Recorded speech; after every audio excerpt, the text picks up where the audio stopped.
Good afternoon, everybody, and welcome to the stream. My name is Newt Mechanist, and tonight we're going to be continuing our playthrough of Phoenix Wright. We are on the third game of Ace Attorney Trilogy, and I think we're on to the third trial, onto Chapter 3 now. The person that we just got acquitted of a theft has, based on the evidence that we supplied during that trial, now been accused of murder. So a bit of an upgrade for them. Before we get too much further into that, though, let's check in with the kitties. We have Sky and Ember in a little bathing session there. We'll see if it turns into a fight. We have Sammy, their left center, really stretched out on the bed.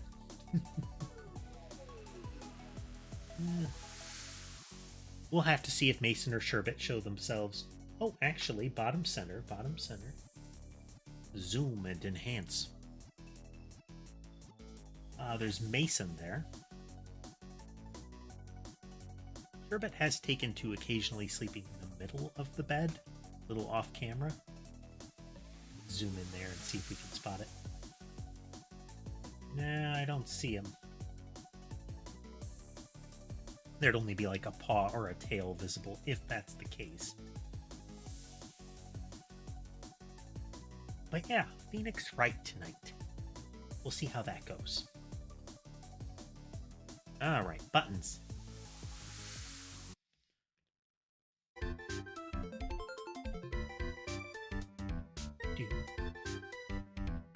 Now,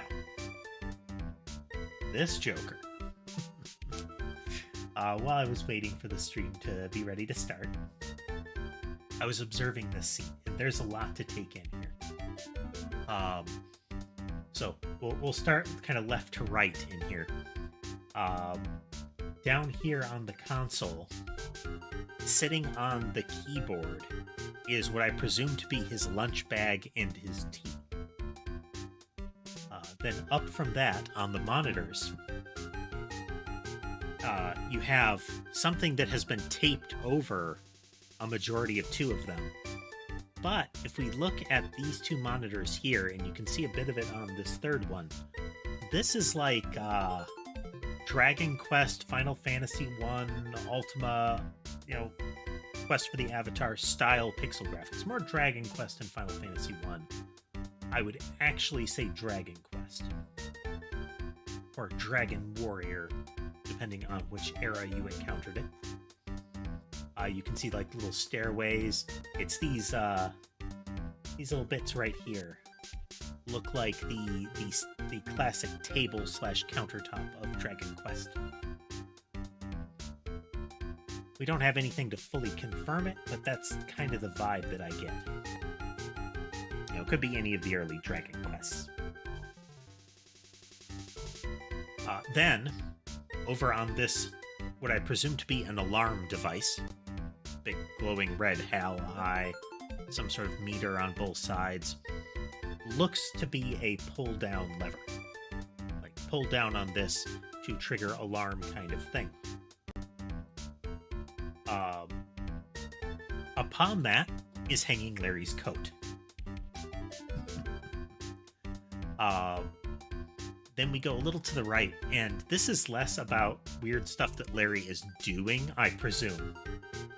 But we have top center what looks like a gymnasium. To the right is...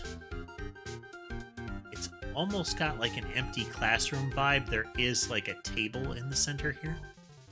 I can't really tell what's going on in this room. It's largely blank and white. Center here looks like a lecture hall. Lots of chairs, and then like stage space or like podium space down at the back. Right center looks like a bathroom. Like, this appears to be a tub. There's like a little towel hanging on it.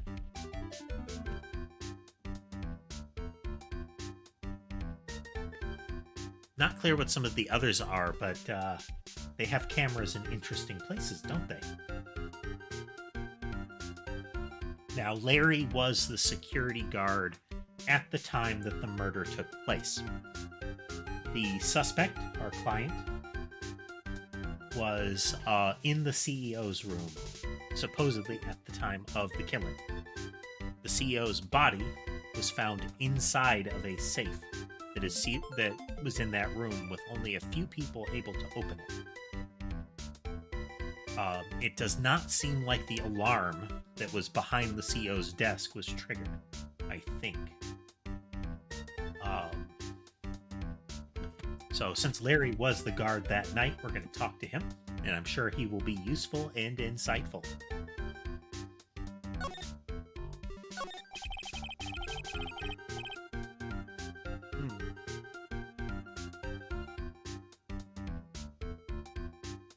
There's a cat-based ruckus proceeding in the background here.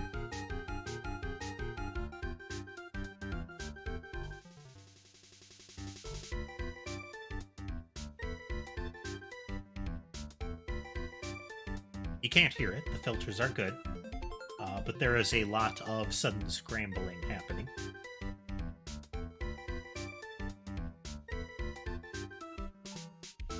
This guy dangling out the cat tree, watching what's going on periodically. Sammy having none of it. Amber deciding if now is the time to settle back in. Okie dokie. Anyway. So what's this good info you were talking about, Larry? Hey, I'm a guard, a pro. I can't just give away information for free. You want some bribe? I thought professionals were, more honest. Can you talk to him, Maya? Larry, tell us already. What's the good info? Oh, okay, and now that Larry's not there, we can see a juice or milk carton sitting on the console here. And then I'm betting there's going to be a bag of chips behind Maya here. Larry is definitely pro.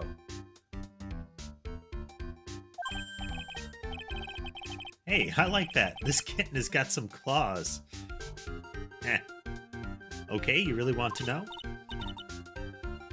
Yes, so tell me. Okay, so the thing is, Ron Delight was an employee here, the suspect. And naturally, since I'm a pro, I looked into his background. Follow me? Yes, you're a pro. I follow you. Go on. 1 year ago, Ron Delight was fired. And there was no warning at all. It just happened all of a sudden. I know this is a small company, but I think that was pretty awful. Yes, he must have done something bad to have gotten fired like that. Like maybe skip out of work to go pick up hot chicks or something. Yeah, that's Larry. No, that's just you. Yeah, let's... Yep, bag of chips. Anybody do this? Where you take the bag and instead of just opening the top, you open the top and then like split it down the back seam and create kind of like a plate/bowl dealy. I can see the utility since it's you don't have to reach inside if it's greasy chips.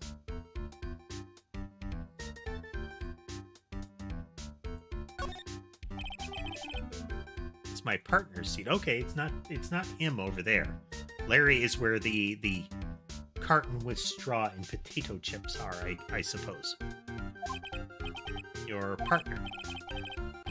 Well, that's what I call her. She's my superior, actually. Kind of a weird old lady.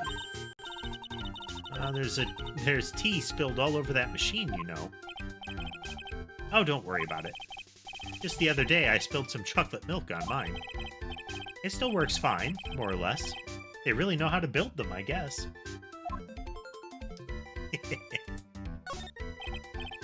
Hey, Larry, that's your jacket, isn't it?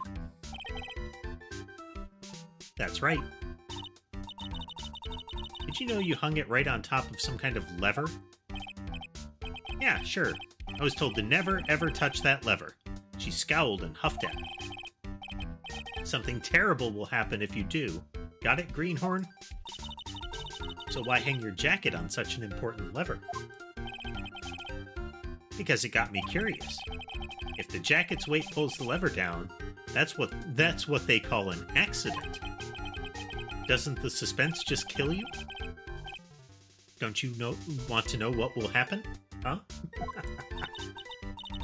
It's true. It's killing me too. What about you, Nick? Yeah, but for a different reason.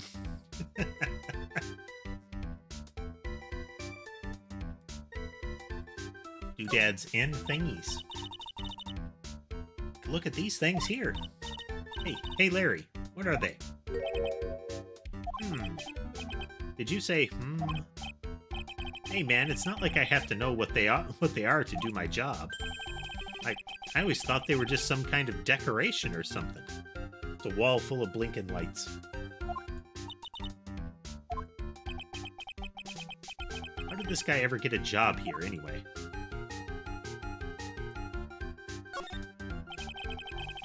Those screens there show what's going on all over the building, everywhere. It's my job to keep a steady eye on them. All of them. I wouldn't sound so smug if I were you. You watch regular TV on these too? If anyone would sit there and watch TV instead of working, it's Larry.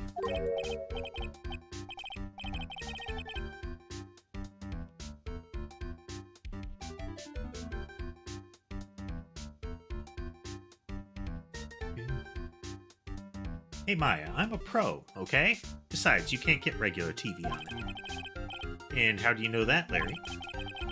Because that was my first bit of investigation, if you know what I mean. I know what you're thinking. It was a professional investigation, alright? Something is written on this poster in fine print. A guard's 5 commandments. Wow, this sounds serious. Let's see what it says. Number 1, obey thy superior. Number 2, respect thy superior.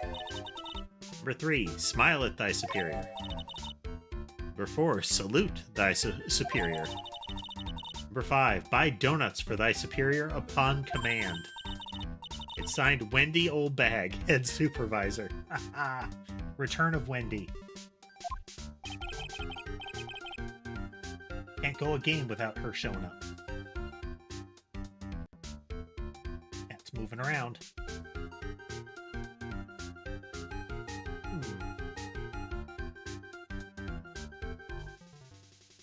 Just see Sherbet there.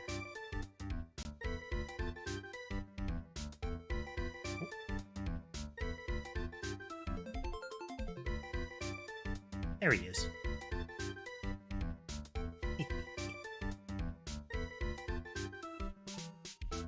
We'll see how long he hangs out, huh? Cross her and you can come face to face with her real genuine ray gun. So there have been a couple of things. In the first, I think our first encounter with her, she was a gate guard for a movie studio. The second time we encounter her, I believe she got in trouble during the trial. Second time we encounter her, she's working security at a hotel. In particular during an awards event. Where she is dressed up in like a space alien costume. You know, big fishbowl helmet, miscellaneous techno giblies all over her, you know, front and back, and a ray gun. Which I presume she gets fired for as well.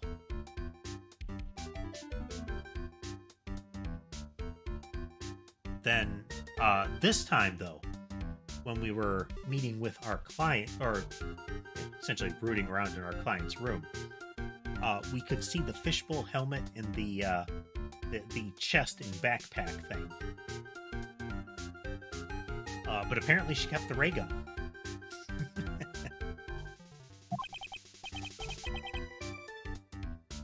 Yeah, sounds scary, all right. Well, fortunately, she's on vacation. That's why I'm so relaxed right now.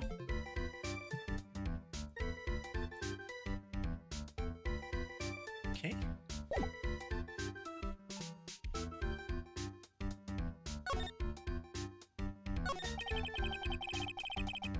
So what is it like to be a part-time security guard? Let me tell you, it's tough. Well, you know, I get by all right, I guess. First, I have to keep my eye on all these monitors, all the time. Monitors? There are security cameras set in each room around the building.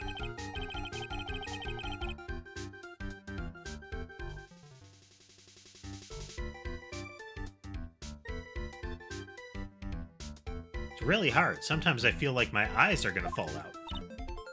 Oh. And if I see something suspicious, I have to contact one of the teams. What teams?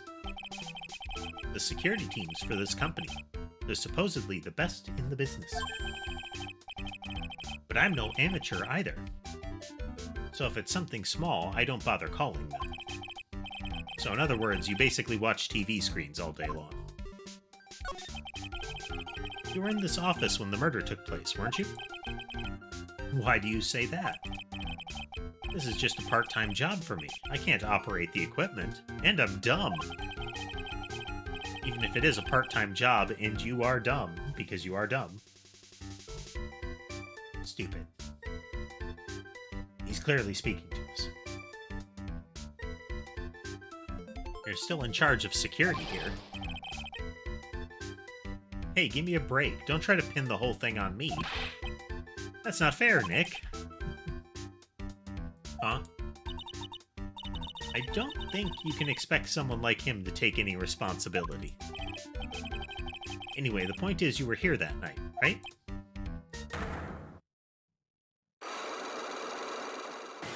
Oh, double lock.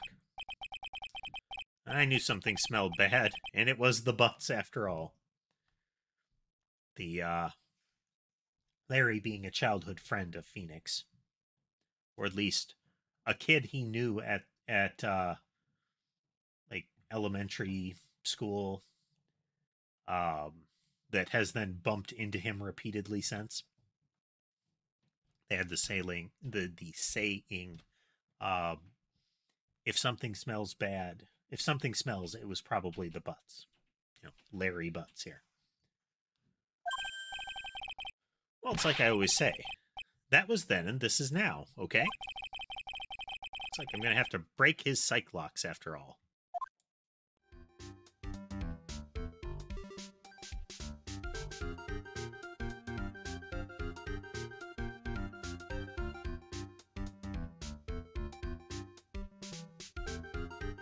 Something real quick.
Okay. Sorry, folks. I want you to tell me about the night of the murder. Oh man, why do we have to talk about that? Reminding us that there are Cyclops, because I forgot to smack him in the face with the Magatama first.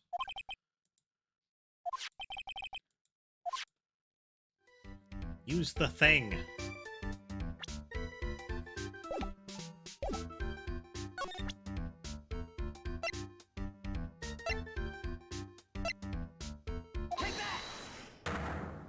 Smack.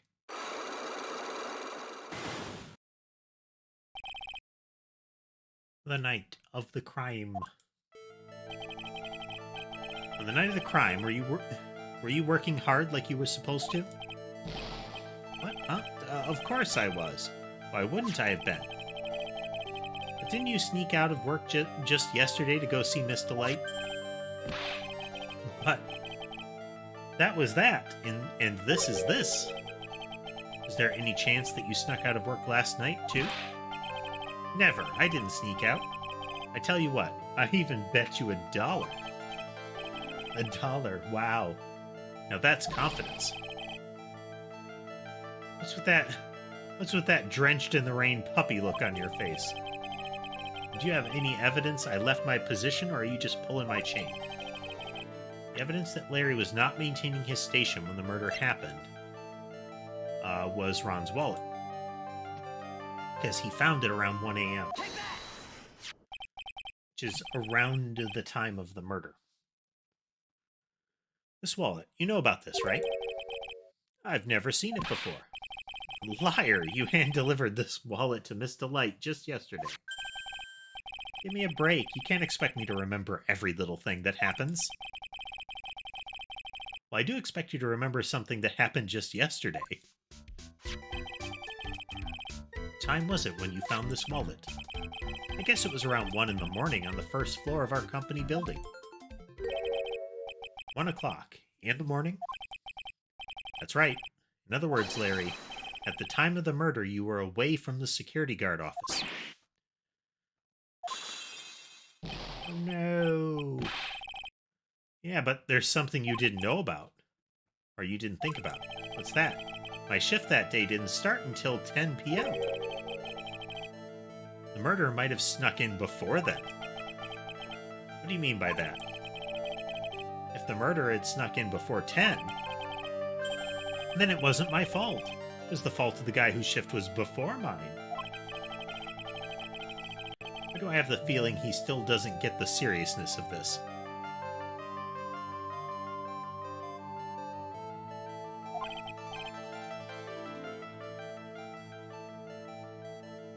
Listen up, Larry. We know beyond a shadow of a doubt that the killer snuck into the CEO's office after 10 p.m. during your shift.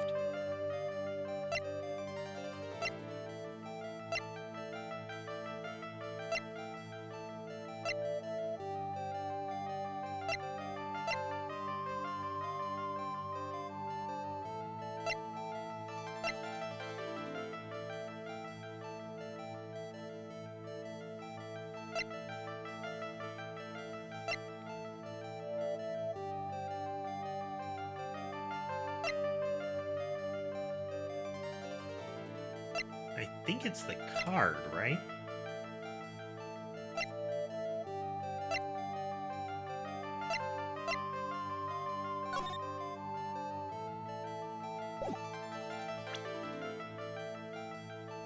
Actually, real quickly, folks, I gotta step away for a moment.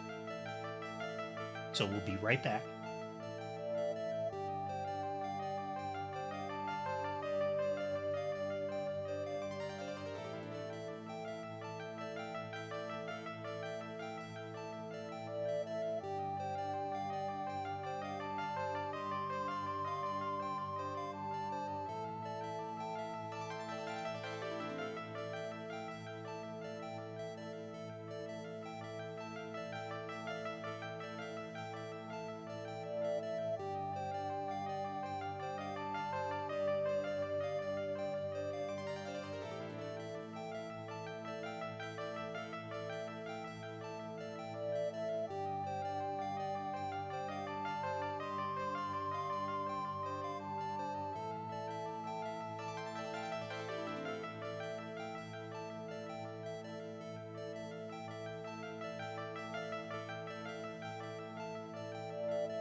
getting settled back in here. Sorry about that.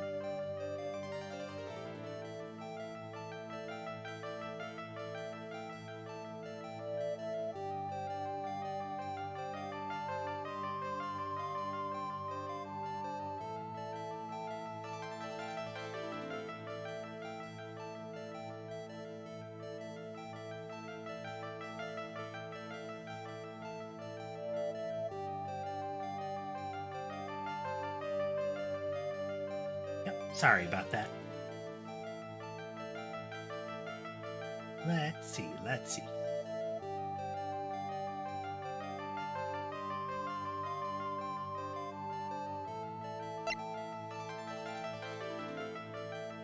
I think the office keycard. It was used at 1.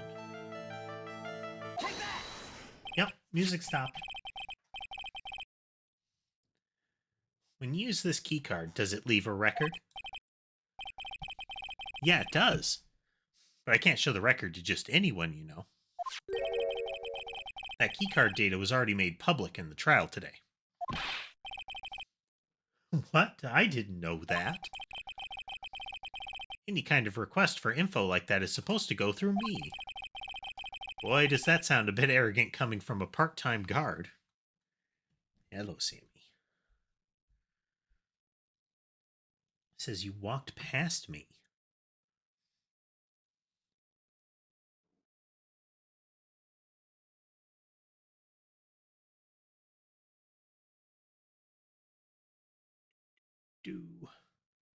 Trying to make sure that I take proper breaks during the stream. So, poking buttons. Anyway, according to the data, the door to the CEO's office was opened with this card. Furthermore, it was most definitely used at 1 a.m., the time of the murder. No way. Yes, someone used this to get into the CEO's office. That happened at 1 a.m. on the night of the crime, right in the middle of your shift. Oh. Larry, you can't duck your responsibility this time. No.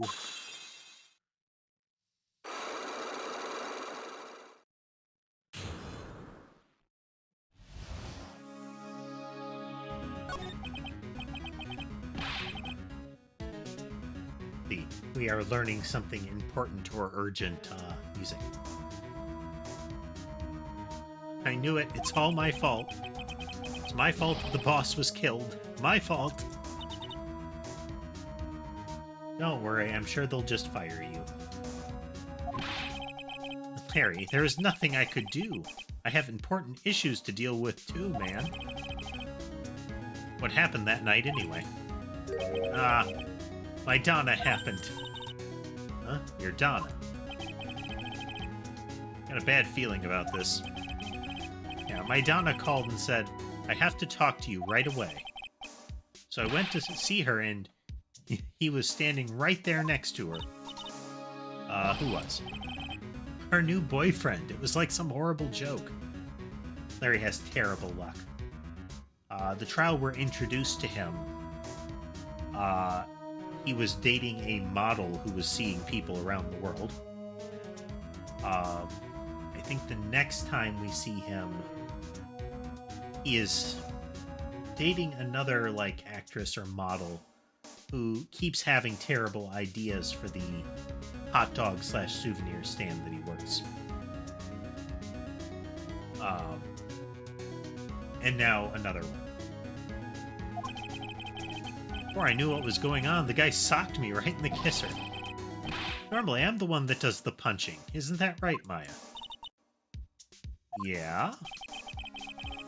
So why is it that is that why you left the security guard office? I'm sorry, it was all my fault. How can I ever make up for it, Nick? What can I do? He's curled up on the floor crying like a baby.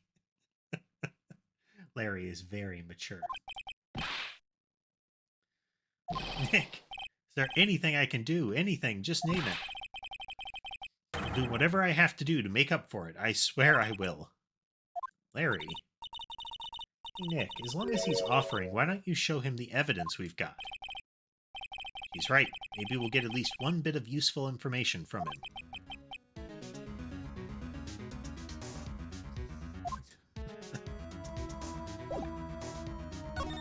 Alright, what do we got? What do we got?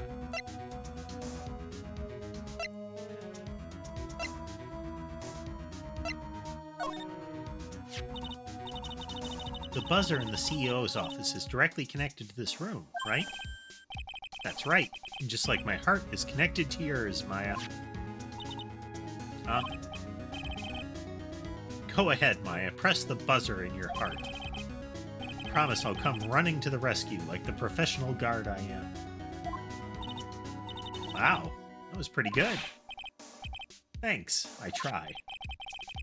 Do you think you could tell us about the buzzer now? Yes, please. Please tell us. Okay, I guess so. Prepare to be wowed.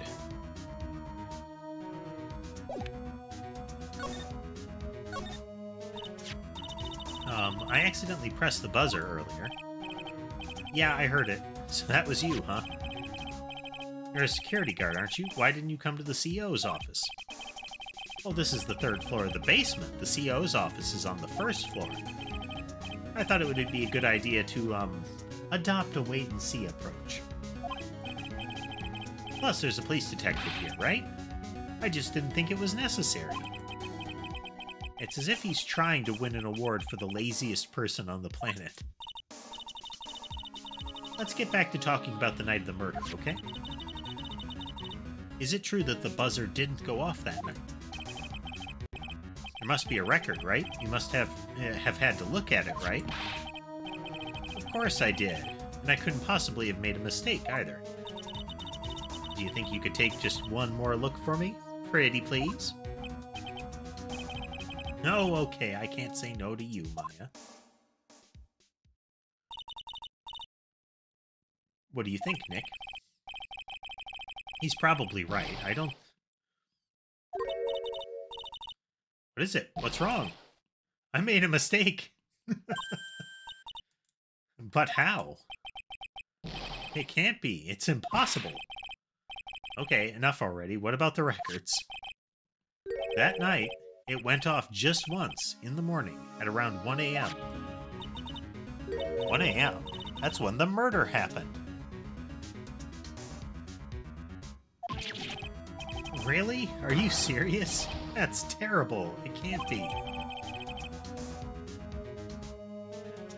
Once at about 1:02 a.m. So shortly after whoever it is stepped in. I don't know. What did Bill Gates say about lazy people, Casemate?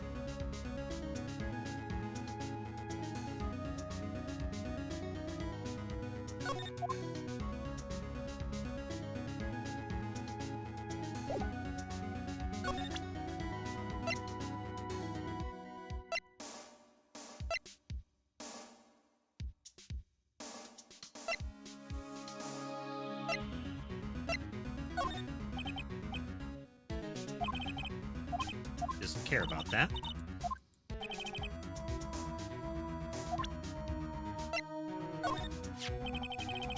You guys have really made me reflect on the way I've been living.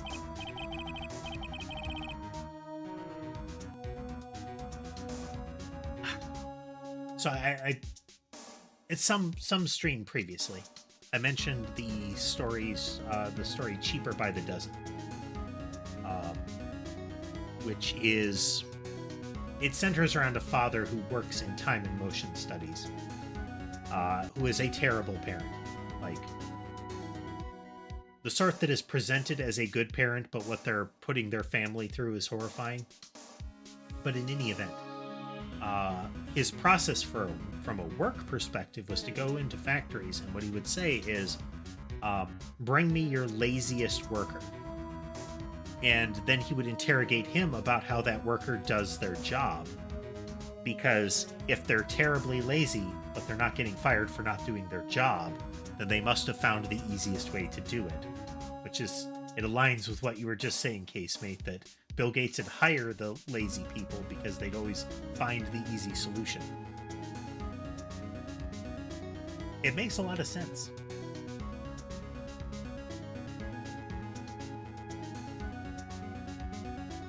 The only problem is, with all that reflecting, where's the time for love? Frankly, I think reflecting is a bit overrated, you know? What are you going on about, Larry? Plus, do you honestly have any new info on the buzzer record? Huh? The record? Oh, no, nothing at all.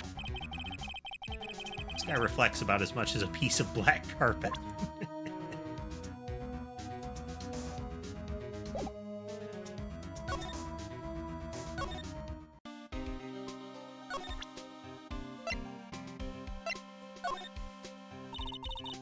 Detective Gumshoe. About this right here. It's hard to believe, but there's a limit to how much my brain can hold. Got 2 ears and 2 eyes, but I only got 1 brain. I can see your eyes and ears, but the jury is still out on the brain thing. Hey Nick, if you have something to say, just come out and say it.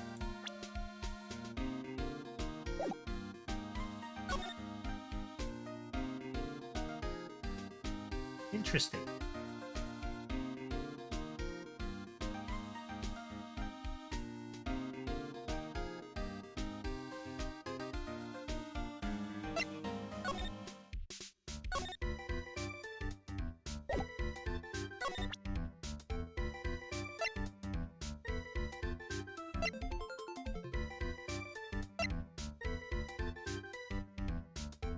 Didn't care about this. It's not relevant to him.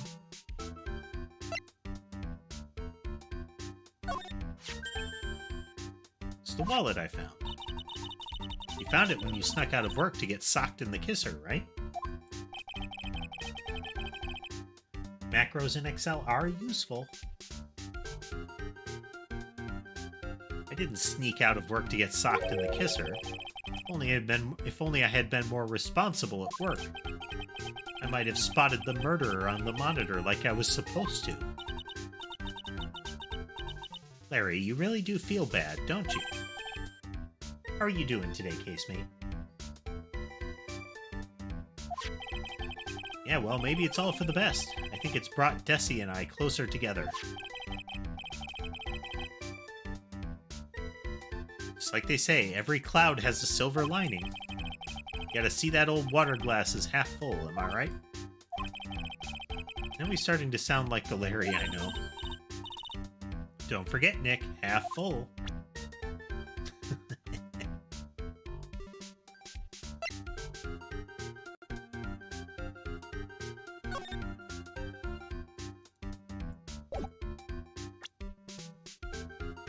Wait a minute. How about a red diamond?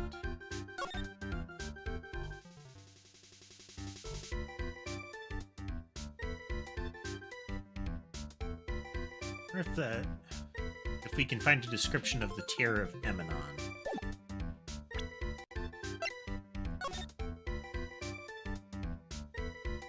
Now this is the tier. The tier is a blue gem.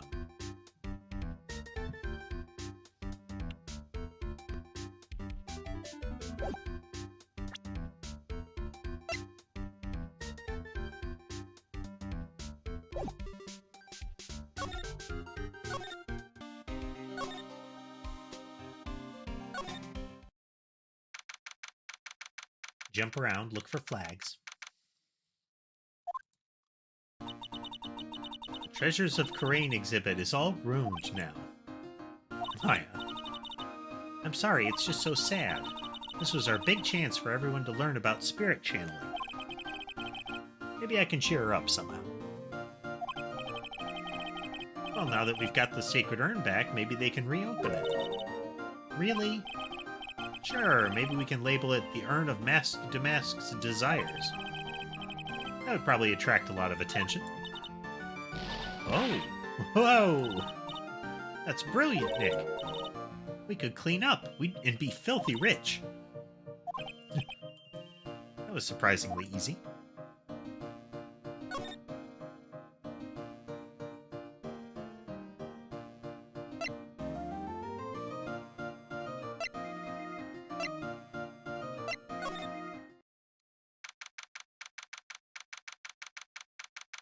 Hey there, Tess.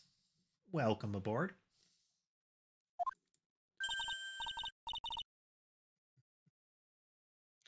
Continuing our Phoenix Wright playthrough. We have managed to get our client acquitted of theft, but accused of murder. So now we're trying to figure out what's going down with that.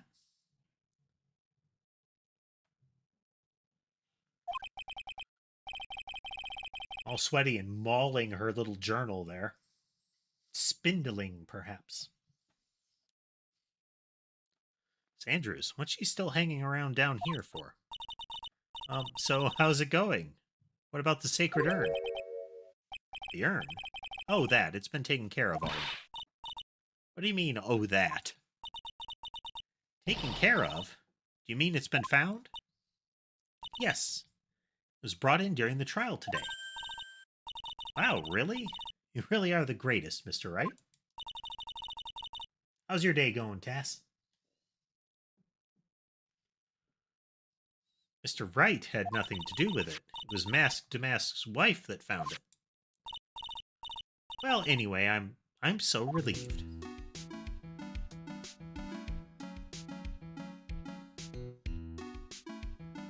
Ah, we have some cringy stuff to look forward to, huh, Tass? Is it the bad sort of cringy, like this was terribly written? Or is it the amusing sort of cringy, like there was a character that was just excruciating?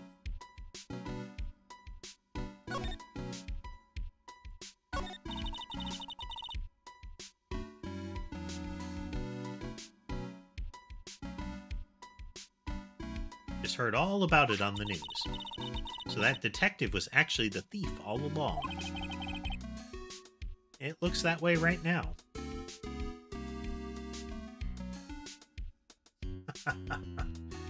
Well, that's unfortunate.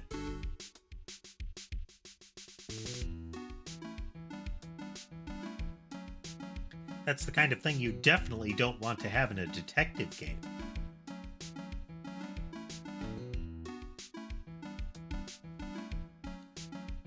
Those sort of moments where it feels like it's more of a pantomime than an actual event. Like that little pro-government propaganda stage play in that not-for-broadcast game.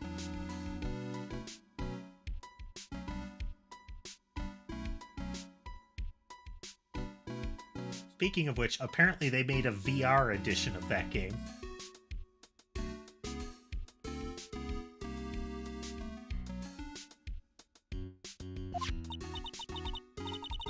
It's my fault. I'm the one who ended up hiring Damask to guard the treasures. And it does look like you have to push the buttons, Tess. Like, reach out, pull levers, push buttons.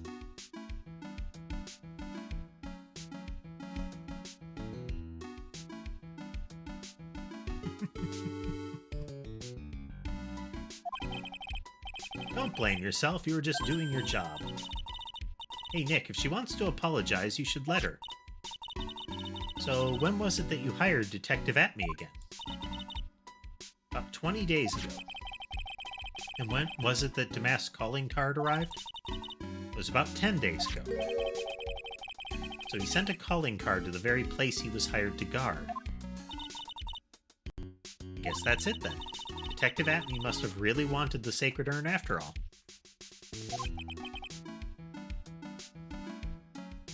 I guess so.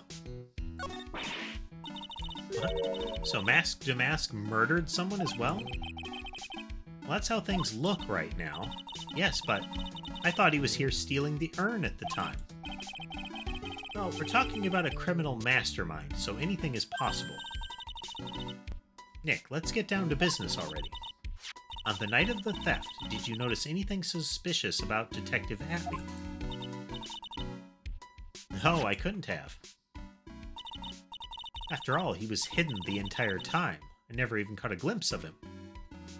That is part of the assessment, or the reason that Atme was accused, is that whenever he would be on the scene, supposedly waiting for Damask to show themselves and not ever catching them, was that he he would be hiding on the scene and would put on the mask costume.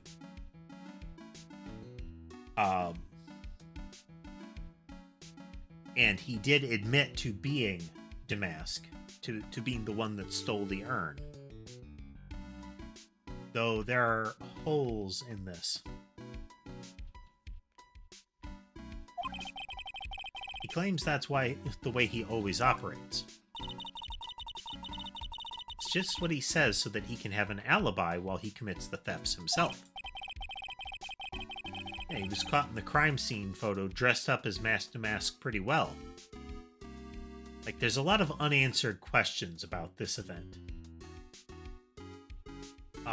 Like, they accused him as the one that did it, but we still have the problem that there's only a photo of him leaving.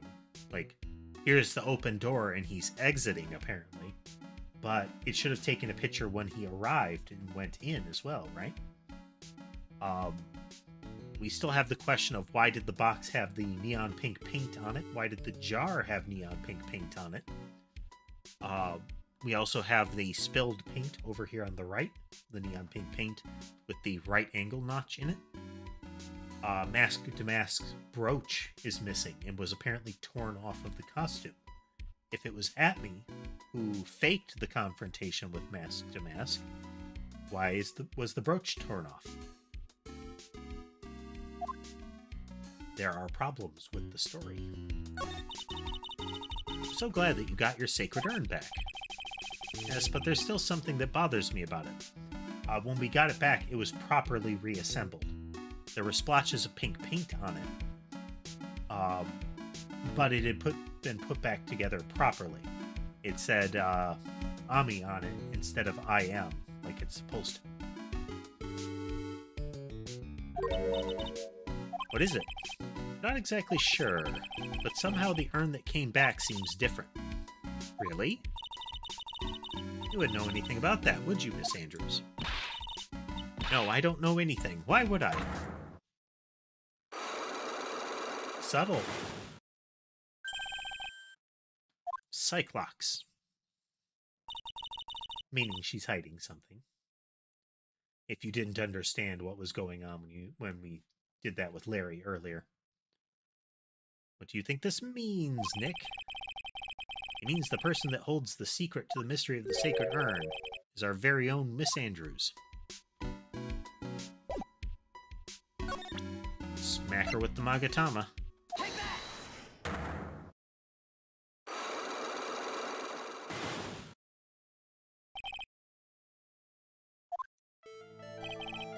Miss Andrews, do you know anything about the sacred urn? Do I know anything? I'm in charge of the entire exhibit. The urn that was submitted before the court today. It's obviously not the same urn as before. Well, that's true. Maybe it isn't the same. It could be a fake. A fake. You're the one who said it wasn't the same, so that's the most obvious explanation. Do you have any evidence that the urn that was submitted at the trial was genuine?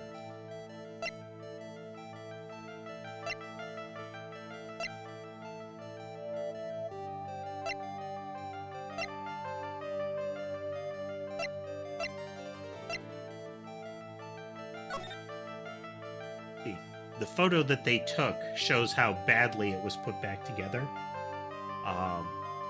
This eye is supposed to be after the AM.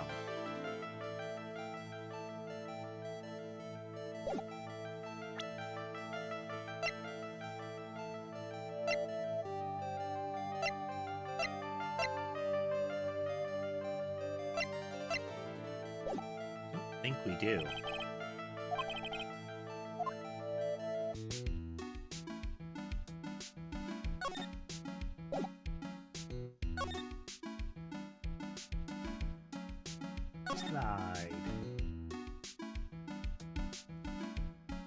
So originally, this statue was in the way of this. Like, it was over here originally. And it was moved the night of the crime. And it was holding this sword, which is bent. and this box was on the floor, the box that supposedly contained the urn. The box was made by Maya and was supposedly of shoddy construction.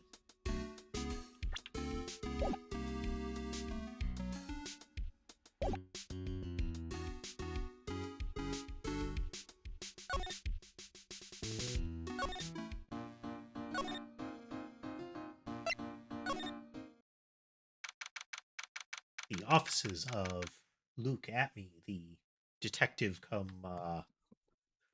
thief. This place is literally crawling with cops. Literally. Did you expect, now that they know he was actually masked to mask? This must be incredibly embarrassing for them, don't you think? I guess they're trying to make up for it by tearing the place apart. Hey, I just noticed. Gumshoe is nowhere to be seen. He is currently investigating the CEO's office. Well, he is a homicide detective. He's probably working on the murder case. Wasn't he in charge of the mask-to-mask investigation all the way up to yesterday? Well, a murder case is a lot more exciting, isn't it? Because that's what's important. He'd say something like, "There's nothing like a good murder case, pal." Points for the quality of the impression, but I'm not sure Gumshoe has bloodlust, Maya.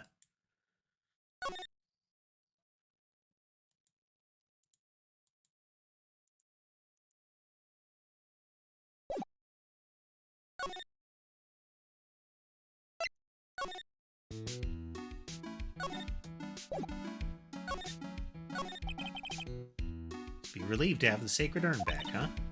You bet. There's something a little different about it. Huh? Don't question mark at me. It's pretty obvious, isn't it? I mean, take a look at this. It clearly says I am on the urn in the poster. But the urn we got back says, Ami, like it always used to. Oh yeah, you're right. Plus, the vase has pink splotches on it now. I'm sure they weren't there before. Hello, Sky. Guy's a little agitated. Gonna give him chin scratches here.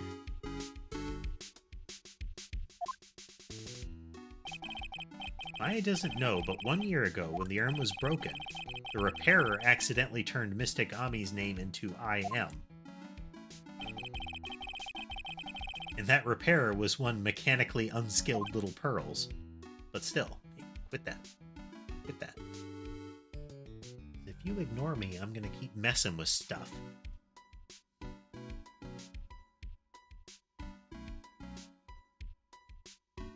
He is definitely in a mood that if I stop scratching his head, he's going to grab the mouse and start clicking.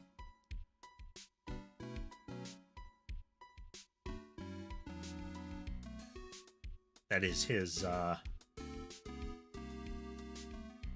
one of his surefire weapons. Especially if I'm working on, like, video editing or something. I've had him save things, close windows, damage files. He also likes highlighting entire web pages. I don't remember ever seeing pink splotches on it. Is it possible that urn is a fake? I'm sure Pearls will find out about that once she gets back to Crane Village. She took the urn back to the village. Yeah, I suppose.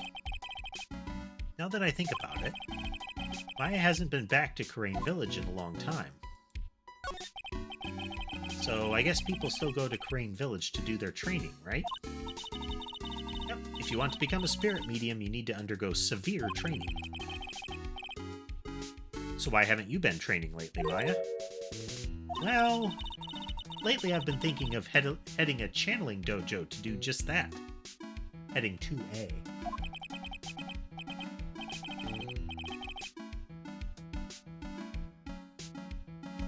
Channeling dojo, huh? Sounds pretty serious, whatever that is. If you're going to train, you have to be serious. Otherwise, real tragedies can happen. Is that what happened last year? Is what happened last year still bothering you? when she was called in to do a channeling and ended up accused of murder.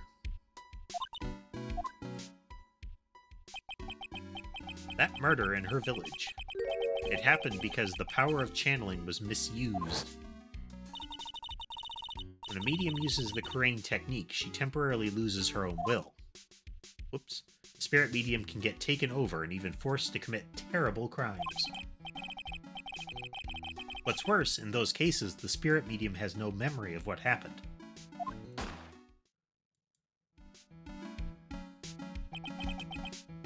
That murder, it wasn't your fault, Maya. You know that, don't you? I suppose not, but... I guess I'm still a bit shaken up, that's all. Sounds like being the master of Crane is going to be a heavy responsibility.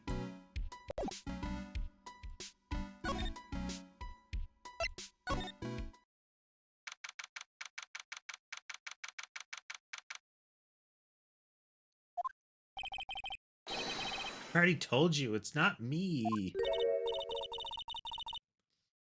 That sad, pitiful whine that tapers into silence. Sounds like they're interrogating Mr. Delight right now. And we don't have enough time as it is. Ron was insisting that he was masked the whole time.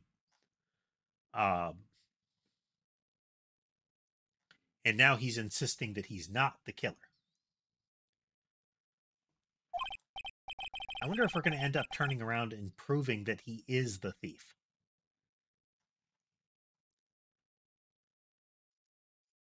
I guess the police are going crazy, just like we are. Yesterday they thought he was just a thief, but now they've got a murder case on their hands. Yes, you're right. That guard over there looks a bit on edge, too. We'll just have to come back later. Go check out some other place, Nick. This guard monitors the visitor's room. Looks like he doesn't have much to do right now. I can tell because he's looking at the camera and making funny faces.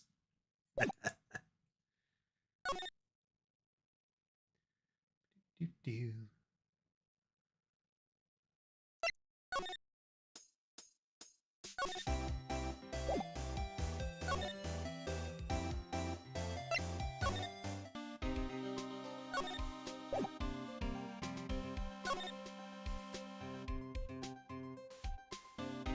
So, after we talked to Larry, this buzzer was used right at about the time of the murder. So the key card to enter here was used at about 1 a.m. and then at about 1:02 the buzzer sounded. But Larry was away from his desk getting punched in the face right around that time. You know, as he does. Or at least, as everyone wants him to.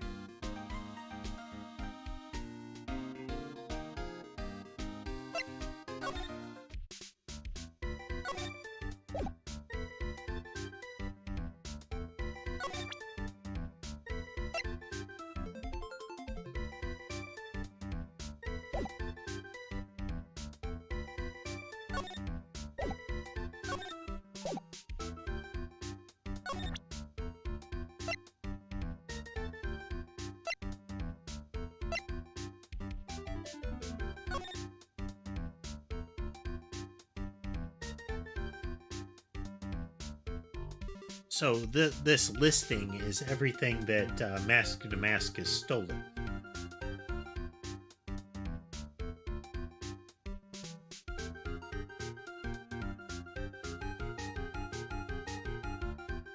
Except for the urn. That's not on the list.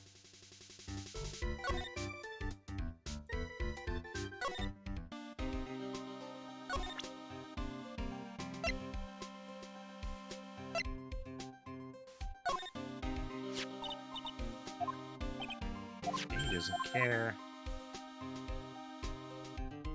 Oh, no. We took that data. Don't show it to him. What are you two whispering about? Oh, it's nothing. It's just my billfold. My gigantic billfold. It's a pretty thick billfold you got there, pal. I really want you to show it to me.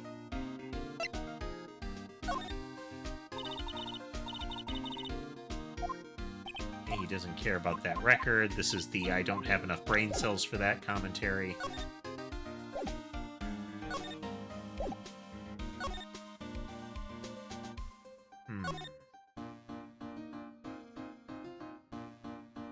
We have something that we could prove it was the actual urn.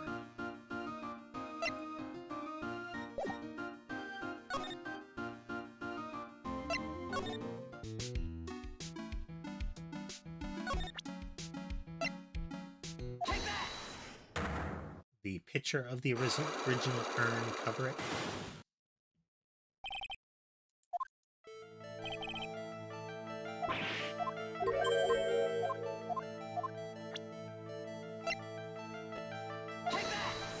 Nope.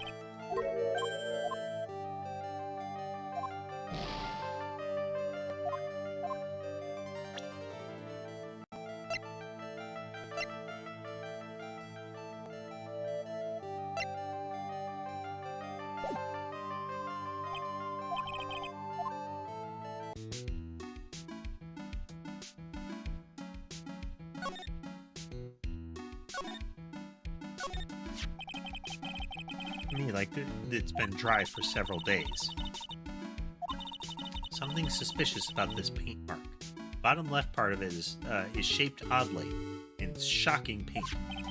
I don't see how the color of the paint is in any way important.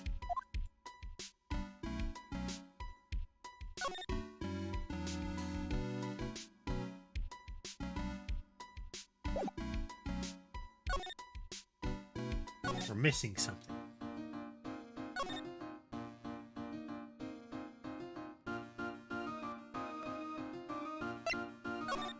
Would she care about the listing?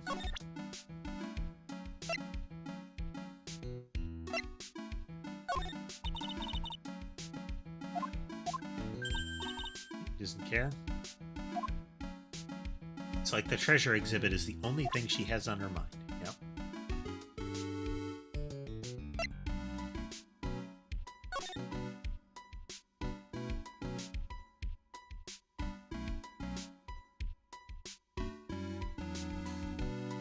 They said this person is supposed to be familiar.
I wonder what the murder weapon is.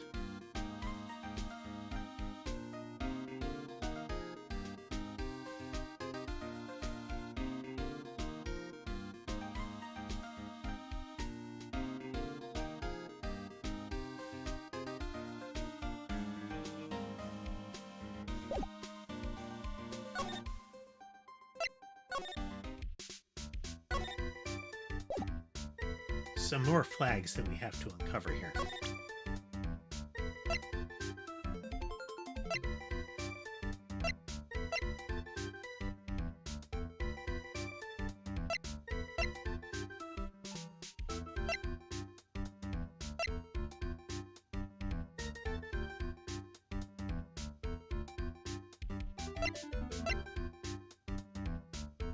Oh, but See, that's not consistent. If it was at... No, the 102 and 1 are pretty close, since the place was entered at about 1.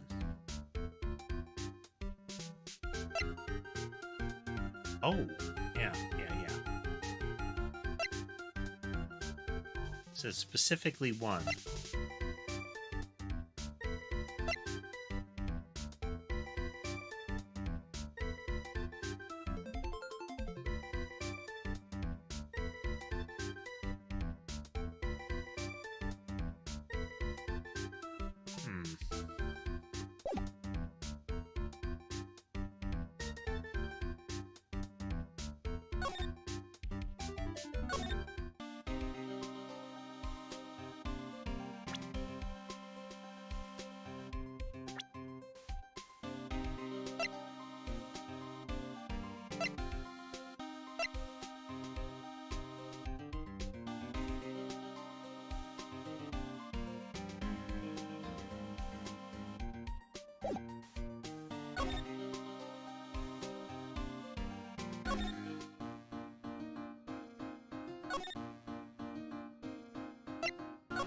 I feel like we've got to get through her.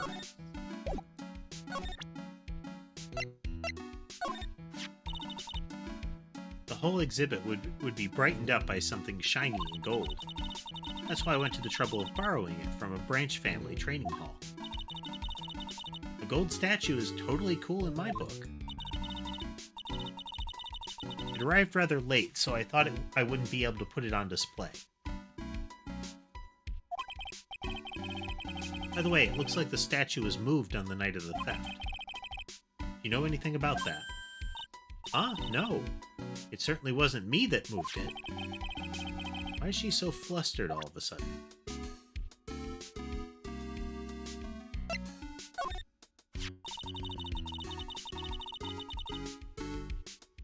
Detective Atme said he got hit on the back of the head with this by the thief. But that was obviously a lie. Because it turned out that Atme was the real thief, it's still hard to believe. It's like Adrian really feels bad about it. I'm going to take full responsibility and fix that sword myself. Hey there, Ethan. Don't worry about it.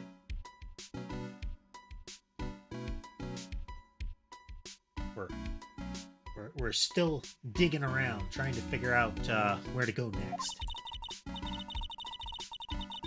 But welcome.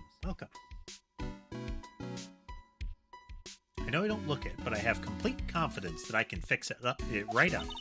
I promise I'll fix it so you never knew it was bent in the first place. Please be gentle with it.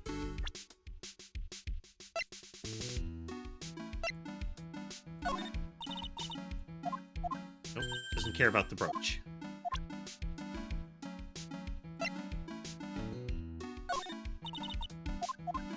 Care about the newspaper clipping about the thief?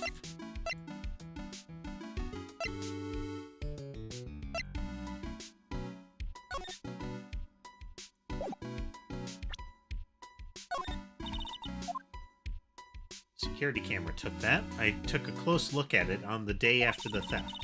The timestamp on the photo is definitely real.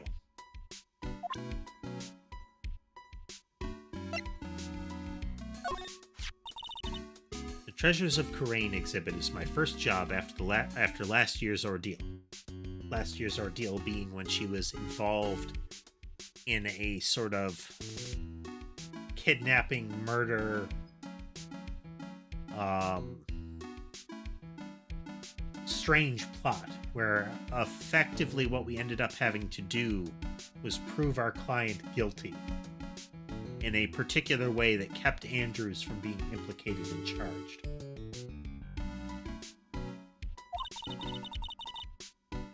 Really wanted it to be a success. I've got an idea. Why don't you redo the whole poster? You could put something like, voted best treasure exhibit by Mask to Mask. Why, Maya, that's a fantastic idea.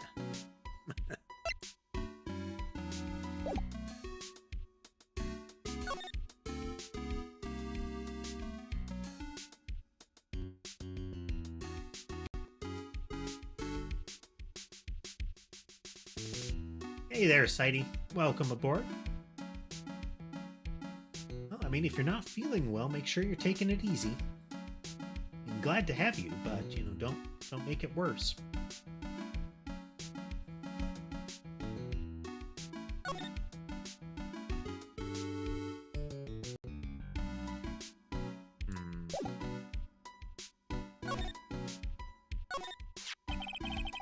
The statue wasn't where it is now when we first came here, right? Yeah, it was right next to the door, wasn't it? If someone moved it, it was probably masked to mask. Maybe he didn't like being watched by Mystic Amy while he stole the urn.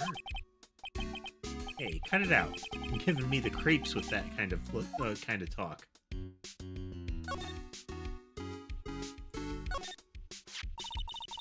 Detective Atney said he got hit in the back of the head by the thief, but that was obviously a lie. Same intro when she's telling, when we were telling, Andrews that. You accidentally ate shampoo.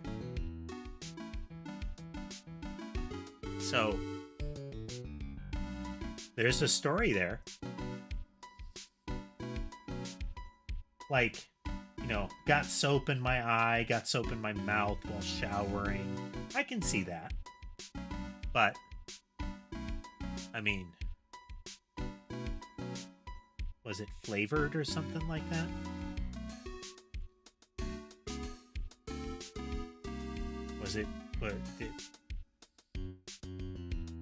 Did you accidentally put it in the pantry next to the mayo?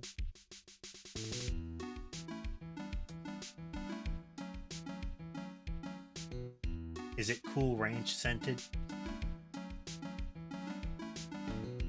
mean, I get how that could make you feel sick, but I'm trying to puzzle through the accidental part.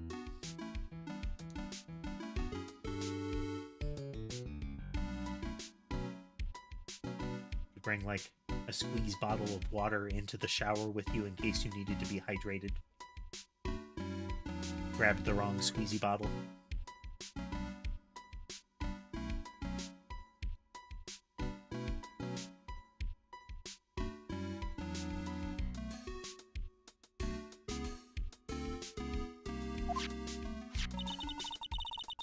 Turned out that he was the real thief. Still hard to believe. Feels bad about it. It's the sword. Same spiel. A pathetic-looking wooden box. Oh, it's terrible. That's the box that had the sacred urn in it. Touch it, there may be clues to the thief's identity. Worked so hard to make that box. You made that poor excuse for a box? What's that supposed to mean? I'm so proud of it. Or Maya. Maybe it'd have been better if Mask to Mask had taken the box, too. Yeah. Okay, so... it almost looks like the box was dropped. It doesn't look like it was dropped into the paint. So you see there's a little bit on this side, and then at the base of the front of the box. If we look over here, there's the little rectangular indent. You can see it more clearly on one of the pictures. I wonder if it's supposed to have, like, splashed on it after it fell. Because if it fell and popped open, I can't see anything on the inside of it, so... curious.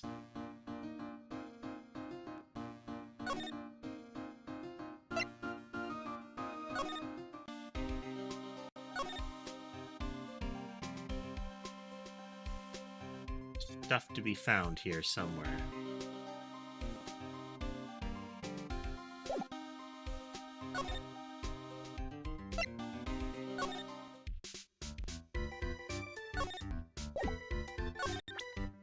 Else we could ask him about.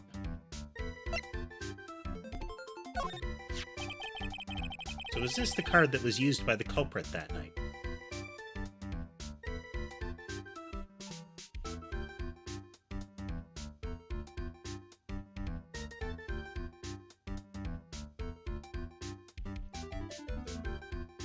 mean, I would expect that they didn't go to, I would expect that they actively did not attempt to make the flavor of their shampoo palatable.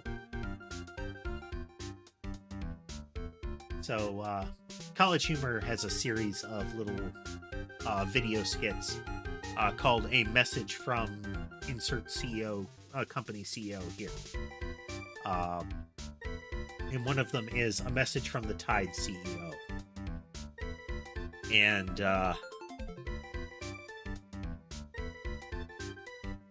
there are two instances of that one where it is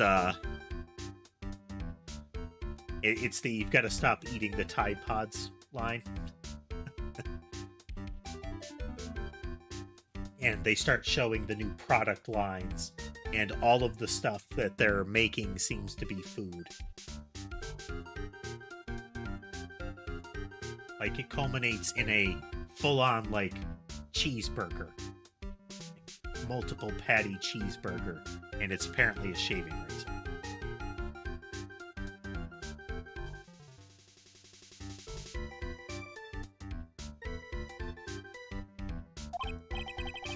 Well, going off the serial number, then yeah.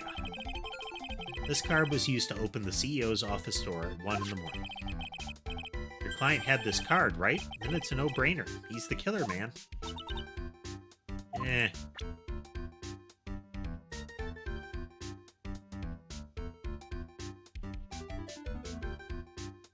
That's the thing. It was found in Ron's wallet around 1 a.m. But the card was used at around that time, too.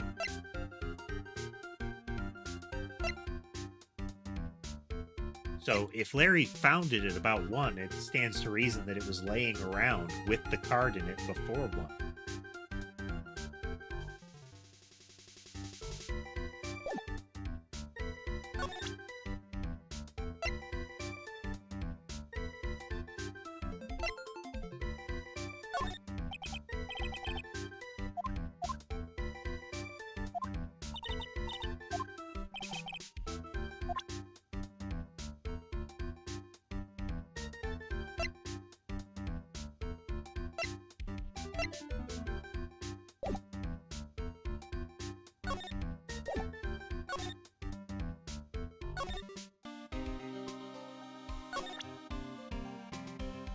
We're gonna go through the evidence, I guess. This is proof that Ron DeLite was here at the crime scene when the murder happened.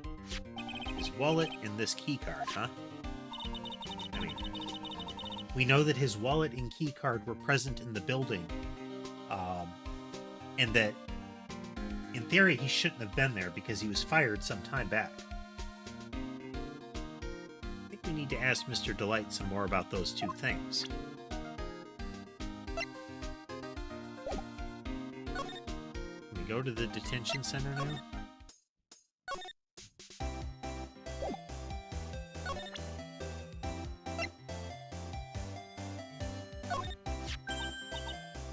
I know what that is. That's one of those key cards from Ronnie's company. Come to think of it, it's been a long time since I've seen one. It's probably because Ron doesn't work there anymore.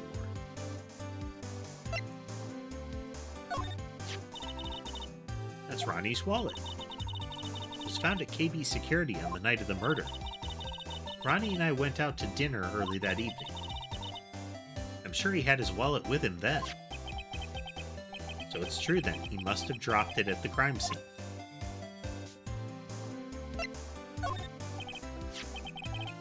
Do you know about this? This is it seems like a blackmail letter. Like, give us money or we'll tell people who you really are. Is that a letter addressed to my Ronnie? Sorry, but I hate it when people poke their noses into other people's business. Looks like Miss DeLite doesn't know about it. Which means she has no idea that her husband was being blackmailed.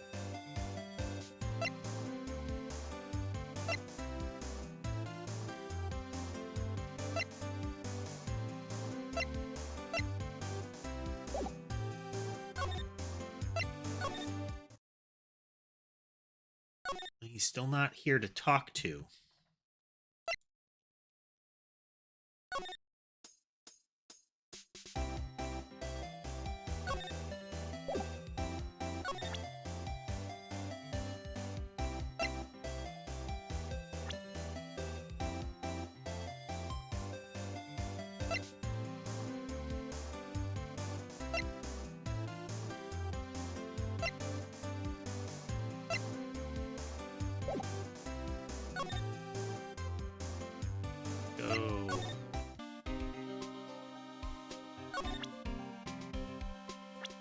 Try some profiles. Detective Gumshoe, tell us more about Mr. Shane Bluebard. It's Kane Bullard, not Shane Bluebard, but hell. Oh yeah, the victim in this case just doesn't make much of an impression on me. Well, you're the victim up until Mr. Bullard was found. You were the victim up until Mr. Bullard was found dead. Huh? Oh, the theft. I see. Yeah, and his body wasn't discovered until this morning. Anyway, we don't have enough information yet. Can you help us out? Sorry, I'm actually a little confused myself. For some reason, I'm just blabbing like an idiot right now. Okay, Nick, now's our chance to get more info about the victim, so hurry up and ask. Okay, good. We found another thing. Can you tell us some more about Mr. Bullard? He was the CEO of KB Security, right? What kind of company is it? Well, the company basically sends security teams out to buildings to guard them. Mr. Bullard must have had the chance to learn a lot of secrets doing this kind of work. Oh, and I don't know how to put this, but the guy was kind of a money grubber. Really? Me too. I just love money. Can't ever get enough. Please stop leaning in towards me like that. You aren't getting to my wallet. Maya making little grabby motions. Gimme. Anyway, it looks like he did some pretty shifty stuff to earn his millions. Oh, so that's my problem. I need to be shiftier. Let me go already. Apparently he was involved in selling trade secrets between rival companies. Oh, that's pretty dirty and underhanded. Yeah, oh, KB Security used to head security operations against Mask to Mask. What? Really? Yeah, and after screwing up so many times, the company's reputation really took a nosedive. So it really was Bullard who sent Ron the blackmail letter, huh?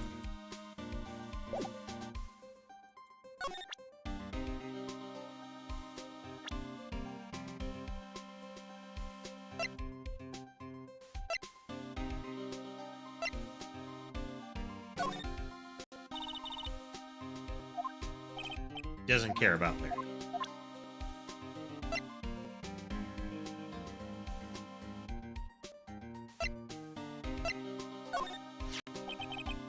Kind of feel sorry for him. He's kind of a sad young guy. He seems to have a habit of always getting arrested prematurely. Well, it's just my personal opinion, but I think the police should have investigated the whole thing more carefully. But weren't you the one that arrested him with a giant goofy smile on your face? Come on, we don't have to start with don't have time to start with that. Let's just leave it alone.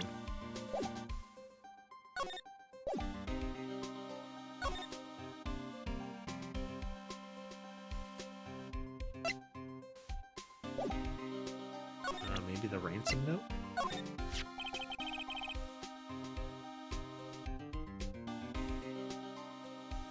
Yes.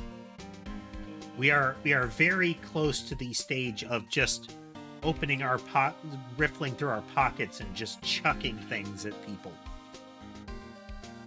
Trying to figure out what the current flag we need to raise is. Also, welcome, Revy. Welcome. Good to have you back. About this blackmail letter. Yeah, I've been thinking a lot about it, pal. Why would Kane Bullard have been blackmailing Ron Delight anyway? I just noticed that. Kane Bullard is the CEO of KB Security. Did he actually name his company after himself? Like, I mean, law firms do that kind of thing, but it's... I still find it, like, pretentious? It's one of those, like, legacy things, I guess.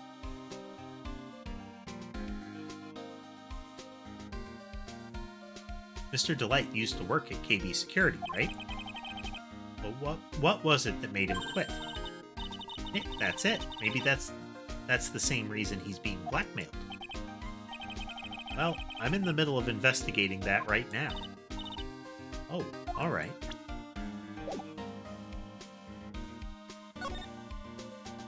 I don't... a fountain pen would be useful to find. Super comfy chair. It's like, oh, it's really comfy, and Gumshoe tells her that somebody died in that chair. She flips out.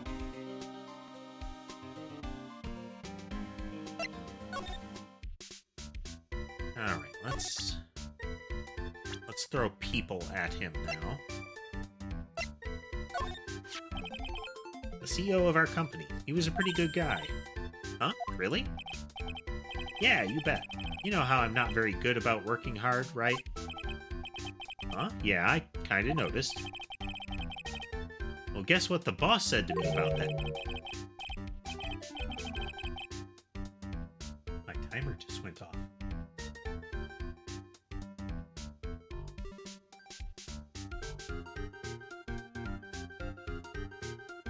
I don't expect much work from you, Larry. In return, just don't expect much pay.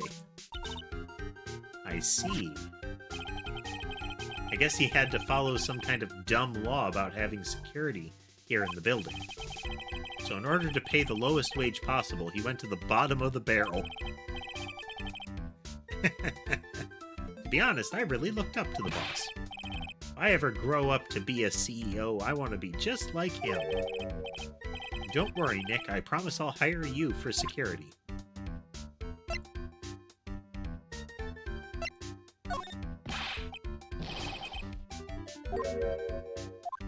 Okay, doesn't care about Ron.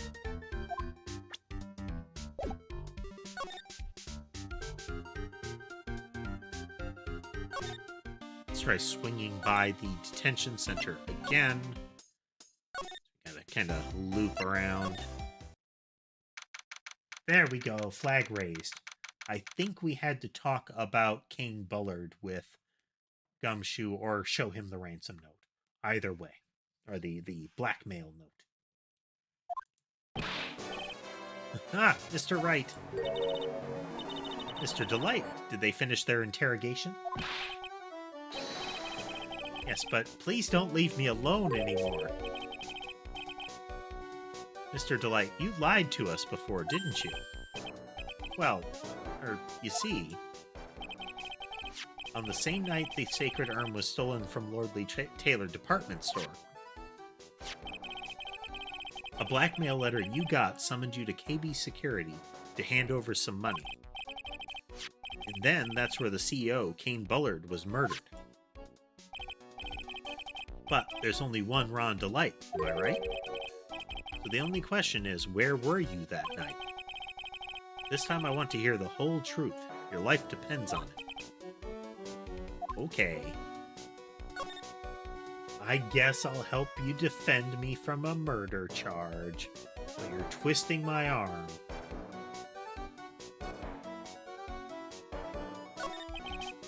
Mr. Delight, do you still insist that you are mask to mask?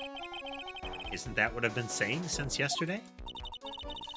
It was a quick response. Tell me about it. To be honest, it's starting to get irritating.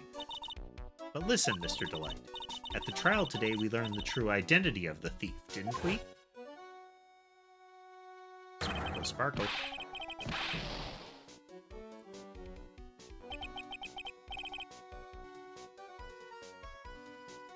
That twitching grin and the sunken eye.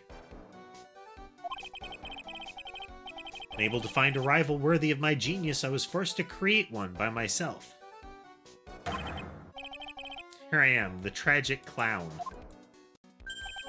I guess it's true, I wasn't the one who stole that urn. Of course not. After all, you were at KB Security at the time. So then the person dressed up as mask to mask in this photo, it's gotta be Detective Atney. So that night, you didn't go to Lordly Taylor, you went to KB Security, right? Yes, I went to KB Security at the time the blackmail note said I should. Alright, what happened next? Well, I used to work there, so I knew where the CEO's office was. Let's just take a moment to recognize that KB Security, the security company, with what is clearly a relatively sophisticated security room and the like, has done two things that are noteworthy here. They put Larry and Wendy Oldbag in charge of security, and then Wendy went on vacation and they were willing to leave Larry alone manning the security station. But on top of that, somebody who has left the company still has an ID card that apparently gives them free reign of the building. Like, you can even get into the CEO's room. It just logs that you used it. This seems stupid. Like, they talk about how it was potentially mask to mask that ruined their reputation, but I don't feel that that's the whole story. I feel like some of their business practices and security practices probably contributed to that problem. I knocked, but there was no answer. So then I used the key card to unlock the door. It's probably when he dropped his wallet. When I went into the CEO's office, someone was in there. Someone? And suddenly they bashed me over the head. Bam! Ooh. I mean, the shadow implies it was Luke at me there. Was it Kane Bullard that hit you? I don't know. The person ran away while I was still stunned. When I came to my senses, the sight I saw left me speechless. Strangled with his tie. It would seem. The protruding tongue, rolled up eyes, and the tie going backwards and high up on the neck. The dead body of the CEO was right there in front of me. I thought I'd die myself. Anyway, I thought I should do something with the body. So that's why you put it in the safe? Yes, that's right.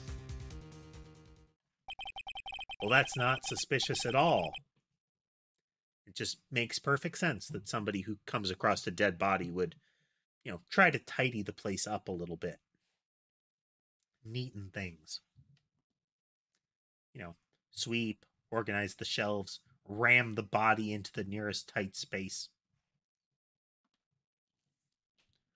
I used to be the chief of one of the security teams, so I knew how to open it. Okay, and what did you do after that? Well, I got out of there, for starters. I was the one who set up the security cameras in that building, so I knew how to avoid being spotted by them. The most suspicious of people. Oh, yeah, totally. I had means, motive, opportunity. Yeah. I knew what I was doing. But I didn't kill him. Swearsies. Nick. All of a sudden, Mr. Delight kind of sounds like the murderer to me. Please don't say that. Mr. Delight, is it true that 1 year ago, you were forced to quit KB Security? How did you... I'm begging you, please don't tell Desi, please. Don't worry, we haven't told anyone yet. Thank goodness. Or, no, I suppose I'll have to tell her sometime. She'll find out eventually. Why have you been hiding it from her anyway? Desi would despise me if she ever found out I was living a life of crime. A criminal, a thief. She'd never forgive me. My marriage would be over. Knowing that, why did you become a thief in the first place? Because Desi spends money like it's water.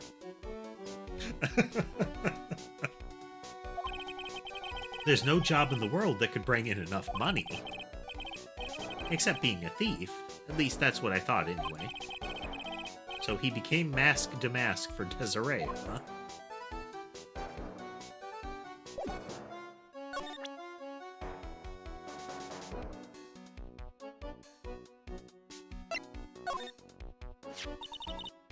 So was this blackmail letter written by KB Security's CEO, Kane Bullard? I think so. Probably. Oh, but noteworthy. So the shadow, the silhouette in the scene that Ron described was Luke at me. Well, the monocle was on the wrong eye, but it had the shape of Luke at me. Luke knew about the green envelope letter that Ron would have in his house. But why would Luke know that? It didn't seem like Luke had been there. You can only get into the CEO's office if you have a key card. And the blackmail letter said to meet at KB Security.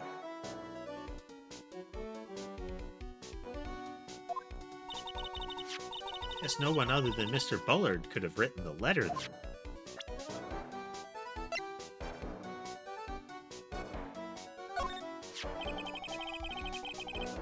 What are you still doing with this keycard, anyway? Didn't you return it when you left your job? Of course I returned it. Don't be silly. But it got sent back to me along with the blackmail letter. Ooh. The plot continues to thicken. With the blackmail letter? Yes, it said, use this to enter the CEO's office. Kind of reminds me of our little Sonic the Hedgehog mystery where we're finding out that somebody received further instructions, you know. But what they're saying there, that our reading of the blackmail note does not include this. Is this another dead message written on the back of a receipt scenario? Was there like another side to the blackmail letter? Did they refuse to read the postscript?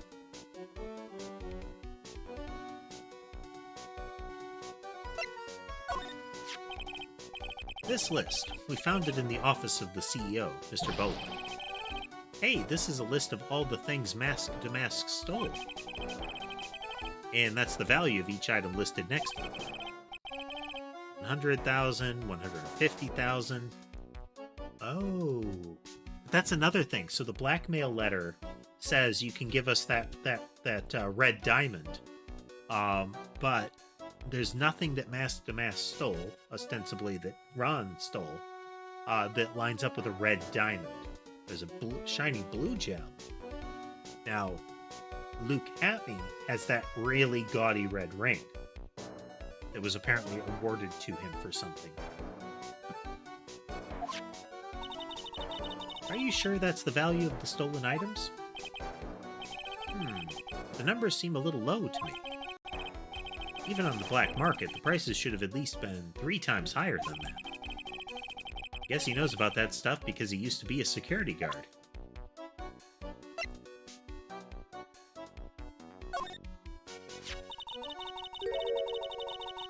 The buzzer went off just once around the time that Bullard was killed. Oh, that's scary. You know anything about that, Mr. Delight? Sorry, I'm afraid I don't. Why am I not surprised by how clueless he is anymore? That would imply that the buzzer didn't go off when he was there. One moment, cat check.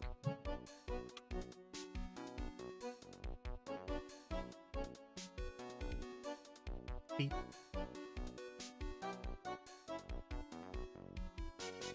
We have Sammy in sky visible right now. Sky is up in the little box at the top of the tree, and you can see most of Sammy down center on the lower platform.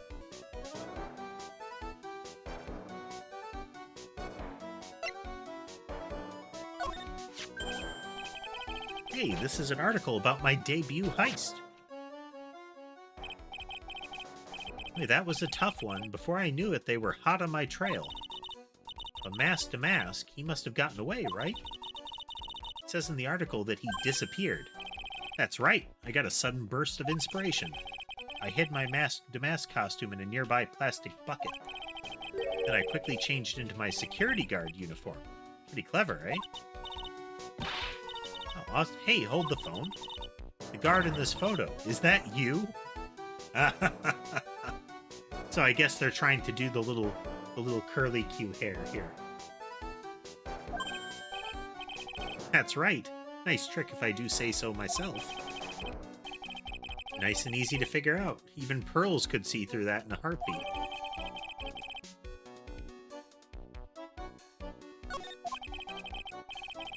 As you might expect, Detective Atney found the disguise. He truly deserves the title of Ace Detective.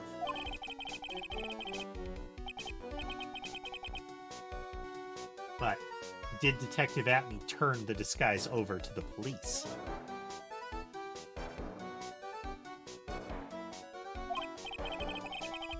I heard that he brought it home with him. So that's it. That's when Atney got his hands on the medallion. Thanks to that, I got the chance to remake my costume. Must have been really time-consuming, huh? Yes, it took quite a while to complete. Anyway, a few days after that, I received the first of the blackmail letters. Blackmail letters? You got them starting when? Tell me more. Hey, calm down. Don't get so worked up. Oh. More new music.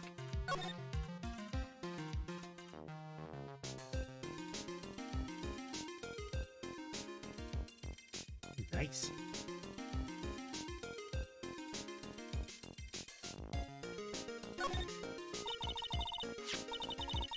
This blackmail letter, is this the first one you got? No, of course not. But this is the first one that ever called me out to a specific location. So did you start receiving blackmail letters after this incident? Yes, just a few days after the Tear of Emanon heist. That first letter, it said, I know you did it. Oh, see. Maybe when it said that he wanted a nemesis, like he wanted a rival so much that he made one. It's not saying that he took on the persona so that he could do it. It's that he saw through Ron's disguise. Like when Ron switched into his security outfit, Atney recognized him. And then, after IDing him, was blackmailing him.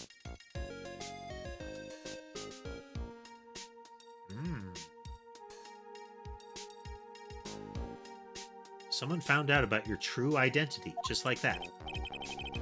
It's not easy being a master thief, you know. We've got proof that it was you, so give up. It went on to say, so in the end I had to give up the treasure I went through all the trouble to steal. So maybe that's how Atney got a hold of the one of the items to return to show that he was being successful. Is that right? Hey, hang on a second. What do you mean you had to give it up? Oh, don't worry. After I put the jewel in the safe deposit box the letter specified, someone sent me $10,000. No one said anything about me being worried, you know. After that, I started getting the plans in the mail. Plans? Interesting. So these are the heist he took a lot of notes and whatnot, but he was getting instructions. This is Atney manufacturing a rival. What are these plans you're talking about? They were instructions on how to steal a crown or painting or some other rare treasure. They showed security blind spots, escape routes, and even suggested training methods. So you mean that the one who planned the heist wasn't you? No, it wasn't. I only planned the very first one. After that, I received plans from some very kind person. Incredibly detailed plans. Yeah, see, Atney showed up at the exhibit 20 days in advance. And then the calling card showed up 10 days in advance. So Atme was like planning out how Ron would go in there, in theory. But we still don't know the why of the change in pattern. Sounds like Mr. Delight is thankful to the person that was blackmailing him. So in the prior ones, he was being told to give up the items and was receiving some money each time.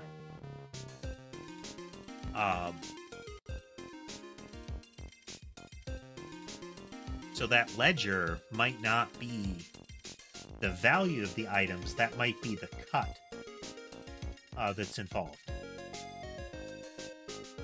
Like a finder's fee, you know? Sounds like Mr. Delight is thankful. So Ron Delight was masked to mask after all, but someone else is behind the thefts. Someone who planned them all out in detail. All I had to do was deposit the treasure I stole into the safe deposit box. Then I just waited for the cash to come in the mail. Yeah, so this blackmail letter is completely different. It is, give me money, not give me an artifact, and go here. Every other time it was just drop it off in the box. Like, make sure it gets in the box, not meet me in this location. Did you try not to look so gleeful about it? So you went after the sacred urn because of one of those planes too? Well, see, truth is, I've never seen the urn. All I did was follow the instructions and steal what I was told to steal. Mr. Delight, is everything you've told me the truth? Yes, but please don't tell Desi. Yeah. Ron, before we go, there's one more thing I want to ask you. Yes, but please don't hurt me. Mr. Kane Bullard, do you swear it wasn't you who killed him? Of course. I could never. I'm not lying. All I did was hide his body in the safe. Once again, not suspicious at all. Because he was at the murder scene. Like, he admittedly used the keycard to enter the murder scene. Found the body, stuffed it in the safe after finding it, and then admits that he knew about the layout of the cameras, so avoided them the whole time he was in there. Like, he's really making the defense work hard here. But then I was afraid they'd discover what I did, so I turned myself in yesterday.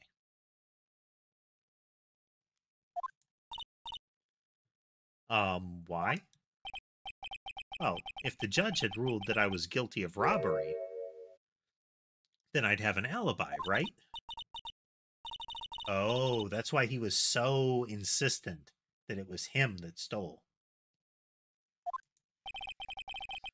Guess I have no choice but to take Mr. Delight at his word. Mystic Maya. Hey, Pearly. If she returned with any information about the urn, then we should be able to use that to get information out of Andrews. Hey, Pearls, so what have you been up to this whole time? The sacred urn, Mr. Nick. I took it back to Crane Village to have it examined. And what did you find out? Oh, there's no need to worry. They said it's the real urn. That's a relief. I was really worried. But there's one small problem. Problem? Those cute little pink splotches, they said that it's paint, and that they were put on the urn recently. Why are we talking about the pink splotches again? What's the big deal?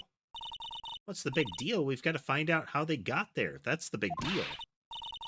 Yeah, Mr. Nick, we got to find out how they got there. Oh, okay, we'll find out how they got there. Yeah, I wonder when that happened. Please don't forget about me.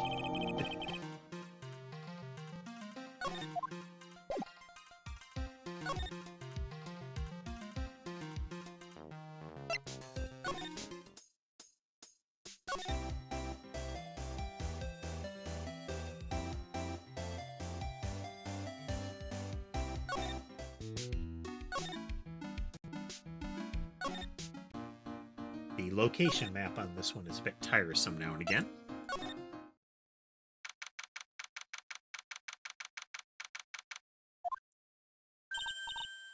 Oh, Pearl, how nice to see you. Hello. Haven't seen you around lately. What have you been up to? Well, actually, I was having this urn examined.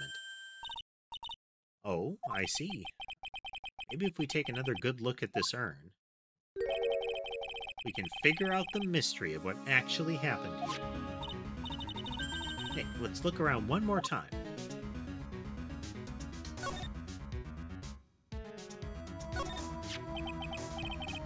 This box, there's something about it that's bothering me. That's the box the sacred urn was in.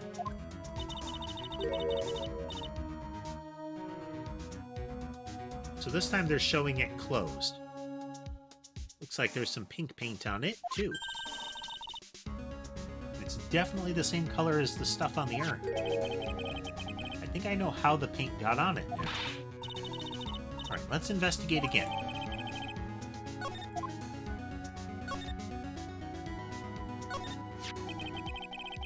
Looks to me like it's been dry several days. Something suspicious about this paint mark. The bottom left part of it's shaped oddly, and it's shocking pink. Oh, Mr. Nick, could it be that this odd shape is... Yeah, I'm pretty sure this is it.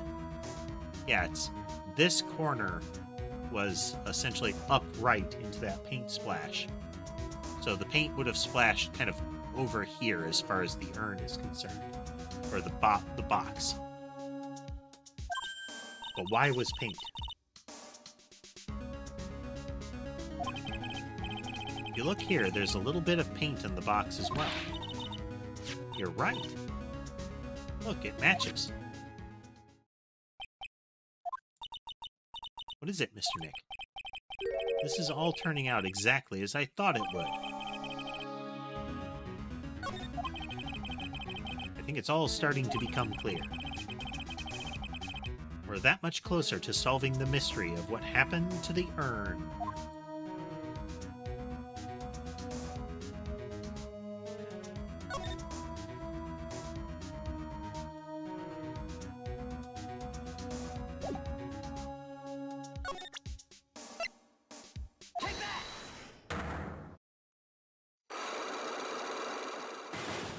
So we can get past at least the first part here.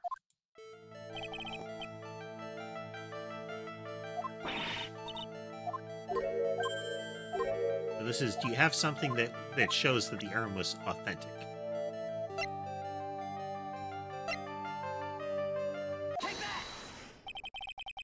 Sorry to break it to you, but the urn is the genuine article. Pearls went back to Crane Village and had it examined. Is that right? That's nice, but I don't see how... What she discovered was that the urn had been broken. Again. Did you say again? Yes, it was broken once a year ago. And now it looks like the same thing has happened again. And quite recently, too. Recently? Are you saying this urn was broken recently? Yes, that's exactly what I'm saying. With that same sentence. Why do you think it was broken recently? How do you know?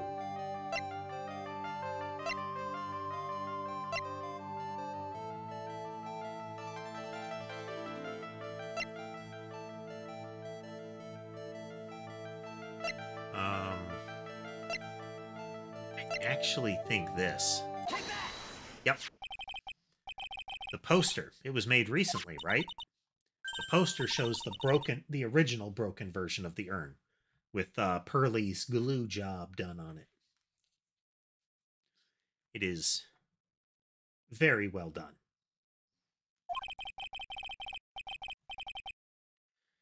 It's kind of that joke with, a little kid with those little shape puzzles where you have to slide a shape through a hole that is of a comparable shape. And the kid finds a little toy hammer from another toy set and just goes to town on those pieces until they either fit by brute force or until the hole or the shape has been altered so that they can now fit. Pearls had glue and time. She made it work.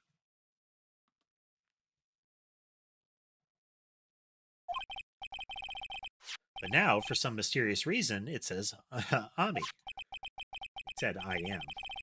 When the urn was fixed, the letters were transposed. I am? What does that even mean? I don't know anything about that. I wasn't even there when the photo for this poster was taken. That was a mistake. Now, tell the truth. Wait, or... Even if the urn was broken, I had nothing to do with it. Huh? Yes, that's it. It must have been one of the people at the photo shoot. They probably dropped it. I'm sure that's what happened. Looks like she's not going to give up that last psych lock so easily. Do you have any proof that the urn was broken here at Lordly Taylor?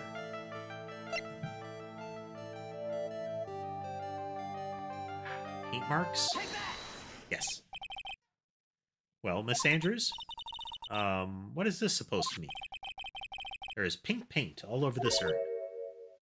And there's pink paint all over the floor and walls of the basement warehouse. In other words, this urn was broken here. You can't weasel out of this one, Miss Andrews. But... Uh-oh, she's trying to make her escape. Well, you can get pink paint anywhere.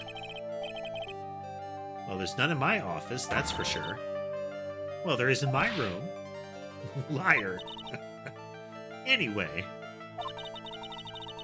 The paint on the urn and the paint on the floor. There's no proof that it's the same paint. Come on, this is getting ridiculous. Proof linking the paint on the urn to the paint on the floor is the paint on the box that the urn was in. This box. The urn was stored in this, right? Yes, that's right. Well, there's pink paint on this box as well. I think you already know where I'm going with this, don't you? Yes, more or less. The paint on the floor has an odd shape imprinted in it, doesn't it? Yes. And if you put this box into the impression in the paint, you can see it fits perfectly. Which means this box was dropped right over there. And that is when the urn was broken. Your name does you justice, Mr. Wright.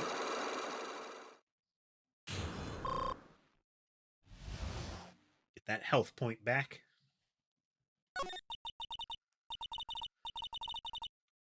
I'm so sorry. I was the one who broke the urn. Why does that make me feel like some sort of evil school teacher?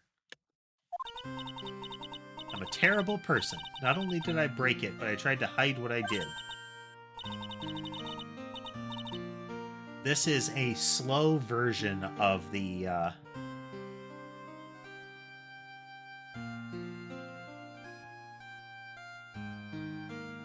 think it's a slow version of the Steel Samurai theme.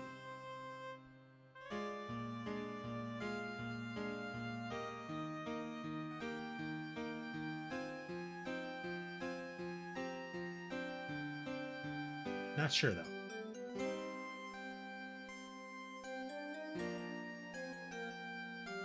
Really does seem like it. Well, that's not so hard to understand, is it, Pearlie? No, not at all. I know just how she feels. Happened about 2 weeks ago, just after the poster photo was taken, on the same day the urn arrived here. I thought I'd put it away down here for safekeeping. I was carrying it in the box when I tripped on a paint can and lost my balance. The box I was carrying crashed to the ground. I heard a terrible noise and thought my heart was gonna stop. Fearing the worst, I opened the lid of the box, and that's when it happened. All the pieces... Poor Andrews. Just a cavalcade of problems. The broken pieces of the urn fell out of the box and landed right in the paint. I was in shock. I heard a huge scream.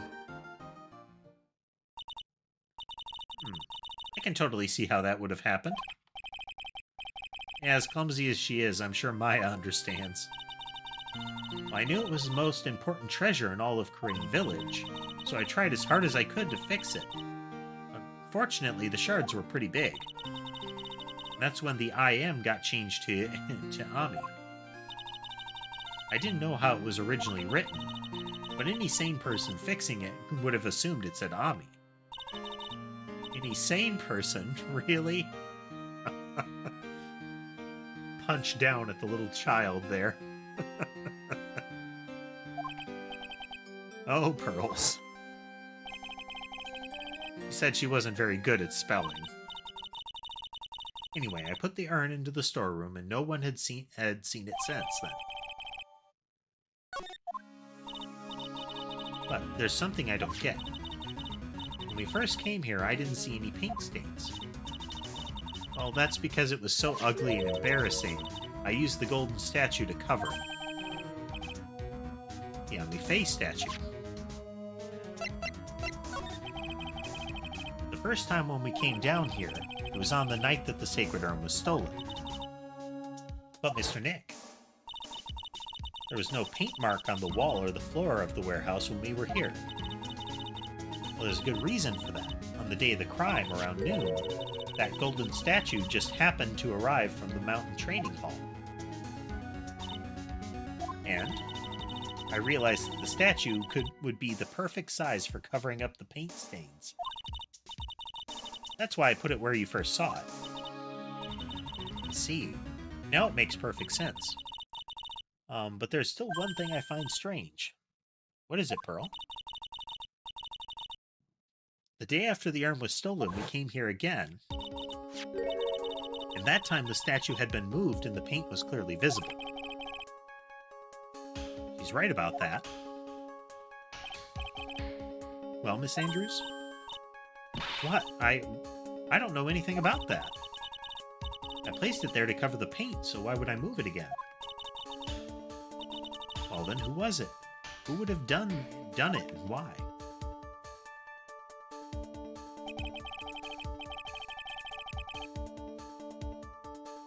The day before the theft, the statue was definitely closer to the door. Then the next day it was moved. But why?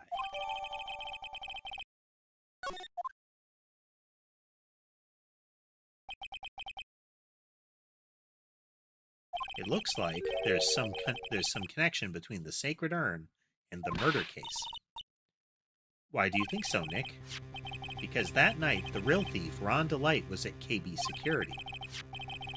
So then why did another masked Damash show up here? A lot of different things are pointing to one undeniable fact.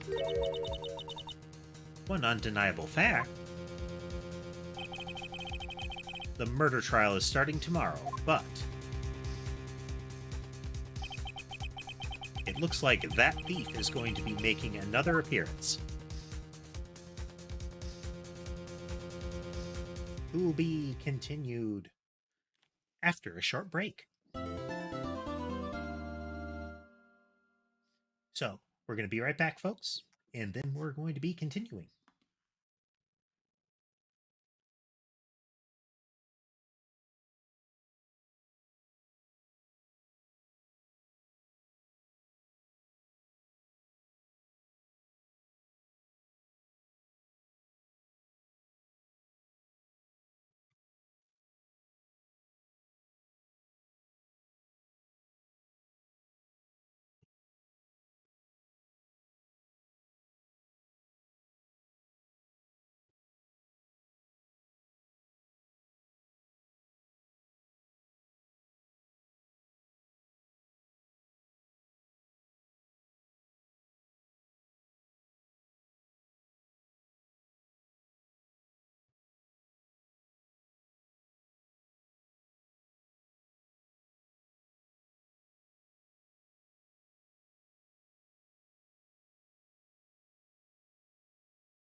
Right, getting resituated here, folks.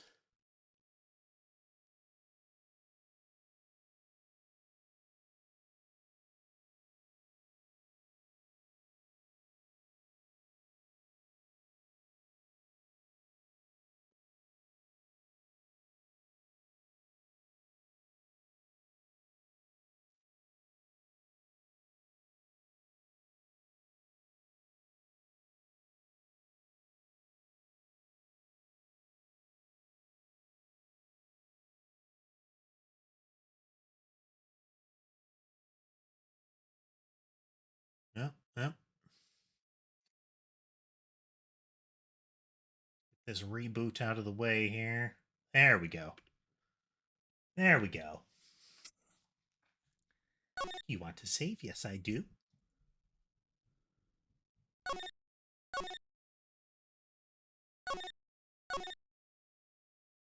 Part 4-1, trial time.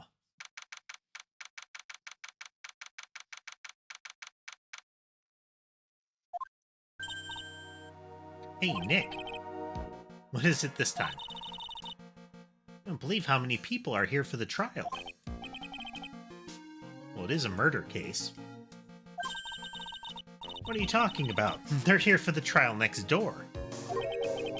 Next door? Why don't you know this, Nick? They're having Detective Atmey's trial today. Nobody cares about the murder. They're there for the show trial for the master thief. Duh. Who cares about some random, security group CEO's murder inside of his own office where he gets stuffed into a safe? That's boring. This one has a master detective, an amazing thief that stole all kinds of super valuable things. It's all super cool and stuff, even though nobody dies.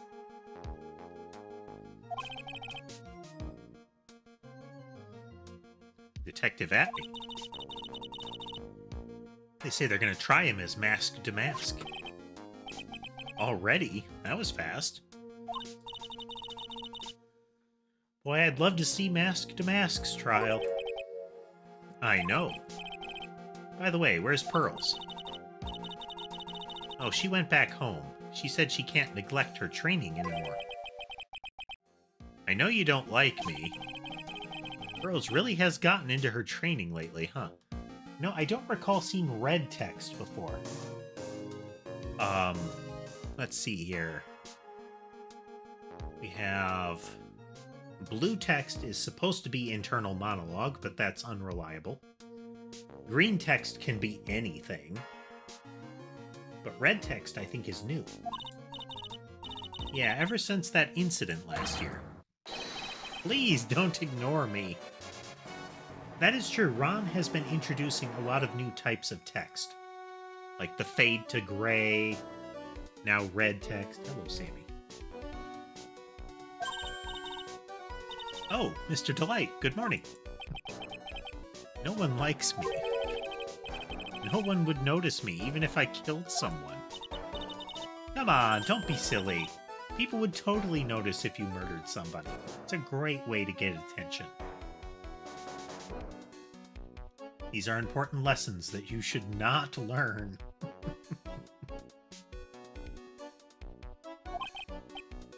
You don't mean you're the murderer? No, I'm just a poor thief. Yeah, based on what you told us, you are pretty bad at it. You pretty much had instructions mailed to you to get it done. No, wait, that's not right. A thief can't really be poor. Now, let's see. According to Mr. Delight, from his second crime on, he was following a bunch of set plans.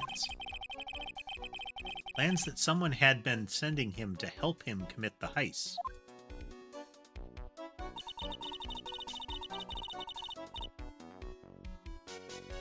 You really think there's a connection between the thief and the murder, Nick? It's possible, but today's trial is a race against the clock. How come? let's just take our time like always. I'm afraid that's not an option. Huh?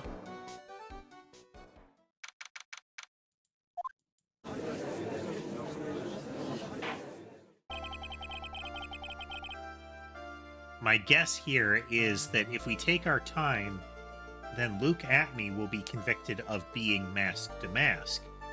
And if Luke is mask to mask, then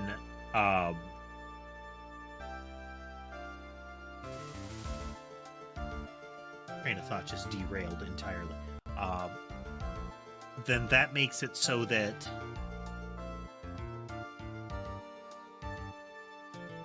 I thought I had it for a moment there, but no, never mind. Never mind. Court is now in session for the trial of Mr. Ron Delight.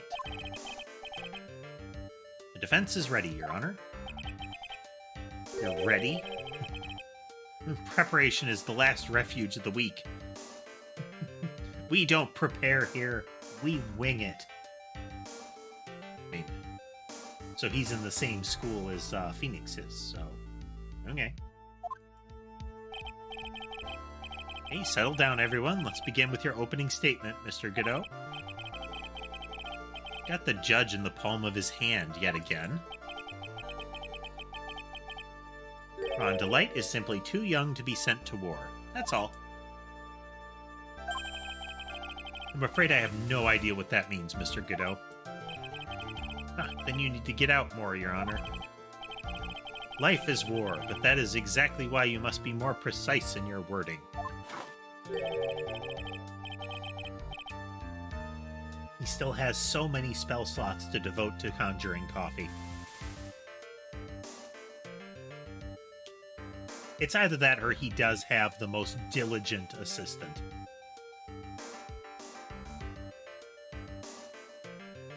They zoomed out more often, you could see some poor overworked secretary sprinting in and sliding a cup across the desk on a regular basis. Pretty much, Revy. Not only is he making random quotes, he seems to be directing them at Phoenix in a really angry fashion.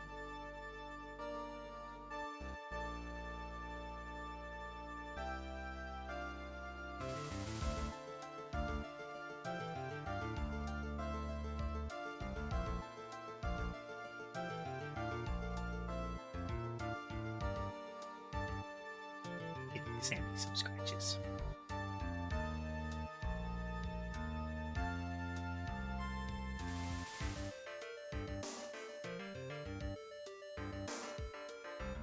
That whole, you're so stupid, you're like a whale that makes magic flying shoes.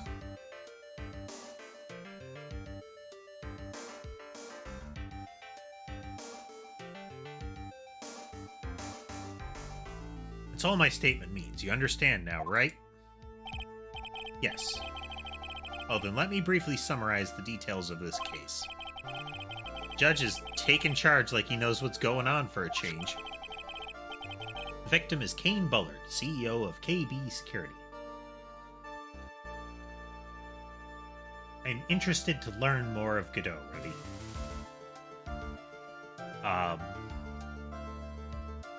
The fact that he's hyped up as like the best lawyer in the prosecutor in the country, but has apparently not had any cases at all yet, comes in here just swinging away at Phoenix, like he's got a grudge.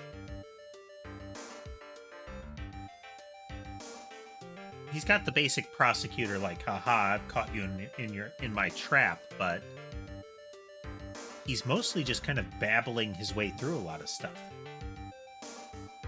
See, is he meant to be like Bizarro Phoenix? Instead of a goatee, he's got like, you know, instead of a clean-shaven face, he's got a scruffy face. Instead of black, hard, spiky hair, he's got white, kind of scruffy, spiky hair.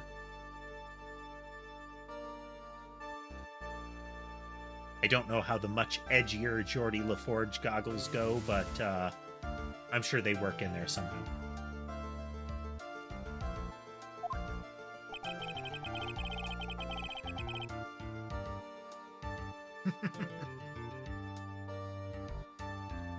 his long-lost twin brother who was thought to be killed at childhood, but actually was raised by aliens from another dimension in the layers of hell. And is now returned to the world of the living to take revenge on Phoenix for a future crime.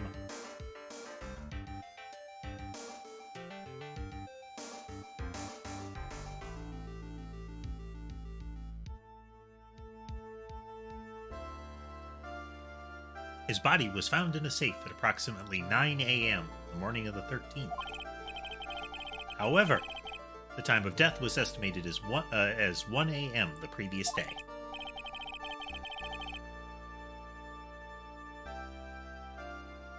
And that's when our little lost kitten dropped the ball.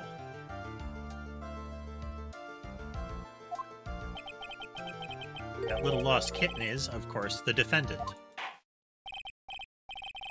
Very well, Mr. Godot, please call your first witness.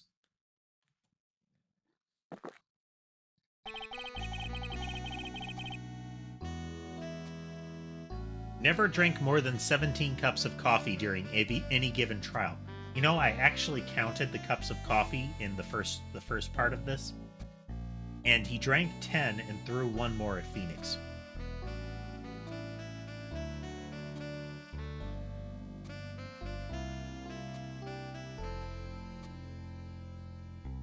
And by drank, I mean, like, apparently just slammed them down.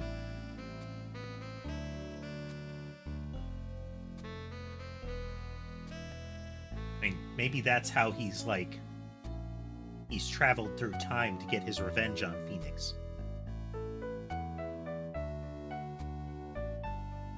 He drank so much coffee that he's able to vibrate into different times.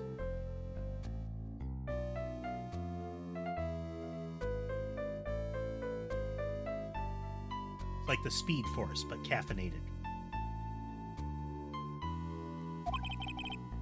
But the first one is always the best. Mr. Godot, your witness. Okay, then, let's hear what the defendant, Mr. Ron Delight, has to say for himself. The defendant? Well, Mr. Wright, does the defense have any objections? It may be a bit of a disadvantage having the defendant testify, but...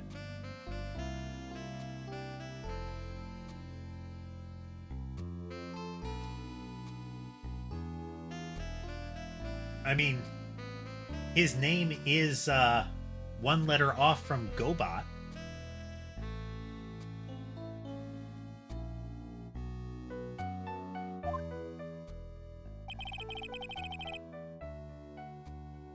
Remember when Mia was defending me? She allowed me to testify so she could do the cross-examination. She put a lot of trust in me back then. I have no objections, Your Honor. The defense will allow Mr. Delight to testify. Ah, you've got guts, Trite. All right then, Mr. Ron Delight, please take the stand.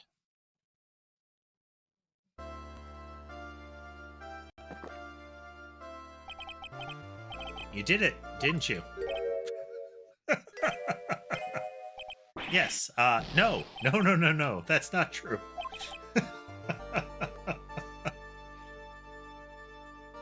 That was his secret ploy all along. Gets the defendant up on the stage, murderer says what?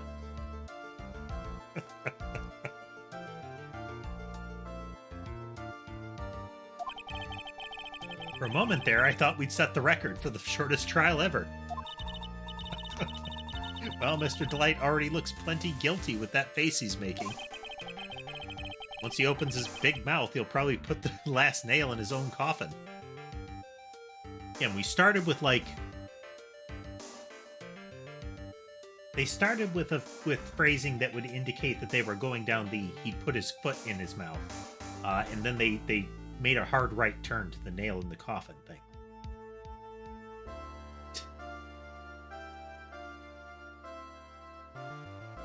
Exactly, Revy. No, you said it. You're guilty. Everybody heard him. He admitted it. No take-backsies in court.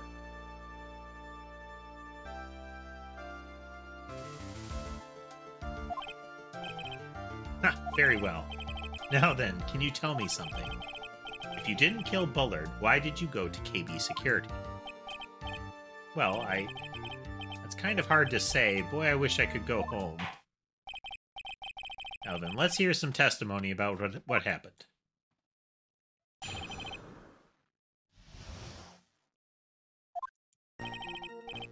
That evening, around 1 a.m., I went to see Mr. Bullard in his office at KB Security. The blackmail letter I got, it ordered me to go there. I'd been working for KB Security until a year ago, so I knew where his office was.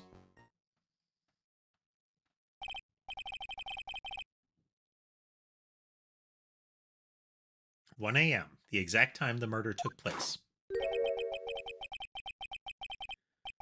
The weak get washed away by the tides of fate. The strong drink it up." Guess the strong are kind of Thorish. It's bitter today, too. Just like my destiny. What is it?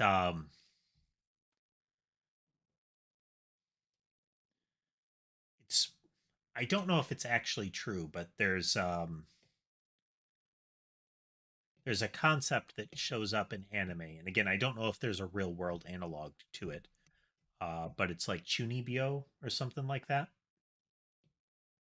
Which is becoming convinced or acting like you're convinced that you are essentially an anime protagonist, that you have like a greater destiny or secret powers or something like that. And those are the vibes that I do get from Godot. Like at any moment, he's going to start posing wildly.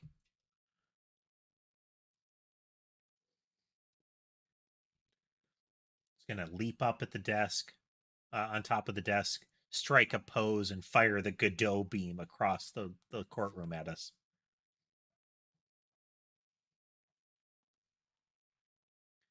You never know that from the way he's chugging it down. Mr. Wright, your cross-examination, if you please.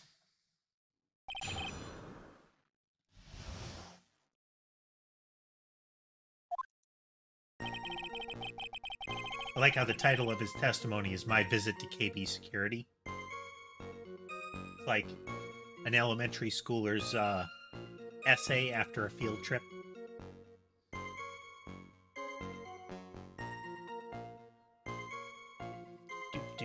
Button. 1 a.m., huh? You're absolutely sure about that? Yes, that's what my watch said when I was... That's what my watch said when I was entering the CEO's office. No. Actually, I'm not really sure. My watch was slow, and my internal clock was also a bit... 1 a.m., that's the exact time the victim, Mr. Bullard, was murdered, correct? Too late for a coffee date, that's for sure.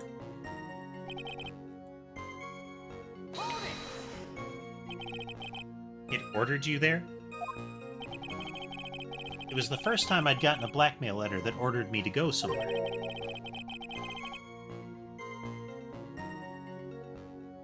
Does that mean you've gotten other blackmail letters then? Of course, they'd say things like, steal this or steal that. Why don't you save those for later, Mr. Delight? Please don't say any more. Now, what should I do? So what did the blackmail letter in question say? It said to bring $50,000. Money, eh? Perfect motive for committing murder. Oh, but wait! Never intended to pay that money anyway. I wasn't going to pay the money, I was just going to kill him so he'd stop blackmailing him. It's not like I killed him to stop him from blackmailing me. Is that right? After all, he had nothing to hold over my head. He had nothing to be afraid of. An important point indeed. Witness, let's have that added to your testimony. Yes, sir. Ah. A muddy mud skipper in outer space has a better chance of surviving than I do. He's making up stuff like Godot does now.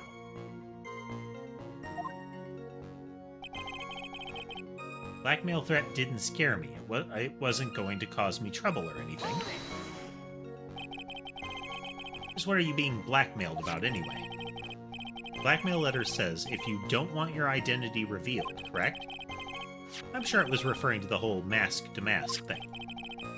But I wasn't worried. Mr. Bullard didn't have anything on me. He didn't? Anyway, I don't care what anyone says about me. As long as Desi believes in me. That's why Miss Delight didn't believe he was mask-to-mask. That's why I knew they were just hollow threats.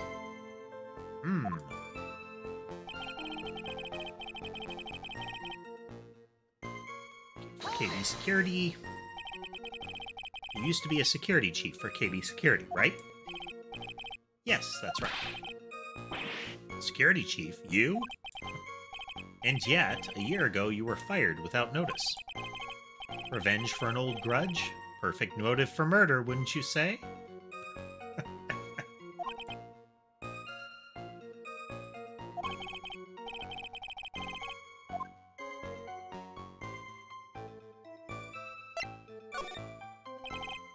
Mr. Delight, please tell us why you were fired from your job.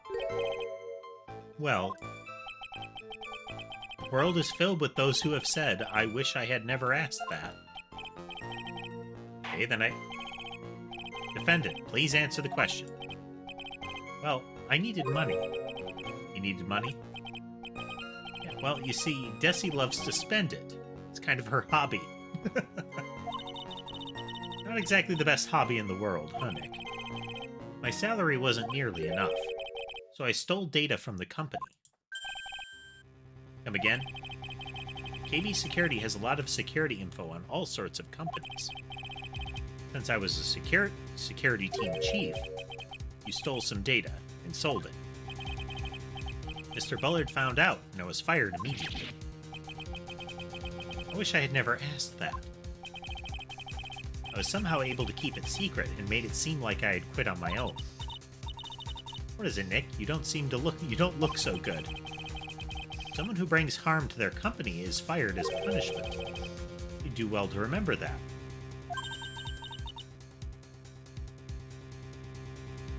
Sure told you. So you admit that you stole data from your company, is that correct? Yes, I'm sorry.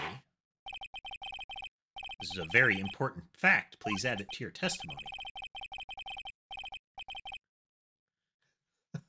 This whole thing just took a big turn for the worse, crashed, and blew up. It's gonna take the jaws of life to rip this case from the clutches of disaster. Now, Phoenix has gotten eloquent this time.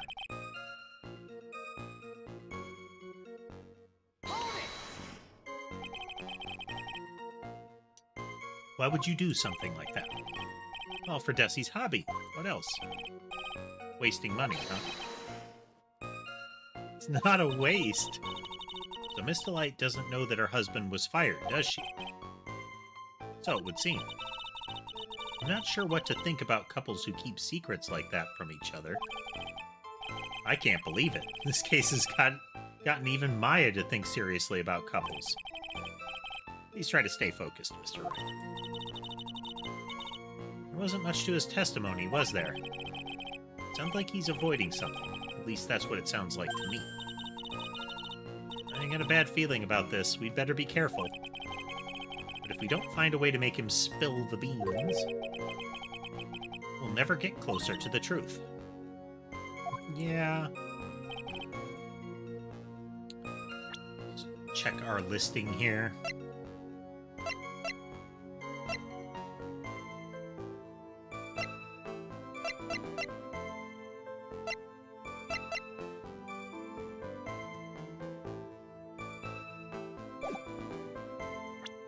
Save here so that if we repeatedly mess up, it doesn't penalize us too badly.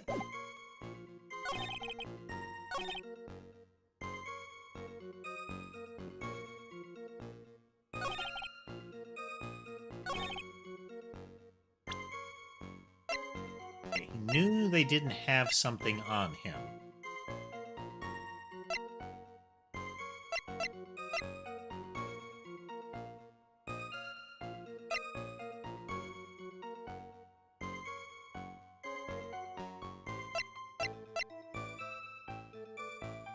I mean, I feel like this could be relevant because eventually, because it shows Ron in it. And based on what Phoenix was saying, when you really look, it's obvious that it's Ron in the picture. But I don't know how that would change things.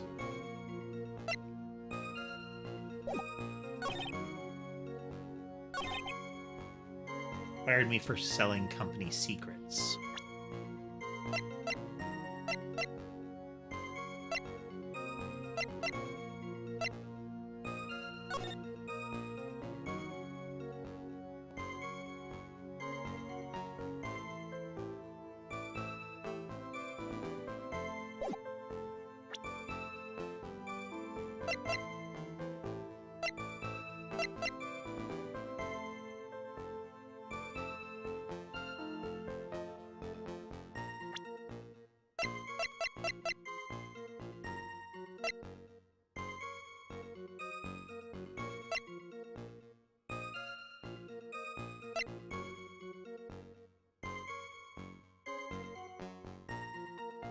So I think Desiree is also something about that.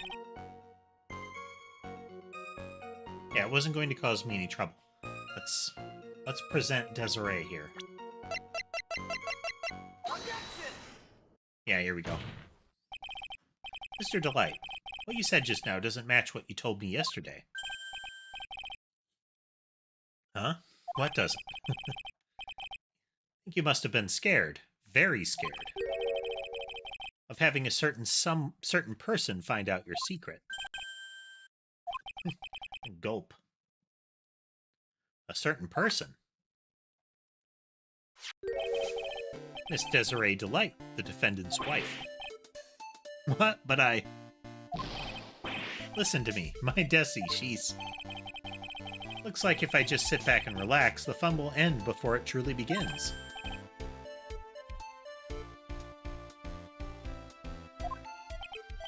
Grr. Yes, we know. It was all your wife's fault. What do you mean? Mr. Delight stole company data to pay for his wife's spending habit, for which he was fired.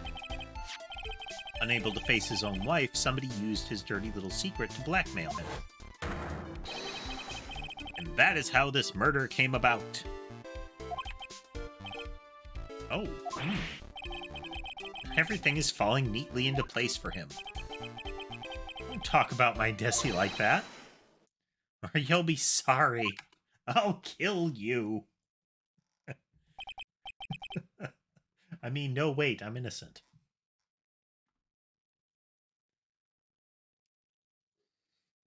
Well, it seems that we've learned a great deal of things here so far. What do you think, Nick? I didn't think it was possible to get so thoroughly whipped in just 20 minutes. Clearly, there was sufficient motive for murder. Stole data for his wife, he killed to protect his secret. A family man who cared just a little too much. The motive is clear. Let's move on. What happened at the crime scene at 1 in the morning, Mr. Delight? Come now, tell us. We're all ears. Points dramatically with his coffee mug. The other thing we never see is what happens to the coffee mug. So he either has it or he doesn't. You either see it arriving, he already has it, or he doesn't have the coffee mug. But we never see it going away. Does this lend credence to the concept that it is popping into existence just off camera to the right, and then ceasing to exist just in the same way when he's done with it? It's a mystery. Perhaps we will never know the answer. When I entered the office, there was a suspicious shadow there. Oh, no, the monocle is on the right eye. Both the right side and the correct one. Suddenly I was hit on the forehead. After that, I remember being a bit dazed. If I hadn't been wearing that, I would have been killed. When I came to, Mr. Bullard was lying there, dead.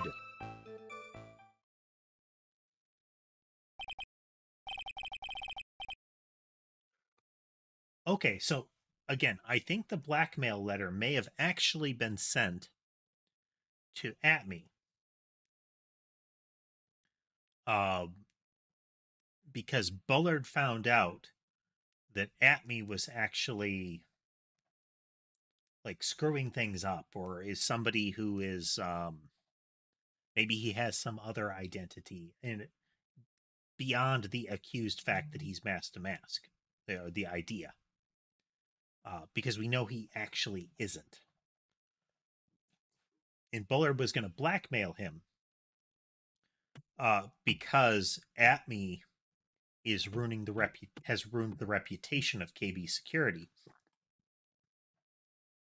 or has made them look very bad since they haven't been able to protect against mask.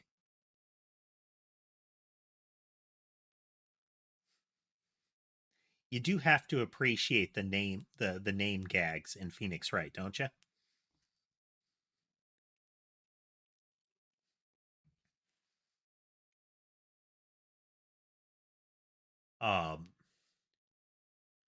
So the blackmail letter goes to Atme, and Atme, now seeing that he's that he's been found out, redirects the letter to Ron and sets Ron up for the murder of the CEO, which closes off the loose thread that is a threat to Atme. But it necessitates that Atme take the place of Ron as mask to mask. Oh, this one's convoluted, isn't it?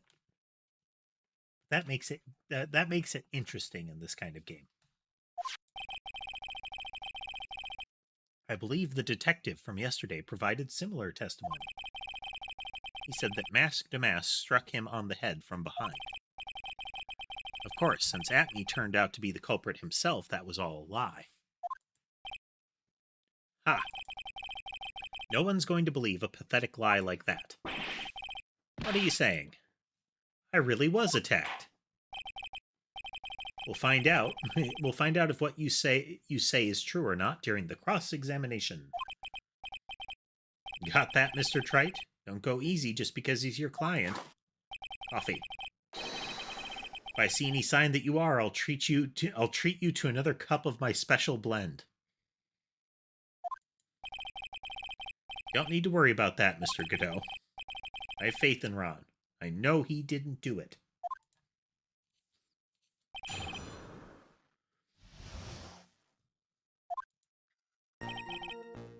In the office, there was a suspicious shadow. Who was this suspicious shadow? There were 1,000 of me, and if even one knew, I'd tell you. Trust me. His dodging all of our questions is not helping us win his case. Okay, then, how was the victim Mr. Bullard at that time? What do you mean by how was he? Was he already dead? Was he still alive? Maybe he was the one who hit you in the first place. That's a good question. What do you think, Mr. Wright? Yeah, forget it.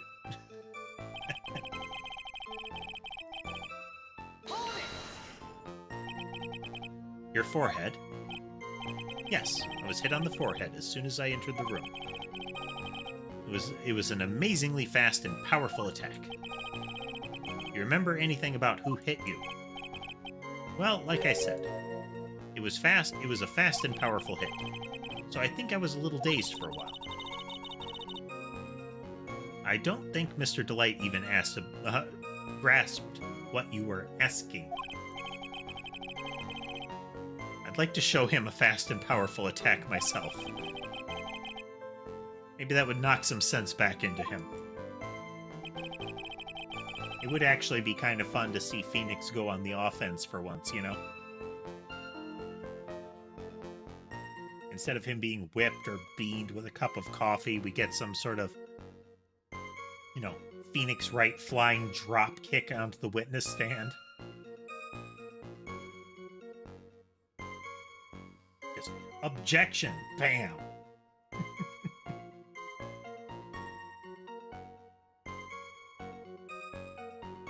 I wasn't wearing that. That? Could you please clarify what you're referring to? Why, my mask-to-mask costume, of course. Wait just a moment. Mask-to-mask? Huh? Oh, did I forget to mention it before? Just to be on the safe side, I dressed up as Mask-to-Mask. And then I descended upon the office of the CEO of KB Security. What? Nick, did you know about this? He never told me this. I don't recall him ever mentioning it to me either. Even I didn't know that. Oh, by the way...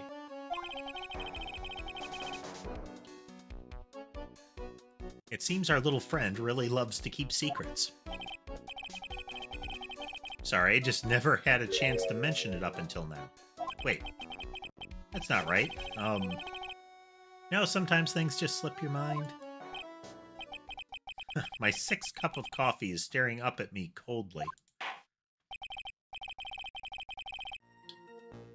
At any rate, we can't ignore this new piece of information. Witness, please correct your testimony. Would have been killed if I hadn't been wearing my Mask-to-Mask costume. Why were you dressed up as Mask-to-Mask? Why, because I'm Mask-to-Mask, of course. What are you talking about? Mask-to-Mask trial is being held next door. Yes, I guess so. Anyway, at that time. Anyway, moving along. I thought I was being blackmailed over the Mask-to-Mask issue. So I thought I should go as him just to be safe. Oh boy. Let me tell you, it's a real pain to move around with that cape. That's why it took a lot longer than I'd expected. Took a lot longer? What is he talking about? What do you mean by took a lot longer? Oh, opening the safe, of course. My cape got caught on the safe door, you see. This all happened when you were hiding Mr. Bullard's body. What was that? Back up a second. Yes? You were the one that hid the body in the safe? Well, yeah. Inconceivable. Why? Just why? What reason could you have? What were you thinking? The judge is actually being, like, insightful. He looks like he's actually paying attention to what's happening in the trial. It's amazing. It is, as he said, inconceivable.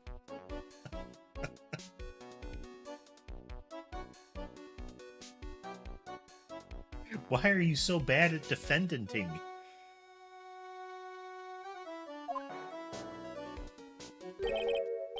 Question. When does someone toss their dirty shorts in the washing machine? What? The answer is simple. When they take them off.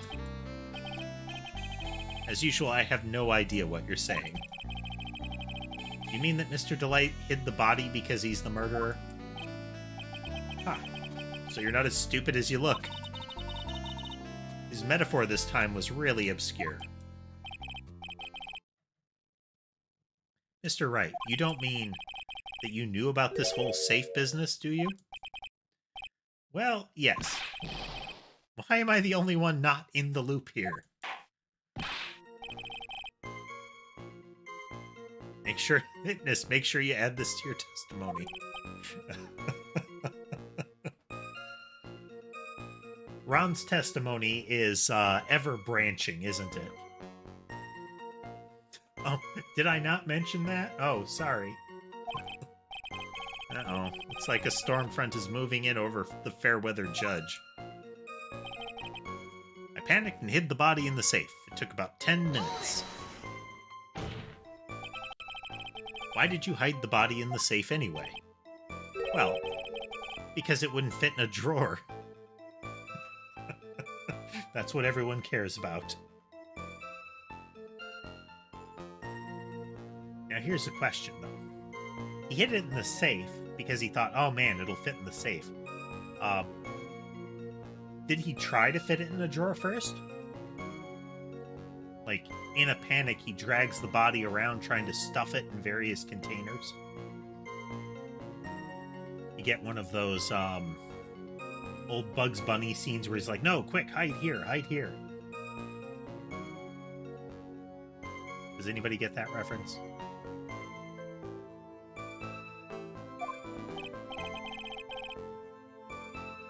Not exactly what I meant. When I saw that corpse, I kind of lost it. I thought, if they find his corpse, they'll think I did it. I think you had a simpler reason than that. It's because you killed him. That's why you spent 10 minutes hiding the body. That certainly makes more sense. Hold on. 10 minutes? What is it, Nick? I just had a thought. Under those circumstances, would you normally try to hide the body and spend 10 whole minutes to do it? Under those circumstances? What circumstances? Hey, Nick, if you think his behavior was so strange, why don't you present some evidence that would show just what those circumstances were? That's it. I'll take a look at the court record and present some evidence. We heard this from Mr. Delight yesterday, didn't we? Not much in his testimony, either. I betcha he's still hiding something. I wouldn't be surprised. We'll just have to draw it out of him. Slowly and painfully, in sudden, embarrassing bursts.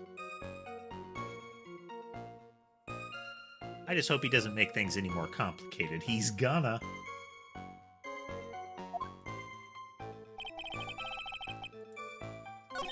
Shadow. Killed. Lord was dead. Panicked. Save.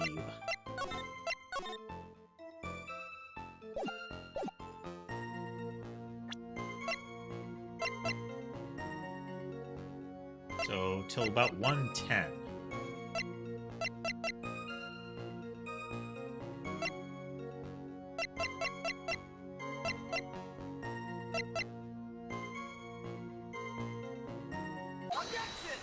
Here we go. The alarm would have been going off. Your Honor, could you please take a look at this record? And what might this be? A record for the emergency buzzer that connects the CEO's office to security.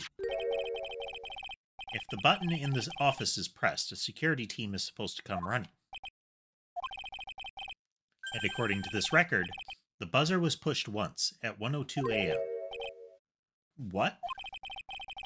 If Mr. Ron Delight truly was the murderer, he would have ran as soon as that buzzer sounded.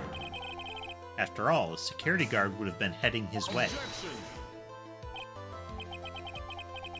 Let's remember who we're dealing with here. He probably had no idea there were security personnel in the building. Up until 1 year ago, my client was working as a chief of security. There's no way he wouldn't have known about it. But, as it turns out, the guard never came. That was nothing more than a coincidence.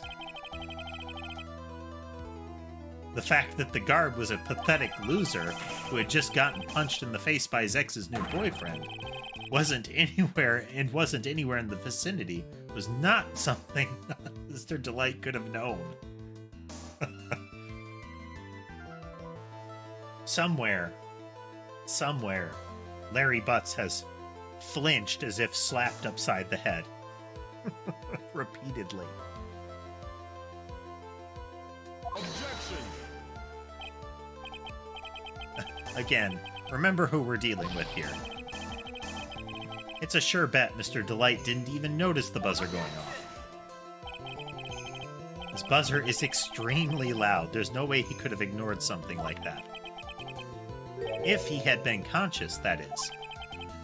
Conscious? What do you mean by that?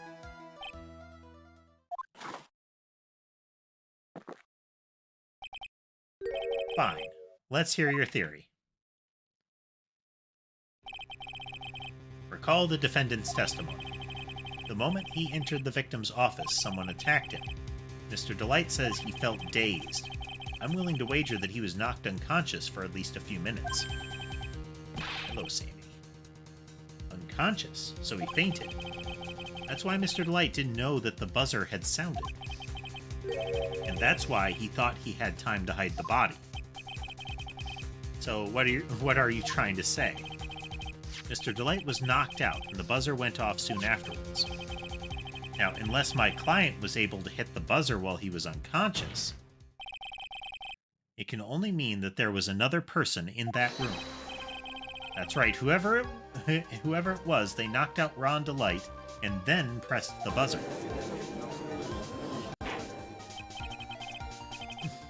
Gavel. Mr. Wright, this is preposterous. It was this kid. Ron Delight is the one who killed Kane Bullard. Then who pressed the buzzer? It was the victim, of course. He pressed the buzzer when the defendant attacked him. He didn't die right away. He must have held on long enough to push that button. So Kane Bullard sounded the buzzer himself. Is that your opinion on this, Mr. Wright? Or what is your opinion? I need to prove that the real criminal was there at the scene, but how? Well, first you save the game, Phoenix. And I prove that it wasn't Kane Bullard who sounded the buzzer. Well, Kane didn't have gloves on, so he should be able to show no fingerprints. The defense's opinion is this, Your Honor. This piece of evidence proves that it wasn't the victim who sounded the buzzer. I believe this is the piece of incontrovertible evidence you were looking for. The emergency buzzer? Is there some kind of clue on it? Absolutely not. Hey, come on now. At least give some thought to what you say before opening your mouth. The fact that there are absolutely no clues is itself the clue. Ooh. Tricky. Now I'm the one who's clueless. So no different than normal. This button has no fingerprints on it. If Mr. Bullard had really pressed it himself, naturally he would have left his fingerprints behind.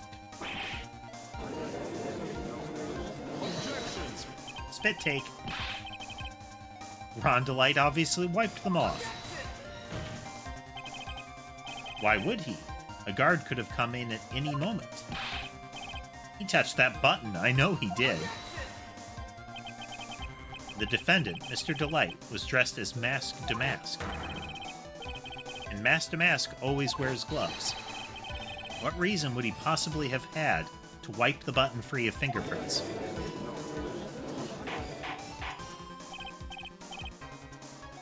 Gavel. It would seem I've been forced to eat crow. I wonder what blend number crow-flavored coffee is. However, if the real killer was there at the scene, why would that person press the emergency buzzer?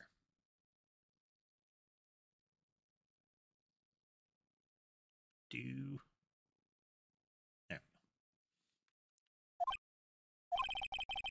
Shouldn't they have run away without putting themselves in extra danger? Pause. Pause. What's with this awkward silence all of a sudden? Looks like you're fresh out of parlor tricks. They're on to you, Nick. Maya has no confidence. Just give me a minute to collect my thoughts. The real culprit killed Mr. Bullard at around 1 a.m. And Mr. Delight just happened to waltz in when the murder was taking place, right?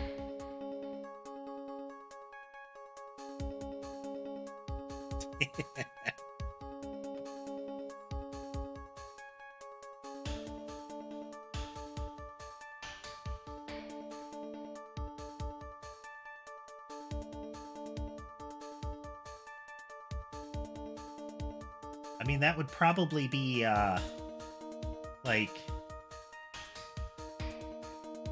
It'd be like 1024.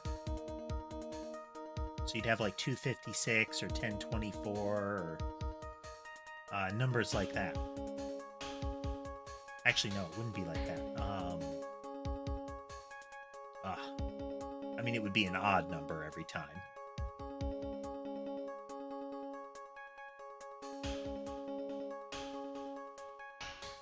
Oh, no time for math. No time for math.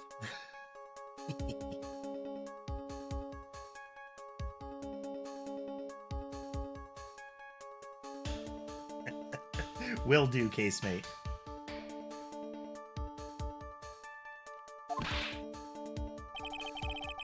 Killer clobbered Mr. Delight and then sounded the buzzer. Even though security was supposed to respond right away if the buzzer was pressed.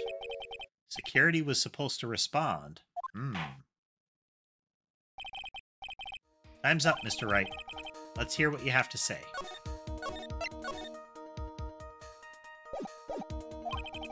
Very well, then. Oh ho, you've got some guts. I like that in an opponent. Why did the real killer sound the emergency buzzer?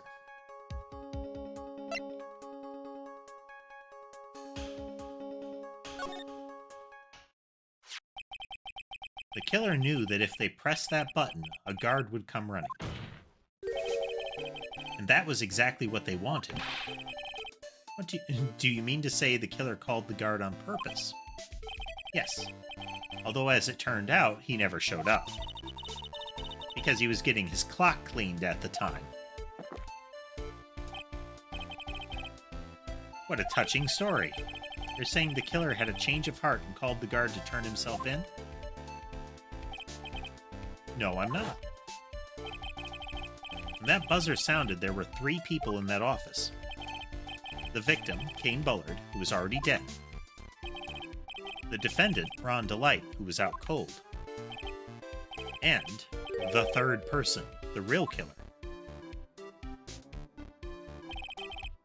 Hypothetically, yes. Now then, in this situation, if the real killer made an escape, what would happen? The only ones left in the room would be the victim and Ron Delight. And if any security guard came running in at that time, they would think that I was the murderer. Yes, that was precisely the real killer's objective. To frame Ron Delight for the murder.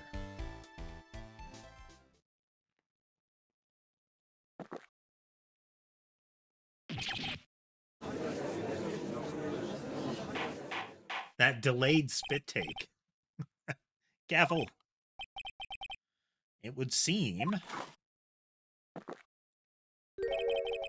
I've been made to eat my words once again. Actually, you've been made to do a spit take with a cup of coffee. Mr. Wright, who was it? Who was it that tried to frame me? Wait a second. I'm the one and only Mask to Mask, so...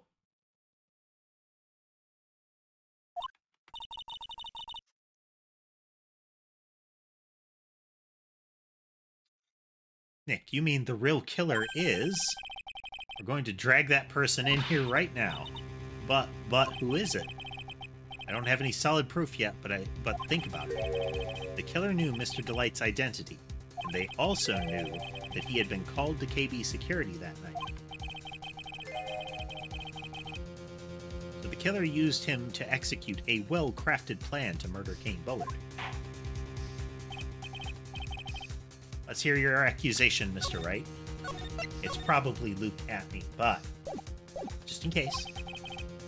Who was it? Who was it that framed Mr. Ron Delight for the murder of Kane Bullard? And I read that as who framed Roger Rabbit.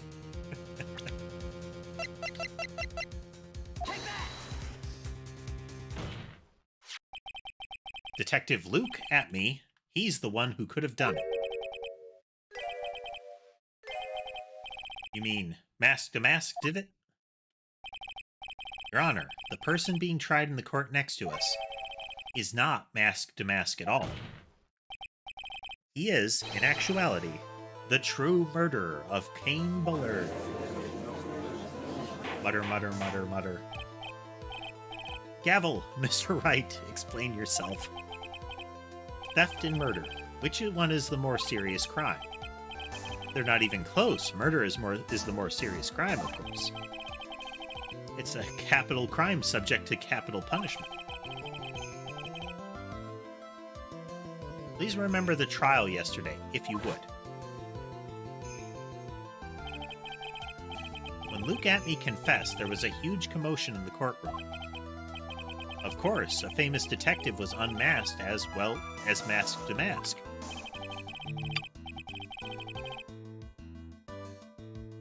Instead of being convicted of murder, he was found guilty of grand larceny.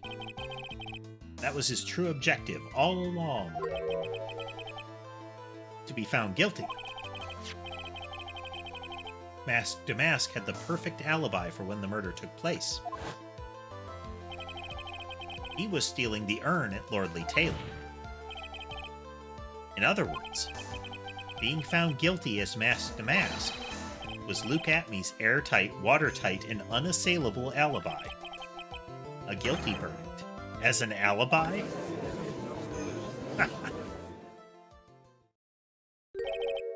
You know, it's almost time. For what? For Luke Atmey's verdict. It was a pretty simple trial, after all. If we're going to stop this trial and stall that one, we need to do it now. Of course.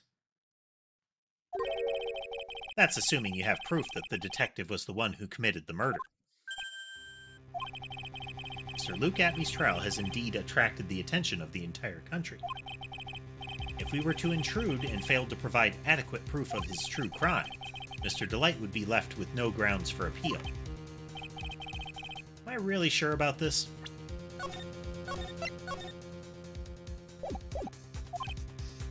Ha!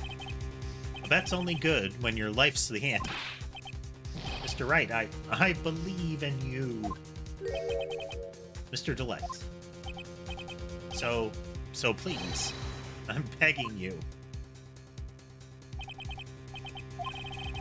My decision will determine the rest of your life. Can I really risk your life like this? Phoenix, use the Force, Phoenix. What was that? I mean, it's been a while since Mia did it, but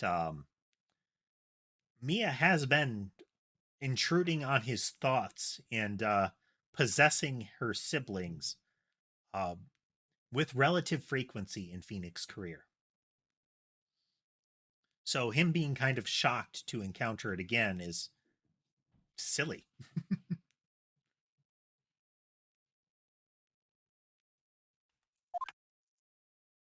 Don't stray, Phoenix. For your client, take the path of trust.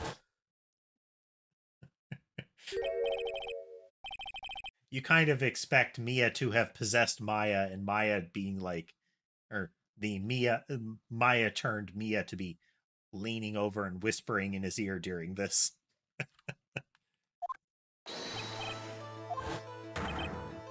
Your Honor, the defense requests an immediate recess.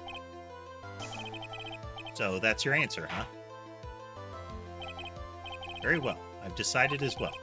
This court will now take a 20-minute recess. Mr. Wright, when we return, please summon Mr. Luke Atmey to the stand. Yes, Your Honor.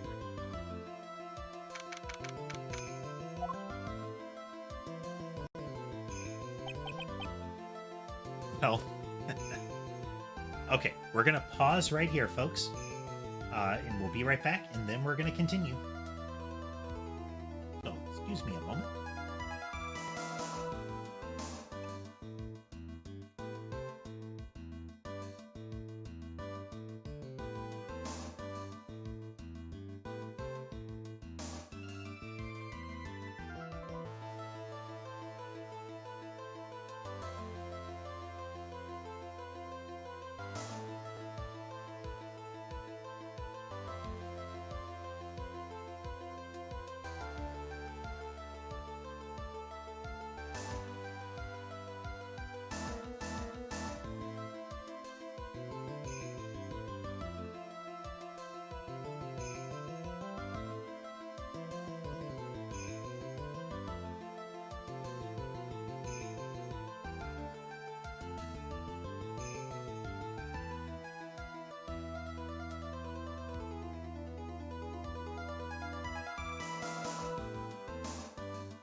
get him settled in here.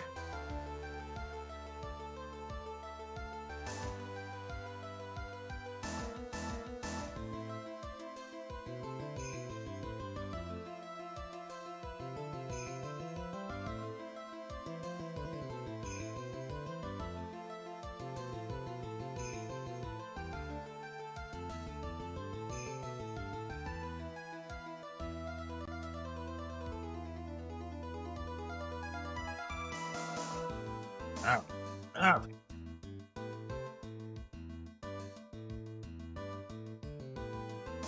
Still need to adjust that transition. The timing is off. Anywho, Mason and Sky have a habit of trying to steal my chair if I move away for too long. Well, Sir Detective at me. Heh.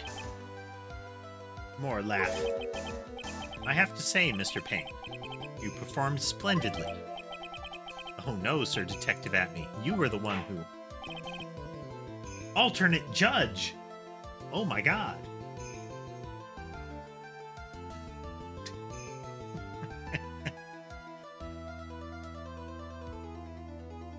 I'm getting kind of a Dr. Sayus vibe. Anybody else?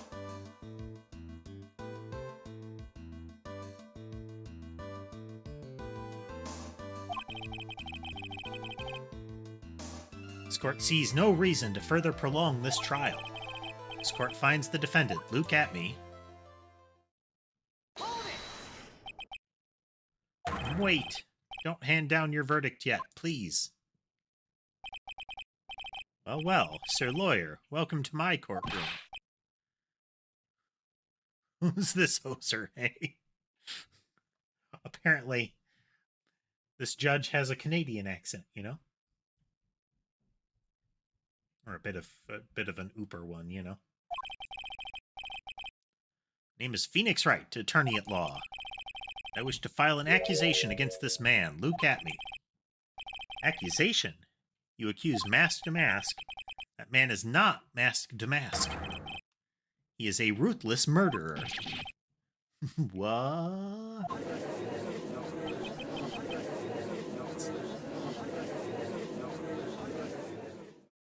Mutter, mutter, mutter. To be continued. Well, see, this would have been a better spot for a break, but, you know, moving right along. I mean, it doesn't much make a difference, but, yeah. Dramatic appropriateness and all.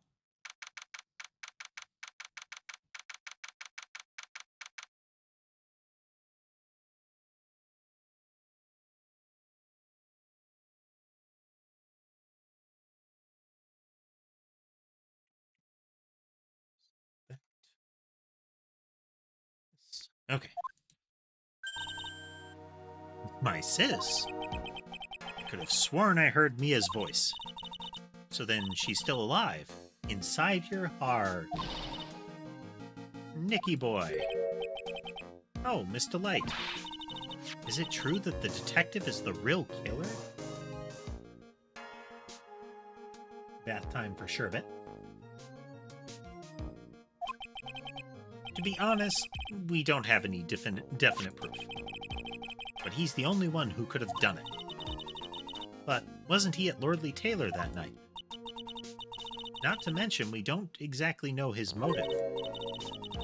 I mean, why would Detective Atme want to kill Kane Bullard? Oops, it's almost time. Better get back to the courtroom. Need to find some solid proof. And it's gotta happen sooner rather than later. October 14th.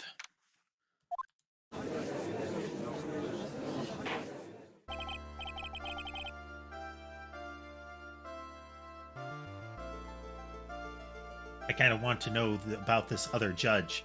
This judge's younger brother who lives in Canada. Sir Luke Atme, please take the stand. Oh well, how do you do, Sir Lawyer? Stretch? Never would have thought to see you acting so recklessly. I couldn't let them hand down your verdict just yet.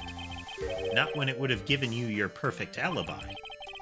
An alibi by the name of Mask Damask. I'm sorry, I'm afraid even the great Luke Atme has no idea what you mean. Of course, I have been in the next courtroom ever since 10 o'clock this morning.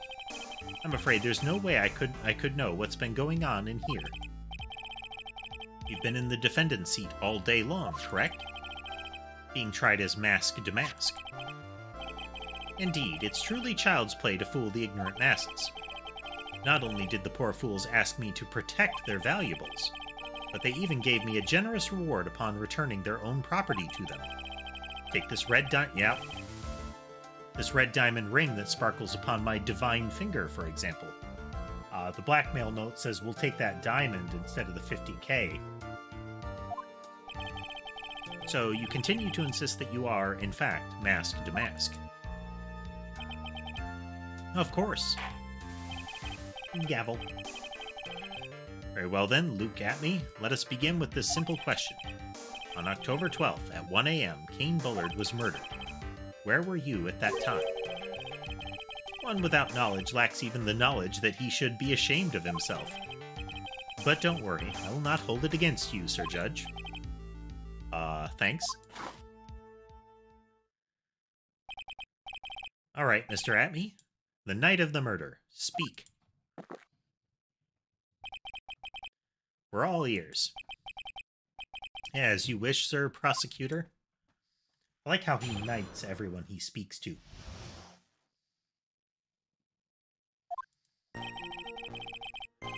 I was stealing the urn as Mask Damask, just as I announced I would.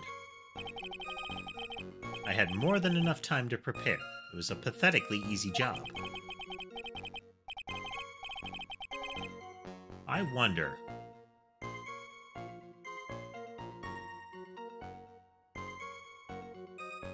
Let's see.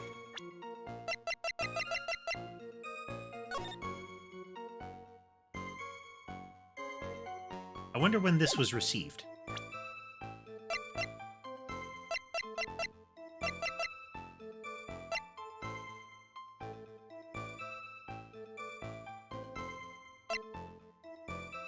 Because it was broken and repaired 2 weeks ago.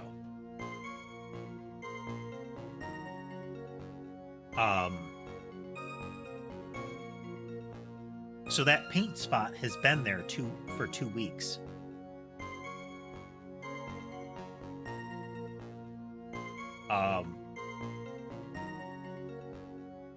He could have taken it at 1 a.m. at any time up to 2 weeks ago.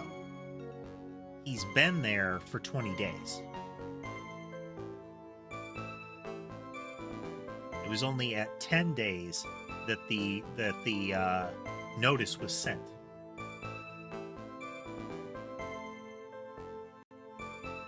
So what if he actually took that picture with the camera that he set up in advance and kept the police away from? What if he took that picture before the night? Because he had a Mask Damask costume.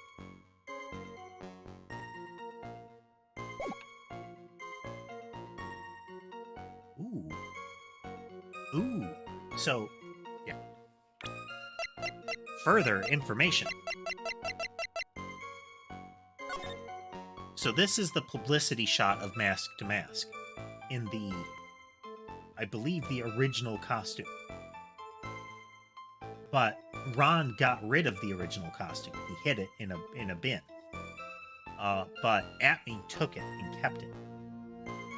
But we have, if you looked at Ron's current costume and the picture in Ron's memory of how he looked in his costume, there is no big medallion.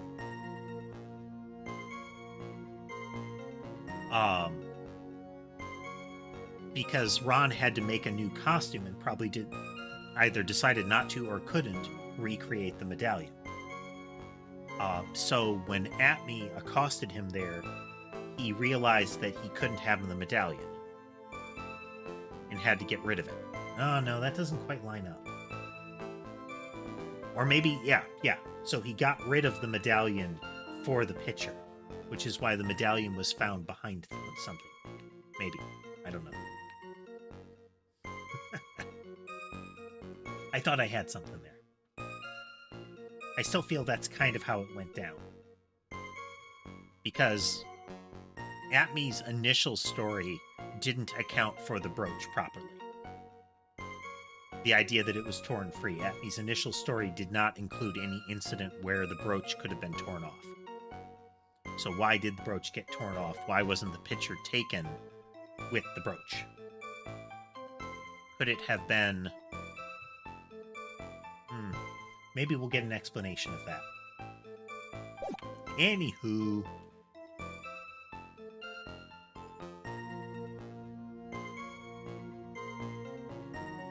Photograph contains no words, but in this case, one turned out to be my witness. The time at which the camera captured mask to mask was the same time as the murder.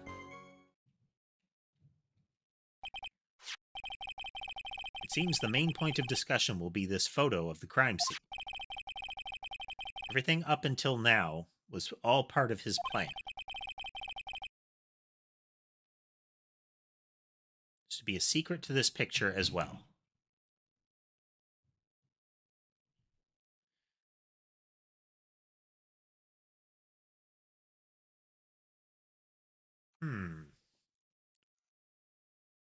Because the statue isn't there.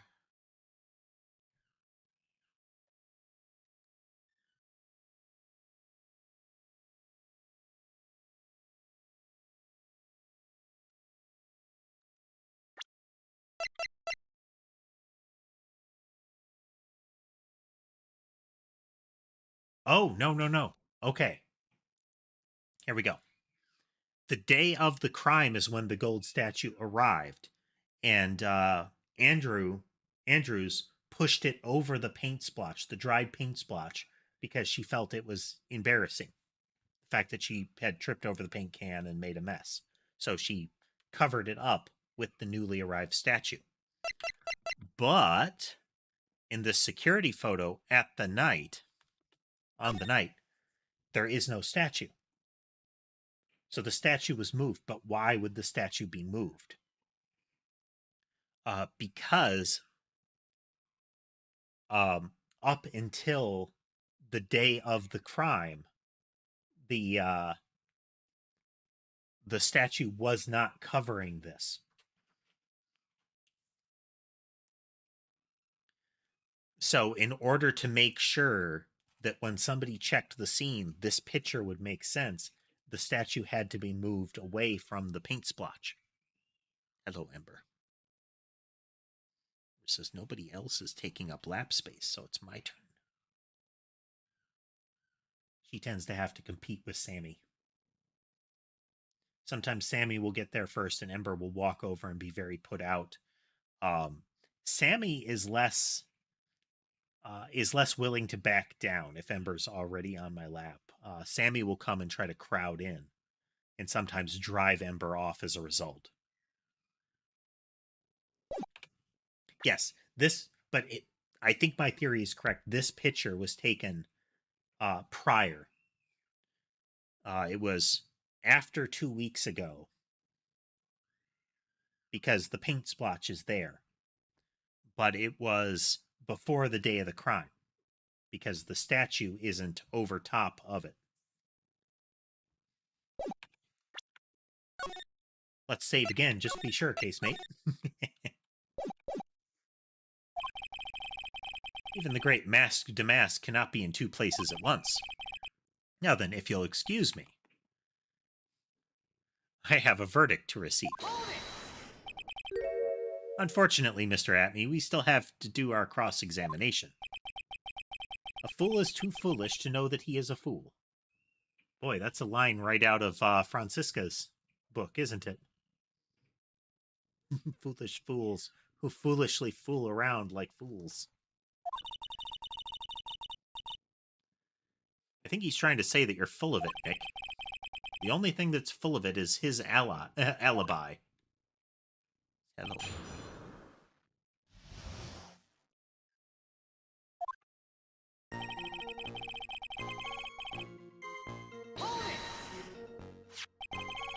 So this photograph is the proof, correct? Indeed it is. And the man in the photo is certainly wearing a mask. That is why I'm called Mask to Mask.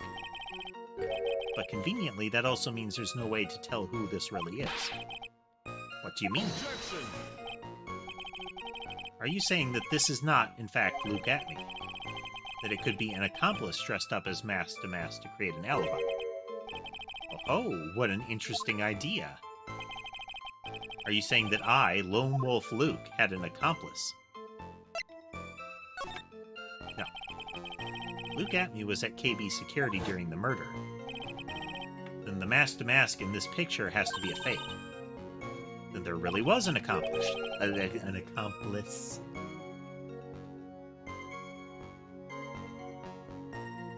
It looks like he's got that little magnifying lens monocle. It really looks like he kind of disengages a lock on it when he pivots it and just pulls his eye forward. I still contest that. Right now, I have no idea who the accomplice was. Baseless objections are just what that guy wants. There's got to be another way, and I'm gonna find it.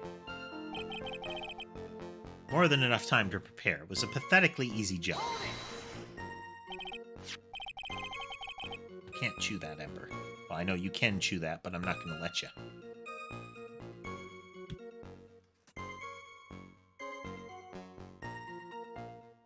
I don't know if if she still resents quarantine or if she just picked up bad habits, but she has become a chewer.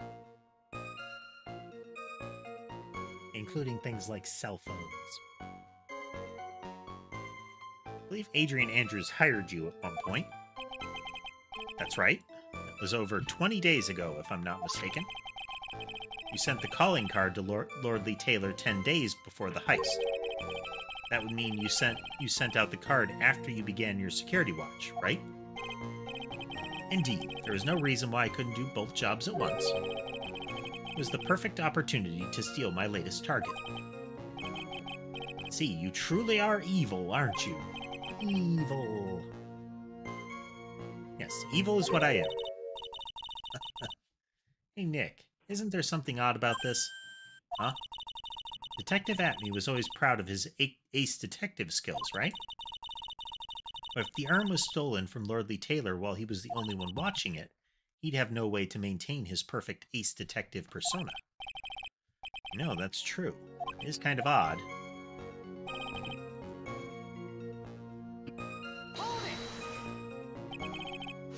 So by photograph, you mean this piece of evidence here. What are you doing, Ember? Ember. Come here. Come here.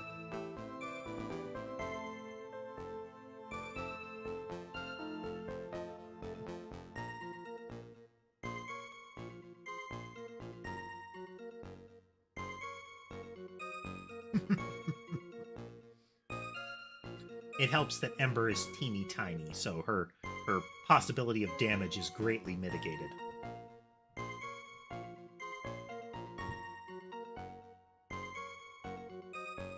Tom, my big old Maine Coon, was a chewer too, but that's still smaller in scale than a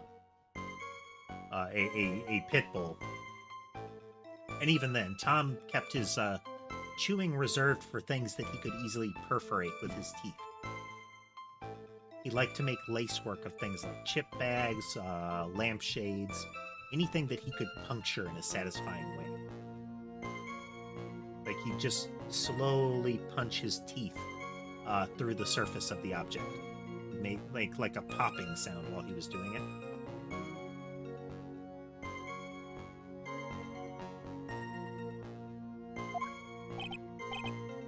Indeed it is. That is it. The very thing that proves I committed the crime. The very thing that proves you committed the crime. When you think about it, it's really odd. You say that almost as if you had this picture taken on purpose. He was simply caught by the very camera that he had set up. We all have days like that. Indeed, it turned out that there was no such thing as the perfect crime after all.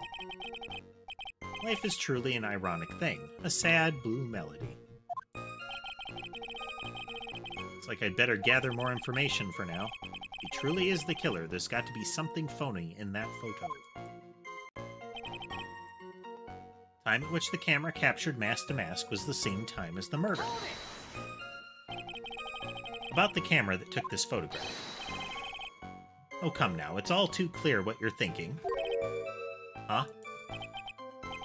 You think I altered the timestamp on the photo, don't you? I'm afraid that's impossible. The camera was set up by Lordly Taylor, and on top of that, it was Lordly Taylor's staff that printed that picture's data. Unfortunately for the defense, there's no way that picture could have been altered. I see. So I better find something else that could be suspicious. So, if this alibi is false? It has to be, or he couldn't have killed Mr. Bullard at KB Security. But I'm not really spotting anything unusual. There are two possibilities. Either the mask-to-mask in the photo is fake, or the photo itself is. So they give you two pathways. But I think the first one is wrong.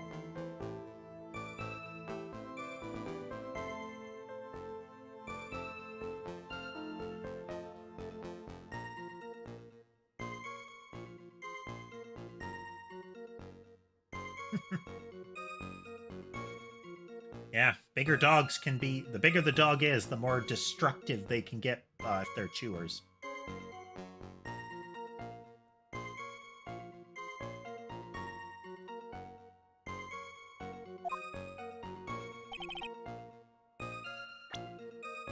Got another save here.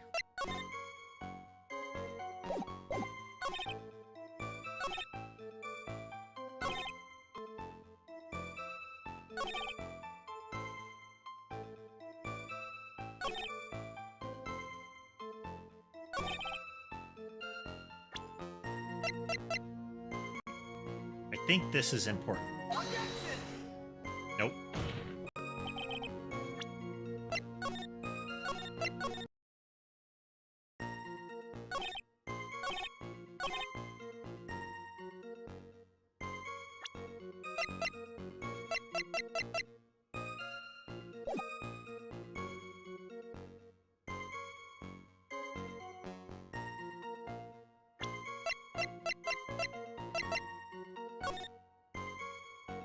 See, just before 1.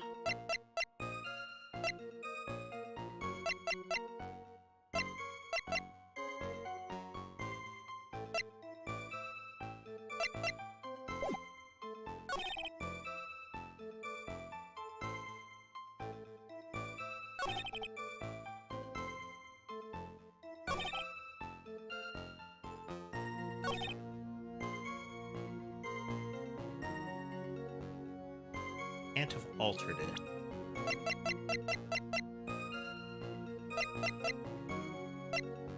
I wonder, do we present the photo itself? No.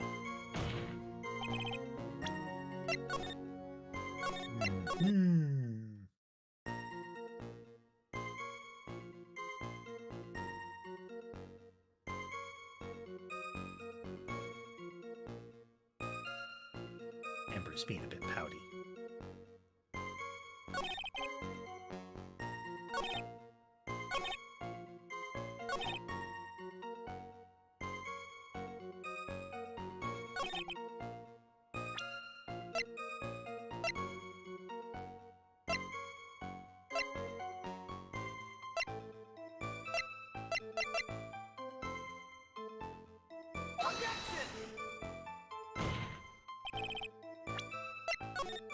I just wanted to throw it out there that the time was slightly different, but it's not close enough to matter.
I feel like I'm thrashing here. The missing brooch isn't relevant, but the fact that it was taken off seems like it would be useful.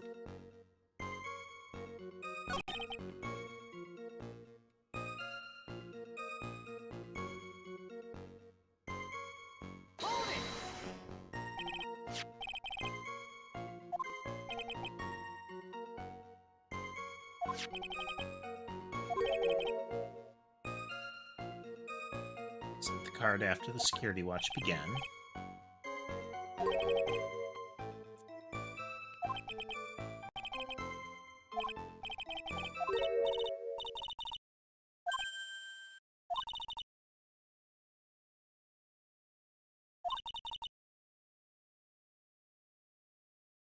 Yeah, it's... He started it with the idea...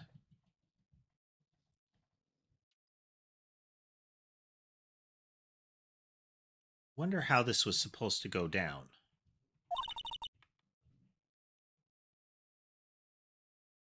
Maybe it was because the blackmail note threw off the pattern here.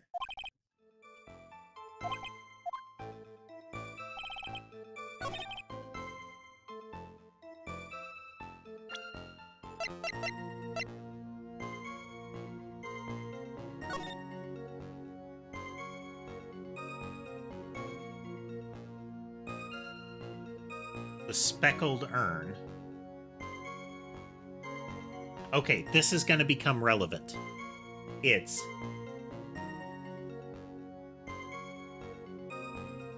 because the treasure was out of sight. Like, Atme never saw the urn. Or is supposed to have never seen the urn, because when it arrived, Adrian was the one that brought it in. She broke it, put it back together, and then hid it.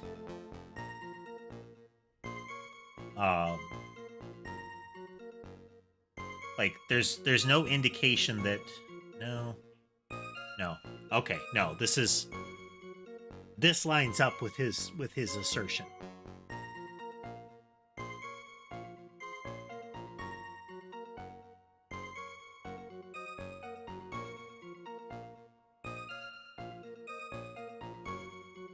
It was 10 days when he sent it. And then... it was 2 weeks ago.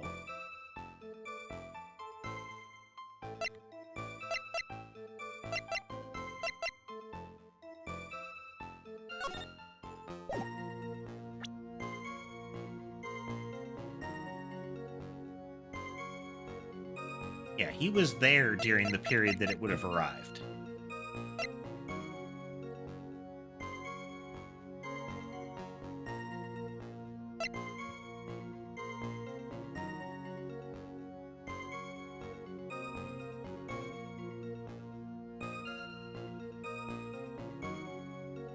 It was never displayed up until that point.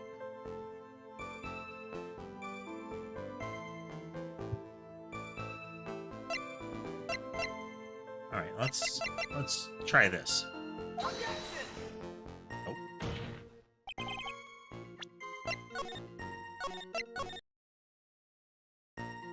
I was thinking that maybe... oh, here about here.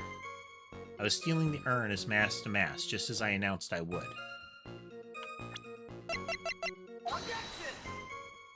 Nope. Because the calling card says speckled urn.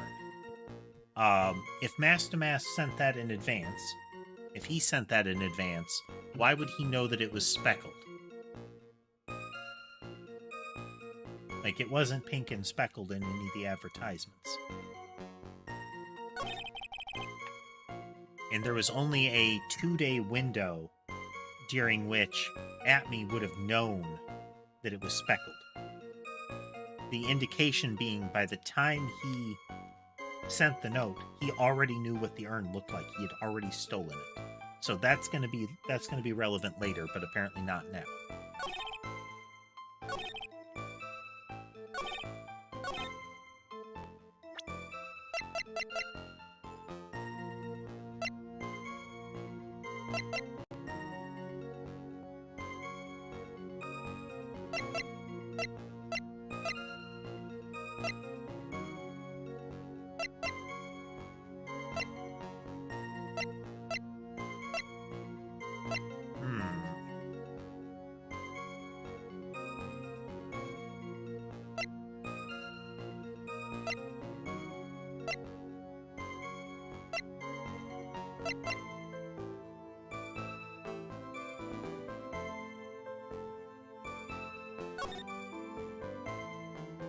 Okay, let's try this part.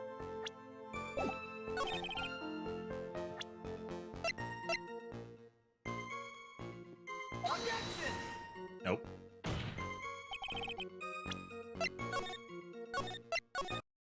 That's definitely going to come up later, but it seems like that's not what we're looking for here.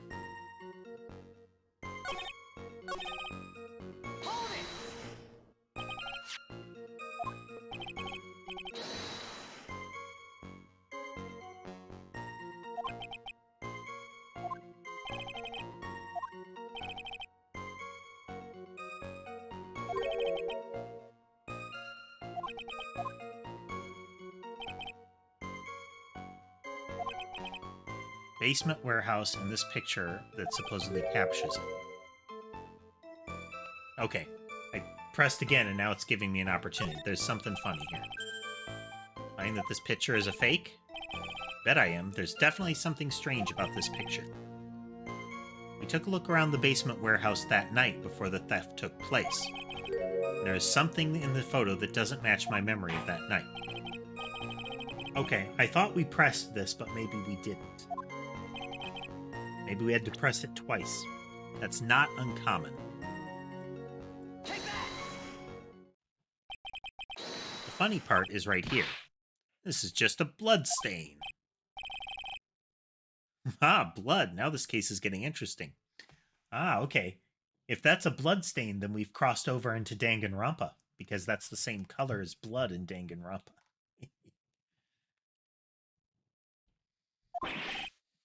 No, not exactly. The stain is actually pink paint. Oh, just paint. And peach-colored at that.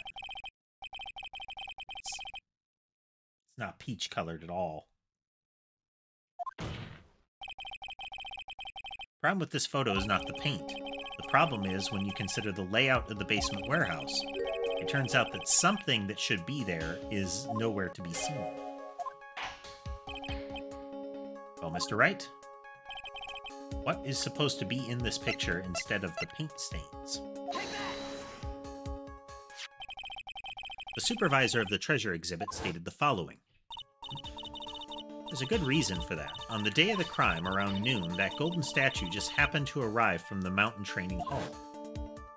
The Mountain Training Hall.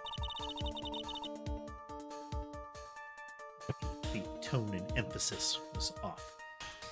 I realized the statue would be the perfect size for covering up the paint stains. That's why I put it where you first saw it. I myself was there the night that the theft took place and saw the statue in that spot.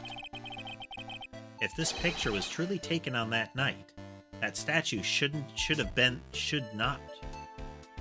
Objection! But when I went there the day after the theft, that statue of the old bag was sitting in the corner. Perhaps it was somehow pushed there accidentally. Your Honor, this statue is slightly larger than yourself, and quite heavy. Ooh, I wonder if the sword was used as a lever to shift it. It would take more than an accidental push to move it that distance. In that case, can you prove it? Can you give us the rhyme and the reason as to why that statue was moved that night?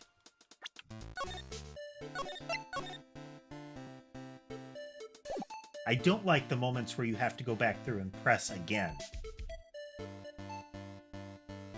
because I really thought that I pressed that point, but, you know. I'm certainly not going to look at the replay to verify either way. Can you do it, Nick? Never mind who moved it. The real question is, why did they move it? Mr. Wright, I hope you are prepared with your answer. Who was the one that moved the golden statue on the night of the crime?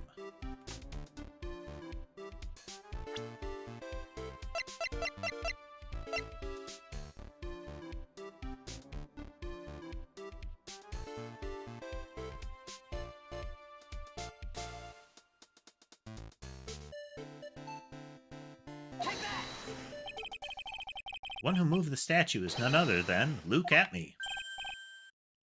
Come now, Sir Lawyer. There you go again on one of your strange delusions. Mr. Wright, what basis do you have for your strange delusions? It's very simple. The witness was the only one in the basement warehouse that night. It is indeed very simple. However, Stretch, why would I want to move a heavy golden statue? The reason for moving the gold statue. Here's where our battle really begins.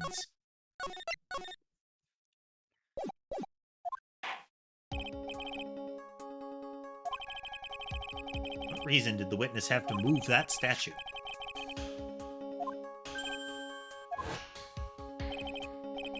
Look at me. You pretended to be mask to mask. You create an alibi by showing you were at Lordly Taylor that night. But this photograph contains a single fatal flaw. If the statue had been there, your lie would be exposed like cheap film at a drugstore. That's why you had to move the statue. A single fatal flaw? Interesting theory. Please enlighten us. Where in the picture does the lie exist? I think the timestamp is the lie. Naturally, the lies in this photo is the timestamp. What do you mean? I'll tell you exactly what I mean. On the night in question, Luke Atme went to KB Security and murdered Kane Bullard. Therefore, it's obvious. It would be have been impossible for him to have been at Lordly Taylor at this time.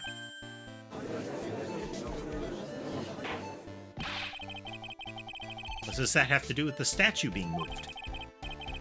Remember, if you will, Your Honor. When was the statue placed beside the warehouse door? Well, the statue was taken down to the warehouse on the day of the crime, and it was placed there in order to cover up the paint. Exactly. Luke Atme had already decided on the time when he was going to kill the victim. And so, in order to create an alibi for that time, he took this picture days before the murder took place. It would have been in the 2-day window after Andrews had received the urn and broken it, but before the 10 days, the 10-day window of the calling card. He took this picture days before the murder took place. What the? Of course, the statue hadn't been brought down to the basement warehouse yet. Ah. So, on the day of the crime, Mr. Atme must have been quite nervous. As nervous as a long-tailed cat in a rocking chair factory, so to speak. What? Why is he trotting out like Southern lawyer behavior suddenly? He needs to, like, stretch his suspenders. Why? Because something that wasn't supposed to be there had been brought down and placed where it wasn't supposed to be. And that is why Luke Atme had to move the statue on the night of the murder. He did it to make the room match, that way it had match with the way it had been in his photo. Shock! Gavel! Mr. Atme, is this true? One moment, Your Honor. Have you forgotten this? What's that? The data for the basement warehouse computer. According to this, the camera did indeed go off on the night of the crime. It's true that the camera had been set up by the Lordly Taylor staff. However, The program used to manage that data was yours. That alone would have allowed you to tamper with the data.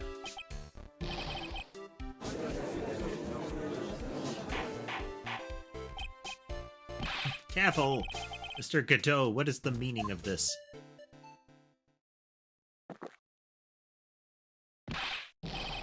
No, I warned you about making me wait. Now put that coffee down. My 11th cup. I promised to drink no more than 17 during a trial, which means I'm still good till the last drop. However, the defense has a very good point. A good point? So what? We are all but travelers on a road of infinite points. I think he's got his points mixed up with his other points. So you say this photo was taken ahead of time, and that the statue was moved in order to make it match. It's a very interesting idea, however, there's no point that can't be denied, which is that it's only a possibility. Men that are trapped by the chains of maybe can never reach their dreams. That's very true. Oh wait, don't fall for that, Your Honor. Hey, Mr. Damask. Yes? If there's no funny business in your actions as Mask Damask, there should be no problem with you telling us your strategy. So let's hear it. Okay, we're getting closer to the point where we're going to be able to reference the calling card and compare it to the fact that the urn was reassembled. Supply the cart with information about your plan to steal the sacred urn. Round 2. Fight. I first received the request from Lordly Taylor about 20 days ago. The urn was placed in a box in Zvari. It was then sent to the warehouse. Hence, I was actually unable to see the urn for myself until the day of the crime. Yep. I knew it was an extremely valuable treasure, so I sent my card 10 days beforehand. I then handled security by myself to ensure that my crime would go smoothly. Last, I held the urn in my hands for the first time at 1 a.m. on October 12th. So that for the first time on October 12th is the problem. Pretty much all the stuff we've heard before, isn't it? Yeah, but we will find the truth hidden in the nuggets of new information he gave. Nuggets. Witness, you're sure there are no mistakes this time? One second.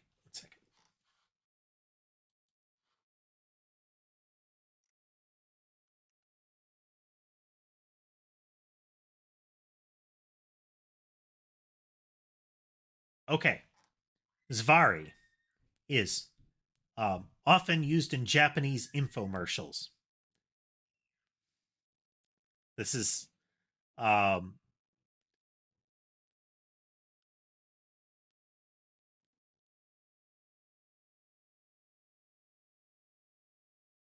apparently when they were localizing this.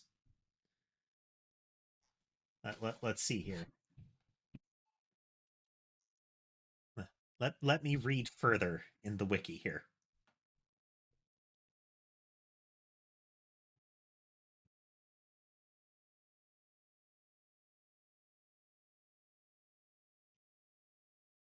In the Japanese version, he talks with a lot of very old Japanese word in his catchphrase. It is let's see, it's like Zuvari. Is based on the word Zubari, which is frankly or decisively, often used in Japanese infomercials. Apparently, during the English localization, his catchphrase was initially "schwing," which is terrible, and they should feel terrible that they even thought of using that. But somebody changed it to Zvari, like its current spelling, as just something eccentric that would be worthy of the character, and it's based off of the Japanese catchphrase. Okay, it's a nonsense word that is based off of a like a catchy word that they use in commercials. And it's a replacement for a terrible idea. Though the image of this guy shout after making but just before making a decisive statement, shouting "schwing" and doing a pelvic thrust would also be kind of hilarious.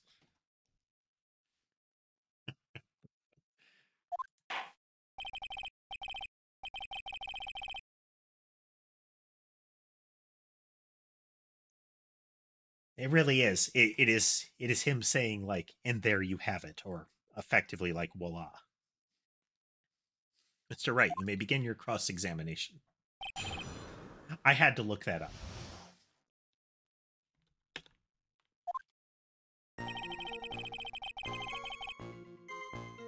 I first received the request about 20 days ago. You were asked to guard the urn by Miss Adrian Andrews, is that right? Indeed. It seemed that they had heard of my Svarkling reputation. Wah, wah. See, Miss Andrews is still attracting the weirdos. Or watch out too, Maya.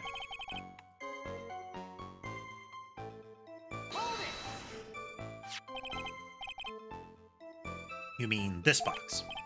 Yes, that pathetic box. Lady Andrews was specifically taken with that urn. Was especially taken, and she wouldn't let anyone enter the storeroom, not even me. Huh, interesting. So I was actually unable to see the urn myself until the day of the crime. You're sure that you had never seen the urn before? Indeed. You may ask Lady Andrews to confirm for yourself. My security was focused entirely on the entrance to that warehouse. However, I, Luke Atme, let no information whatsoever slip through my fingers. I knew it was extremely valuable. You mean this calling card? That's right. That is, without a doubt, my calling card. Guess Mr. Delight didn't make this after all. Of course, because Atme knew about the emblem. Making this card authentic would have been child's play for him.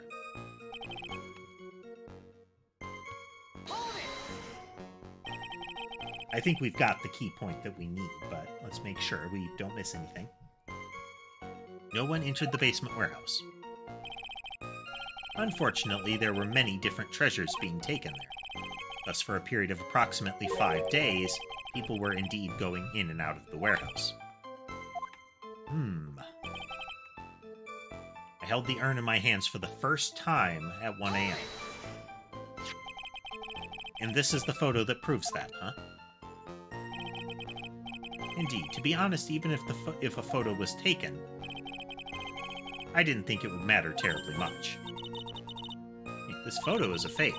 Detective Atme might have stolen the urn whenever this was taken. That's true. You know, he's been saying that he never saw the urn until that night. If we can prove that he's lying there, we can wrap this up and put a bow on it. Take a good hard look at the court record. A lot to go on, is there? That detective's been covering his tracks.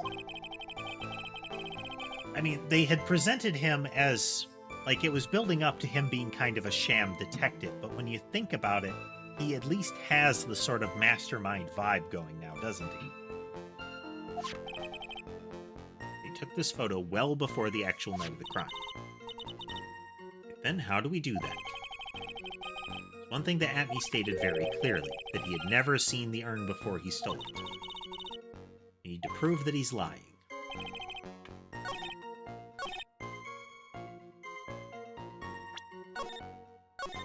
Save. I think the calling card will work here. Yep.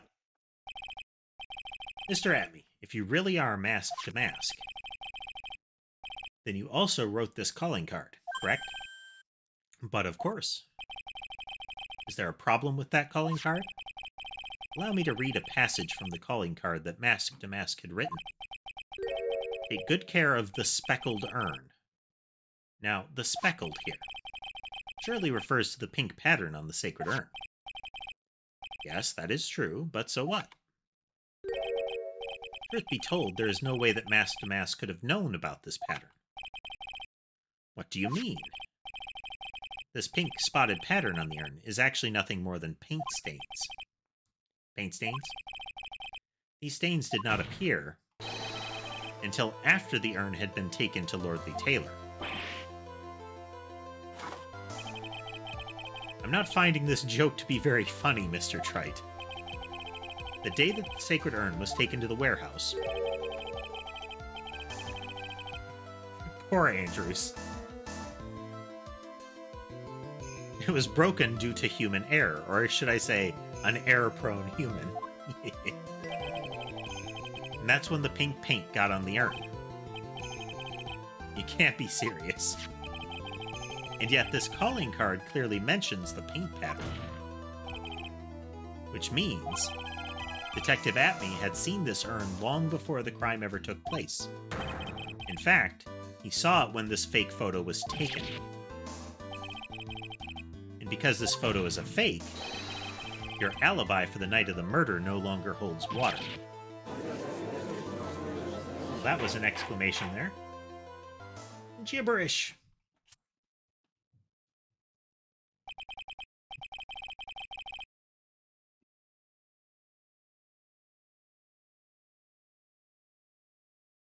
Witness, do you have anything to say for yourself? Alright, that did it. He's broken. Nick, I think it's still a little early for a victory pose. Huh?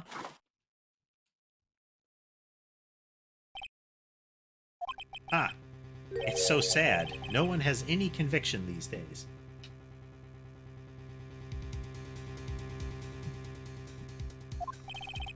Conviction, you say? Yesterday, we all decided unanimously this man was Mask to Mask, and now we're calling him a murderer. You don't think we're being a tad fickle? That's a good point. Oh wait, don't fall for that too, Your Honor. You say that Luke Atme was the one who killed Cain Bullard? Then let me ask you this. Why would he do that? Laugh. An excellent point. Motive, Mr. Wright, motive. Might you my merry murderous motive manifest? Nice. Nick, he's getting his second wind. He prepared an alibi and pinned his crime on Ron Delight, as you say. He must have had a very strong motive for murder. The only one with any motive we've seen is Ron Delight. Isn't that right, Detective? Indeed. According to my own research, the boy's motive is clear. Without a motive, it's nearly impossible to prove guilt in a murder case. Now then, maybe you can enlighten us as to what the defendant's motives were. Be honored to, Sir Old-Timer. Everything they can to make Ron look suspicious. Despite our lack of hard information, this may be our only chance.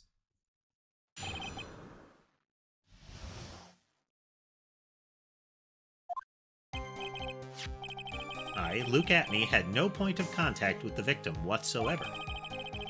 Cain Bullard decided to investigate Mask to Mask and simply mistook who he was.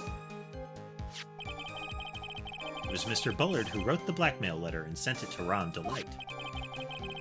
It was again Mr. Bullard who harbored a grudge against Mr. Delight for his betrayal. Mr. Bullard's mistake is quite excusable.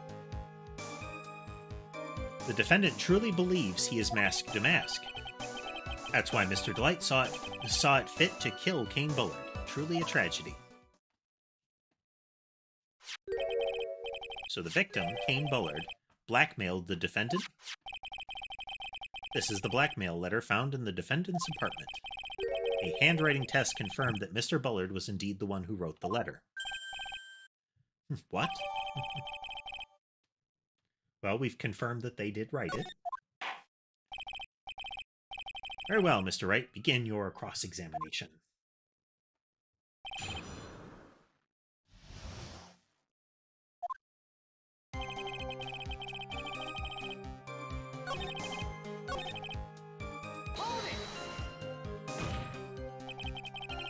who in the world is going to prove that? I will. Huh? After doing a thorough background check of Detective Atney and Kane Bullard, we are unable to find any links between them. It's all in the report. Perhaps they were connected through their work? They were both involved in security. Nope. That was blunt. Do we have anything on KB security?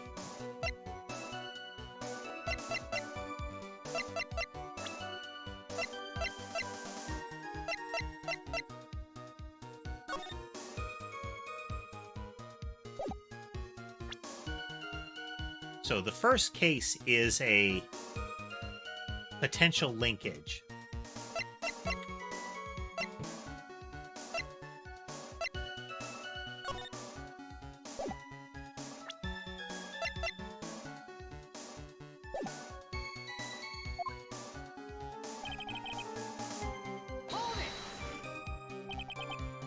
Mistook?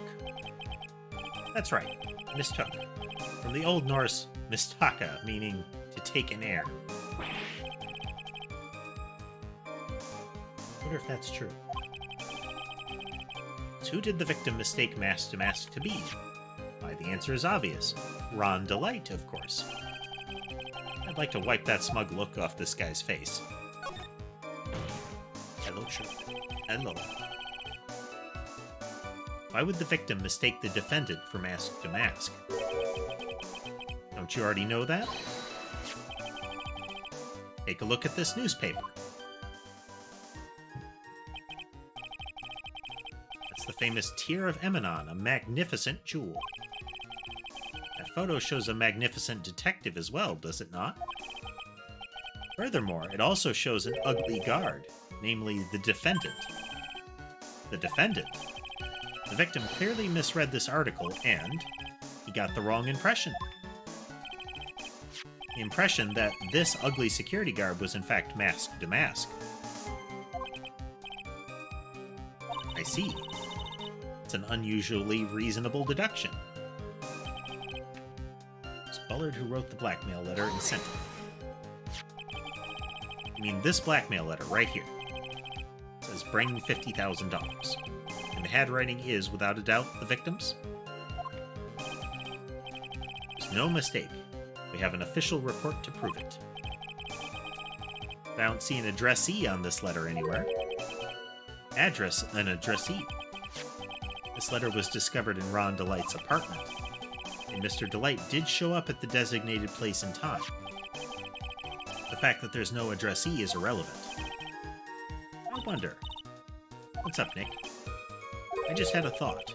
What if that blackmail letter wasn't meant for Mr. Delight? You have any evidence of that? For some reason, I just can't shake the feeling that there's something not quite right about this blackmail letter. Well, everyone, are you quite satisfied? Bullard harbored a grudge. What do you mean by that? My, I was certain you were already aware. AB Security has a lot of security info, yep. So Ron stole data.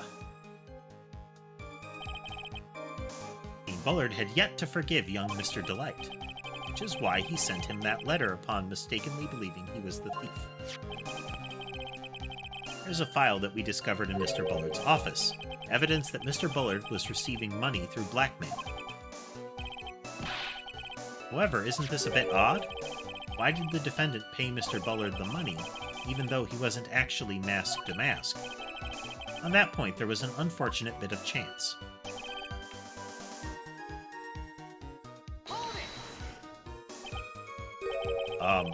Do you really think that story is going to hold up?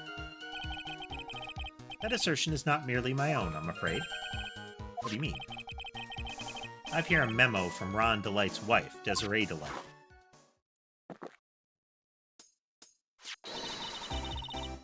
Ronnie thinks he's Mask to Mask. Don't you feel sorry for him? Please don't think too badly of him. Well, Mr. Trite? Ugh. Was he trying to act like Miss Delight just now? I thought he was actually pretty convincing.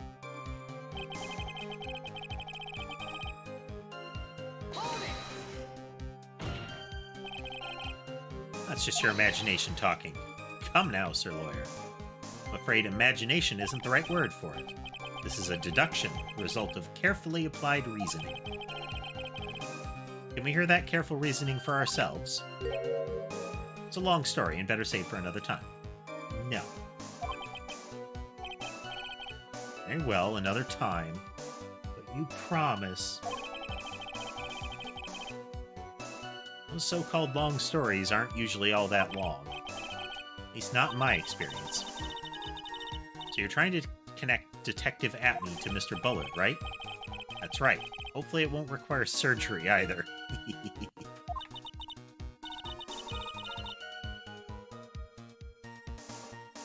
Secret lore. Phoenix Wright is the villain from Human Centipede. In that case, you'll have to talk about the blackmail. That's true. Was that blackmail letter really intended for Ron?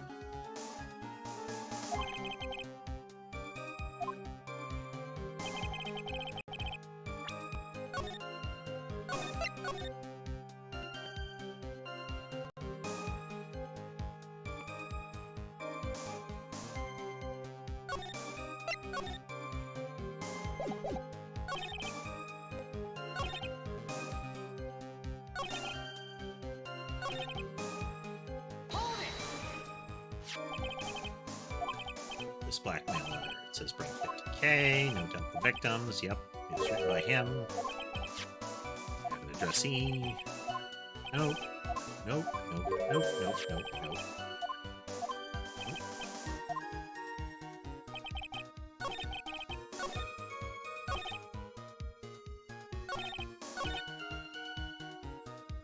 Hey, we're gonna present the blackmail letter first. Mind if I ask you a few questions, Detective Atney? Well, if it's just a few, I guess it's all right. When you said this letter was addressed to Ron Delight, I can't help but notice one major contradiction. Contradiction? I don't know where we're I don't know where a walking contradiction like you gets off saying things like that. You're one to talk. At times like these, men are made to express themselves with their fists. Why don't you show us what you've got there, Junior? Time to man up, Mr. Wright.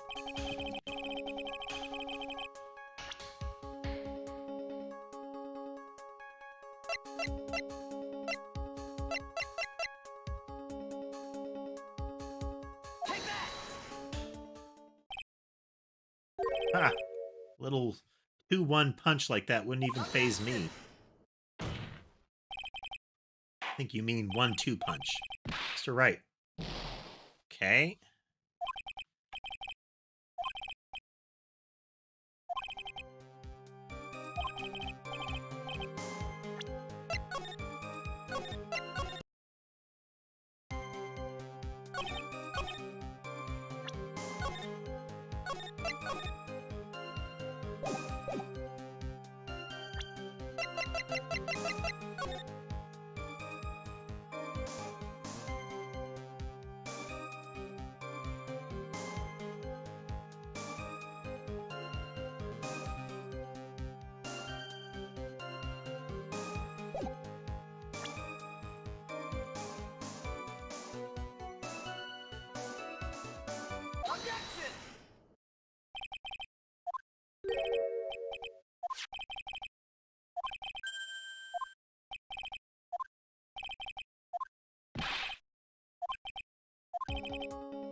We're going to try Kane's list here because the red diamond is listed, is noted in the blackmail note, but not in the list.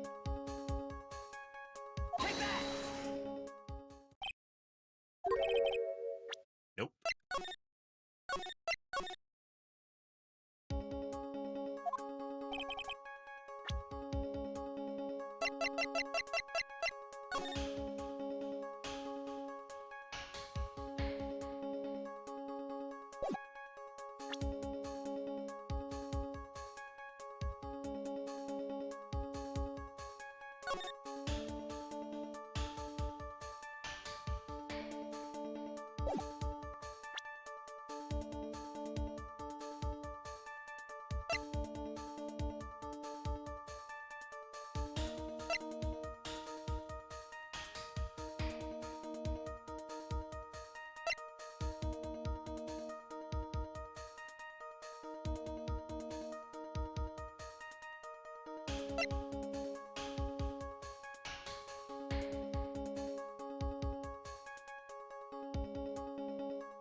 Wait, if he'd intended for him to come here, why did the key card get used?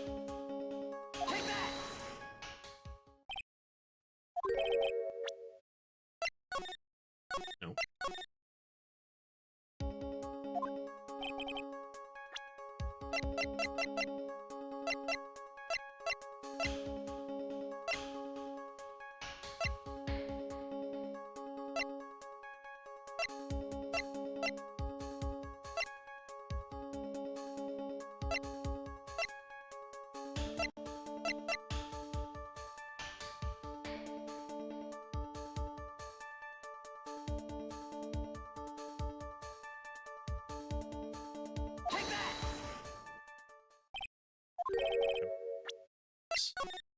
There were other blackmail letters, but we don't have a contradiction to that.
I wonder if this is a false path, you know?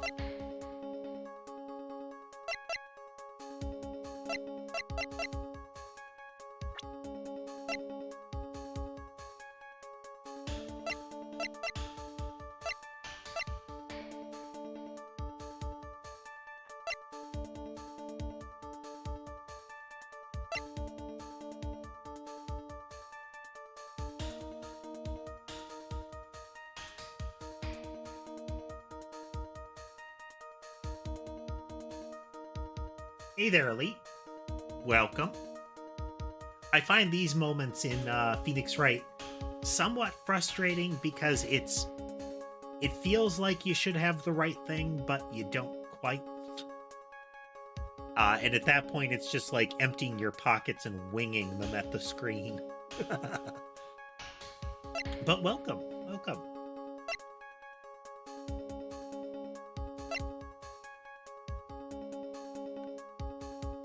Not to say it isn't fun nonetheless.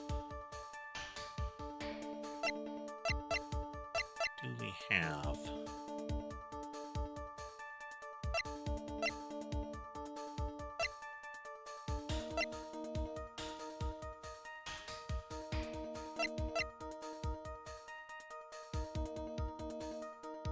To some extent, yes, casemate.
Yeah, I think it's the diamond part, because Atme received a diamond.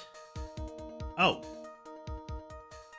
Didn't he receive a diamond for the first case? Or did he receive the diamond for the second to last case? Let's try the paper. Here we go.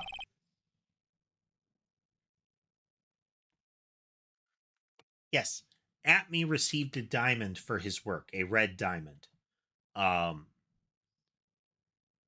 So why would the blackmail letter imply that a red diamond came from anywhere? That's been part of the question since the paper showed up.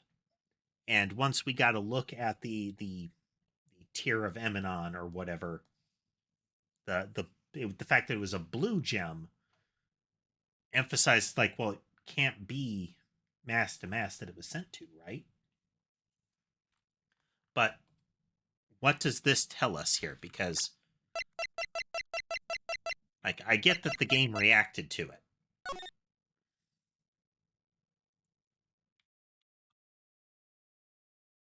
Because I can't, like, click around here.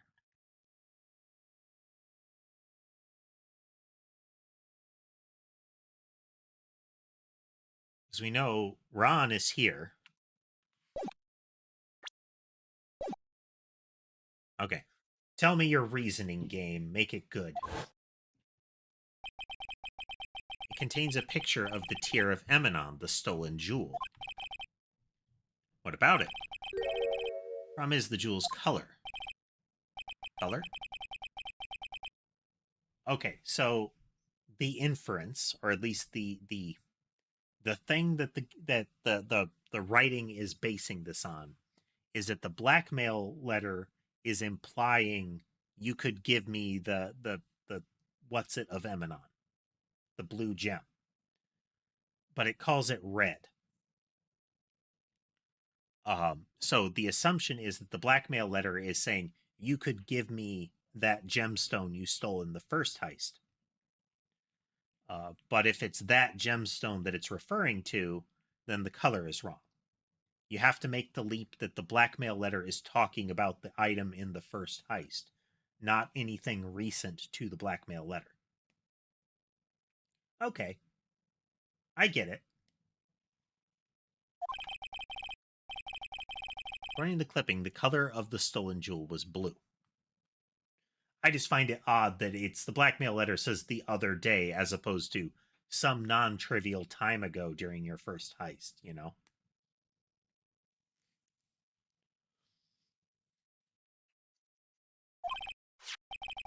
However, in the blackmail letter, a totally different jewel is mentioned. I'll take that red diamond. Red.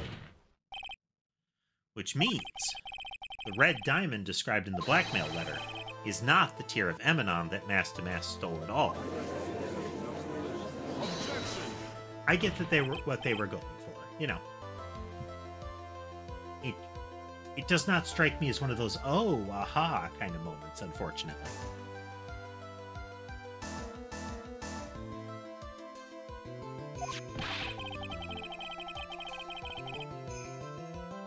So you're trying to say that this blackmail letter was intended for someone else. Is this your first time in the channel, Elite? Or am I just Is my memory playing up again?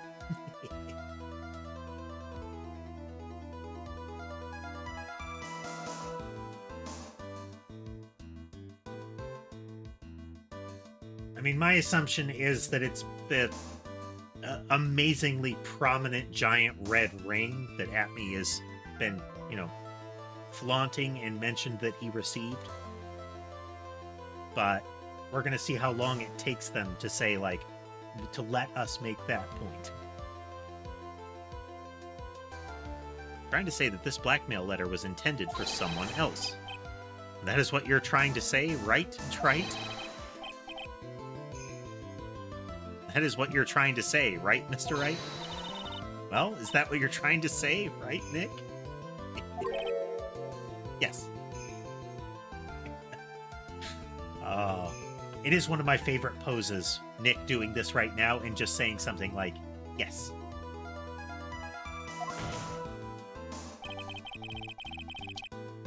This is who Kane Bullard was actually blackmailing. Ooh. Naturally, it was you, Detective Atme.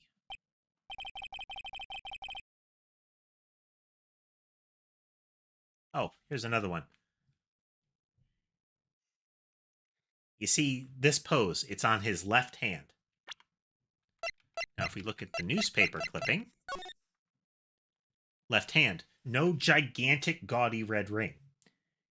If I recall, this is like sometime after this is when he receives it. But we know he doesn't have it by now. I thought it was in the last heist, the previous heist to this one, where he returned the object that was stolen and they gave him the red diamond because it was worth a lot less.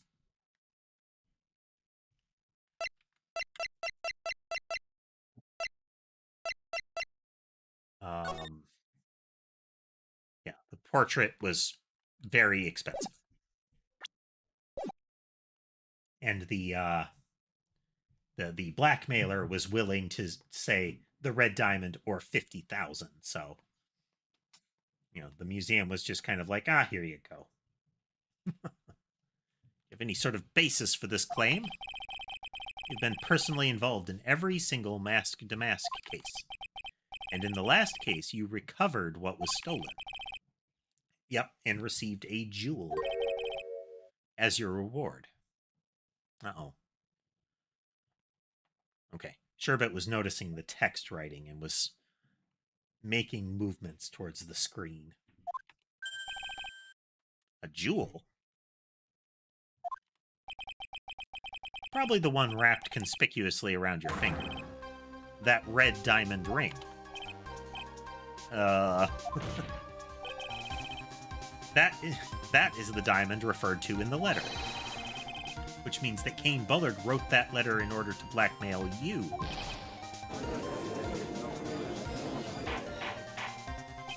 Phoenix on the offense, music. Objection! It seems you've gone too far with your childish pranks, Mr. Trite. Uh-oh. I don't like the way he said that. Kane Bullard blackmailing Luke Atme? Are you for real? Yes, I am. Come on, stand up to him. Then answer me this. The blackmail letter contains the following passage. If you don't want your identity revealed to the world. Yeah, it certainly does. Kane Bullard threatened to make Luke Atme's identity public knowledge. An identity he wanted to keep secret. So just what was that identity? Atme killed Kane Bullard because he was afraid his secret becoming known. What was this identity he wanted to keep secret?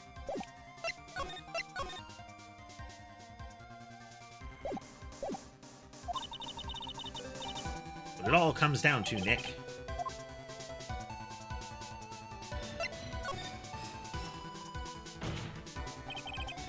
Luke Atme was mask to mask. What? That's my line. What's that supposed to mean? That's my line too. Listen up, you. This is what you've been saying up to this point in time. The witness pretended to be Mask to Mask in order to pin the murder on the defendant, the witness. In which case, you'll want to insist up to and beyond the day you die that Ron Delight was in fact Mask to Mask. Must say, this sudden change of heart doesn't reflect well on you. Okay. I thought it was, he is effectively Mask to Mask, because he's the one that's feeding the plans to Ron.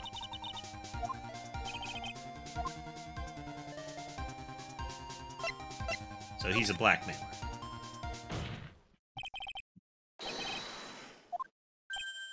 Objection! Well, his pose was different, so this makes sense. Or at least the game declares it makes sense. I get what they're going for, because Luke was blackmailing Ron to force him to do more crimes in exchange for monies. So, to some extent, it was contract work. It was coerced contract work. Yeah. Like, I'm offering to pay you for services rendered, but I'm also going to force you to accept. I mean, it's not entirely above board. It does involve crimes, but Ron seemed to be down for it even before the blackmail occurred, so it doesn't feel as shady as they're making it out to be.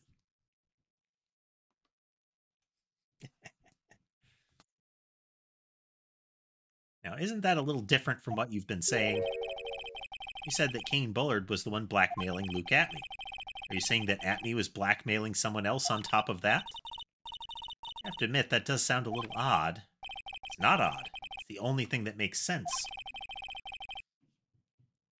Kane Bullard was blackmailing Luke Atmey. But Ron Delight was also being blackmailed by a certain someone. So did you start receiving blackmail letters after this incident? Yes, just a few days after the Tear of Emanon heist. After that, I started getting the plans in the mail. I received plans from some very kind person. Incredibly detailed plans. Yep, Luke would start approaching a place saying like, oh, you know, I think you're being targeted. Or you're going to be targeted. Or he would set up the letters to be sent, then would approach them and say, you're being targeted by Mask to Mask. You know, however it goes down, but you know, he would scout the place, send the plans, and then show up to try to stop him. And fail. Detailed plans, in which case that would mean that Ron Delight was actually Mask to Mask. That is what we're claiming. Someone else came up with the plans and had Mr. Delight steal his targets for him. And that someone was none other than Luke Atmey.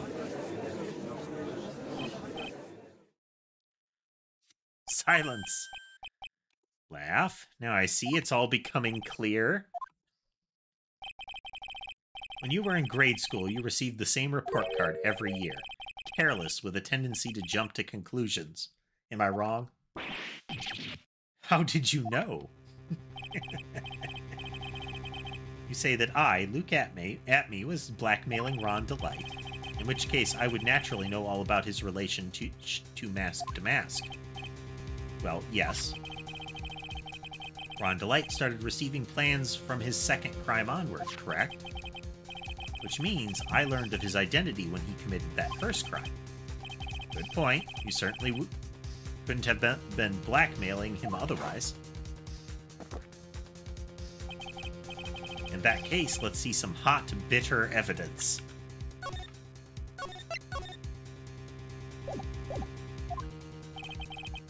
During the first crime, how did Luke Atmey know that Ron Delight was Mask to Mask?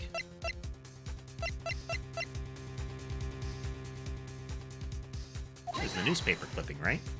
I think I see it. See what? When you were in grade school, you received the same report card every year. Gets into lots of mischief trying to be the center of attention. What do you mean? This newspaper clipping. It has a picture of you and Ron Delight in his guard uniform.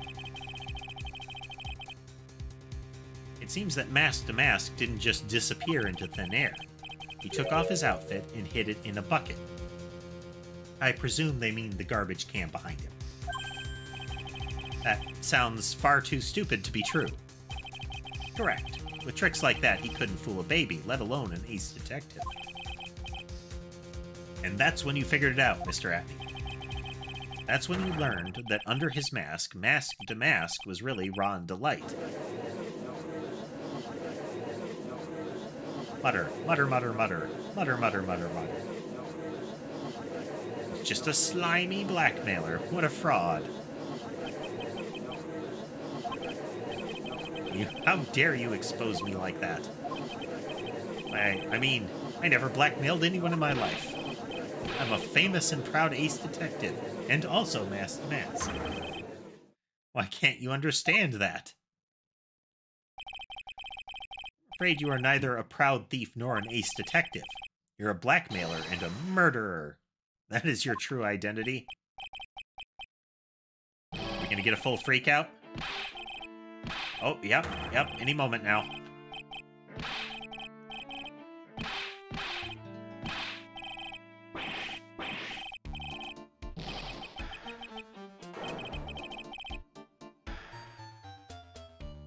Oh, no. Wasn't anything special. Oh, well. I was hoping he'd go beyond what he did the original time. Too bad.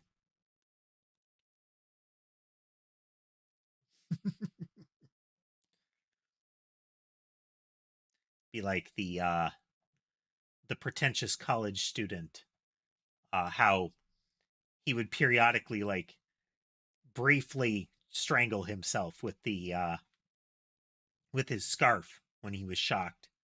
But when he completely freaked out, he ended up, like, completely asphyxiating himself and dropping with his scarf. Like, skin went all gray, passed out. Seemed we finally arrived at the real answer. Was quite a performance by Mr. Atney.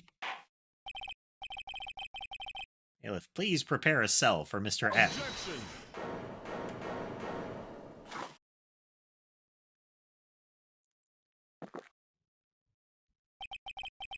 The hammer that strikes too fast has no time to aim.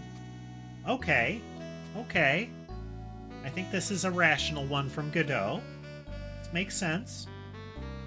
So what's wrong? What do you mean? I've already prepared to deliver my ruling. Allow me to say one thing. I will be the one to judge. You don't get much more in your face than that. It appears that your claws weren't quite sharp enough, Mr. Trite. What do you... It's true that you've proven a lot of things. Things like Luke Atney was a filthy blackmailer, and that he wasn't at Lordly Taylor the night of the murder. That's right. That's why he was the one who killed Mr. Bullard. But... there's still one thing you have yet to prove. What's that? Just because he wasn't at the warehouse doesn't mean he was at the murder scene. Therefore, if you can't prove that this pitiful excuse for a man was at KB Security, then I don't see how a verdict can be delivered. No. Well, Mr. Wright, this is the final round. Drama. Hello, Ember. Got to prove that Atney was at Mr. Bullard's office on that night. Can you really prove that? That's long enough, Mr. Trite. I want to hear your answer. That night, Luke Atney was at KB Security, and the defense... Well, we can prove it. We have to, right? With evidence. Are you sure? Don't worry, I'll watch over you as you break down and fall to pieces. Okay, and we will save in the third slot for this.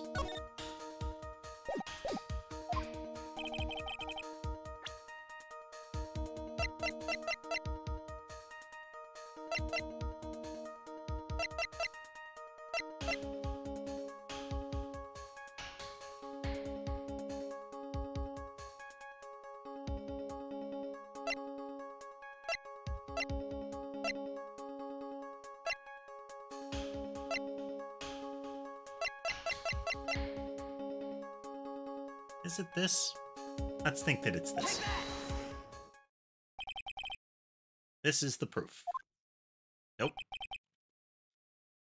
True, that is very important. However, I'm not so foolish as to think it will pass for evidence here. Okay.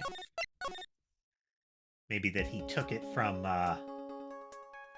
Ron during the scuffle.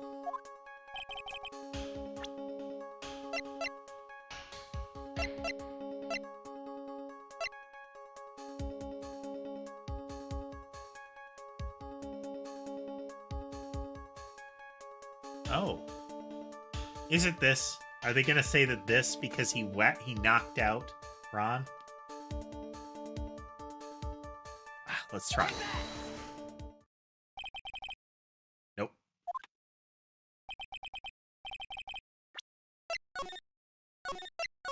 That was grasping. Alright, let's think a little harder here.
Could it be the list that this was Kane essentially laying out all of the information that he had on at me? Nope.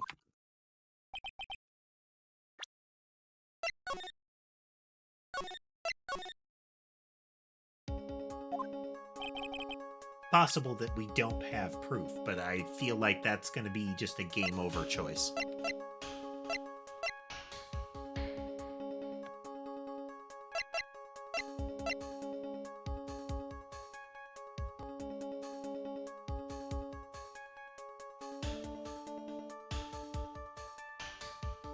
Blunt trauma to the head.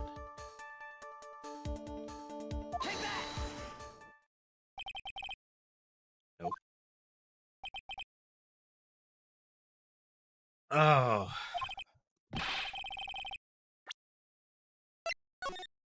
Okay, let's just verify.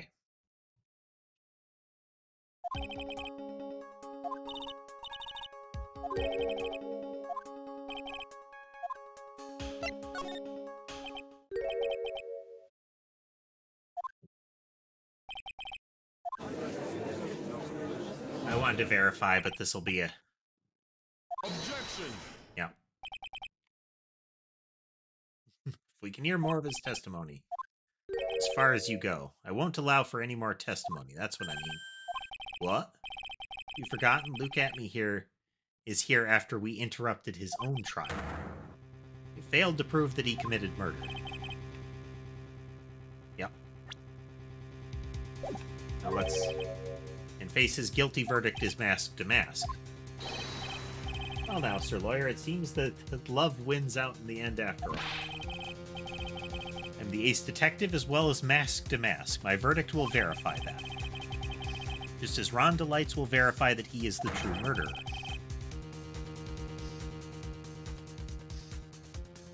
I mean...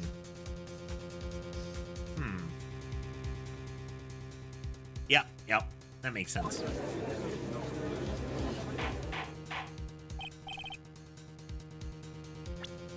Alright, so we go back here.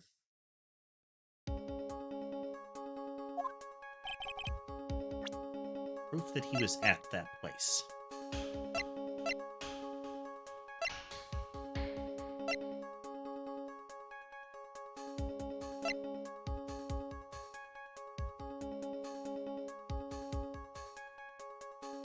Amber.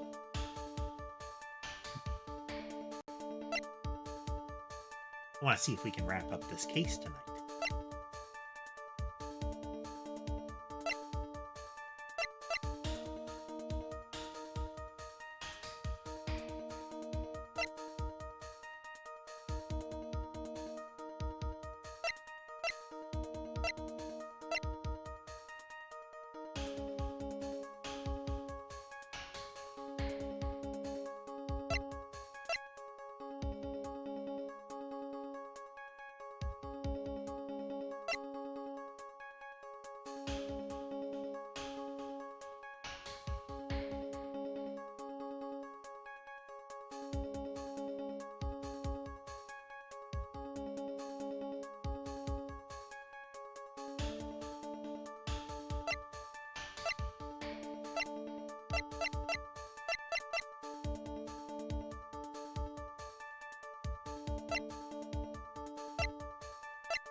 Those things, that.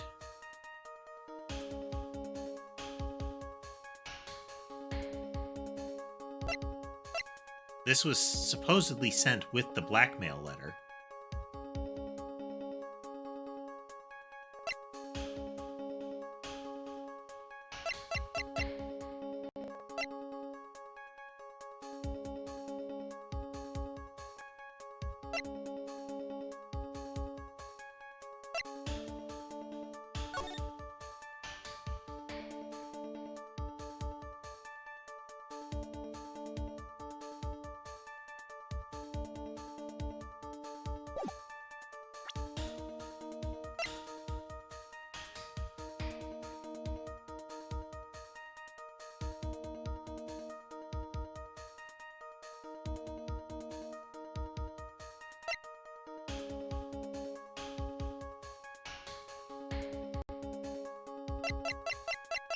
We have the key access things.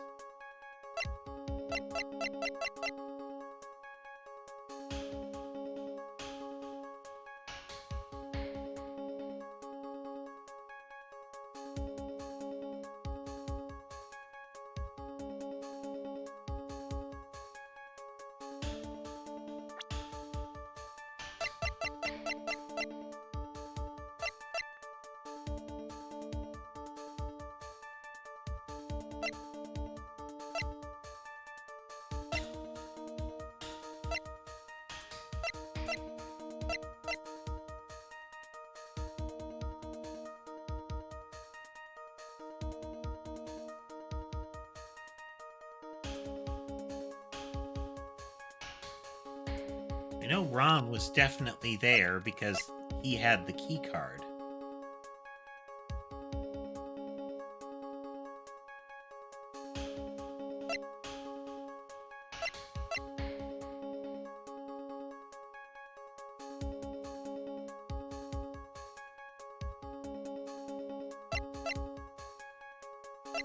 Needs to be something, well, hopefully it's something that should be decisive, you know?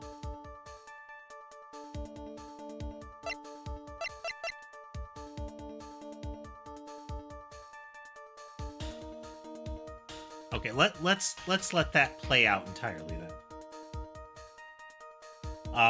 Well, let's see if we play that out entirely.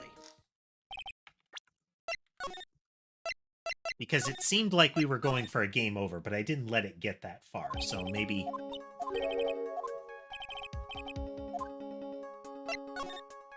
So let's let this play out a little longer here. Just as I thought. Objection. But if we hear more testimony, I won't let you. The trial was interrupted. We gotta send him over there. He was the Master Mask and the Ace Detective.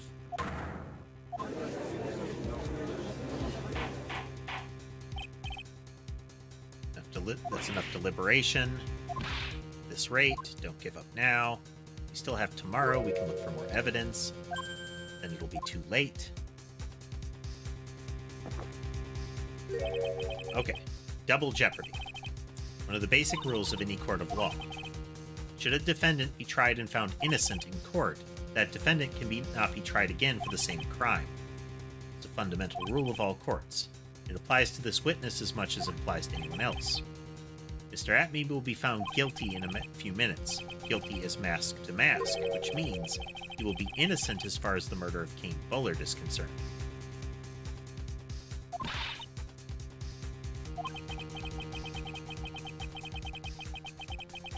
The fact that you were unable to prove his guilt in the crime here means that he will never again be tried as Kane Bullard's murderer. I think the assertion is we've accused him right here, so this interrogation here counts as charging him with murder.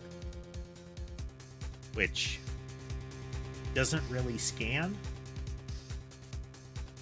The fact that he was guilty as the thief doesn't sound like it should mean that he can't ever be guilty of the murder. So this has got to be the murder trial, even though a prosecutor hasn't brought it, you know. Potentially just a foreign court thing. Again, there's a lot of Japanese court that goes on in this. Yes.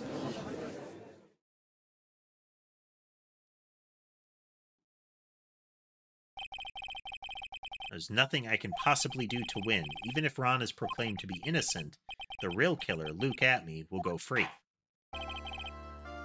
Cross. I mean, that is a positive thing, casemate. I mean, you can coerce witnesses, disrupt evidence, assault anyone you want in the court, but you can't have double jeopardy.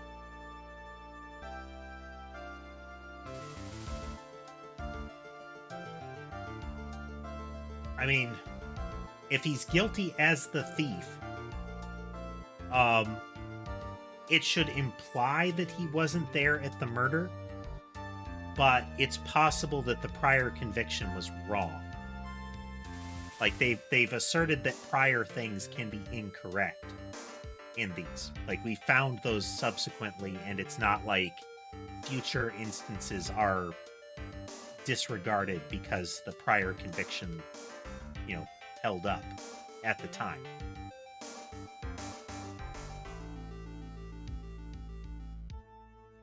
Like when Marshall's brother was killed in the trial involving the high prosecutor, I think it was Emma's sister, Joe Dark, you know, Evil McStabbins, you know, the character that they made look as guilty as possible, was convicted primarily on the evidence that he was the one that killed the high prosecutor at the time, Marshall's brother. But it turned out that he wasn't actually responsible for it. Dark wasn't. And that became a critical piece of evidence in that trial. But if the prior convictions held as a universal truth, then Joe Dark had to be the one to stab Marshall. And that sequence of events would have had to stay true. But that would imply that Phoenix Wright World works on consistency. And we also know that that is false. Cross-examined every statement the witness has made here today, and as long as there is no more testimony, I'm afraid I have to declare that there will be no further questioning of this witness. Are there any objections? Are we going to have some, like, Mia Ex Machina again? But I hereby end the cross-examination of Luke Atme. I think I see it. Your Honor, when you were a child, this is what was on your report card every year. Has poor hearing and often makes mistakes as a result. How did you...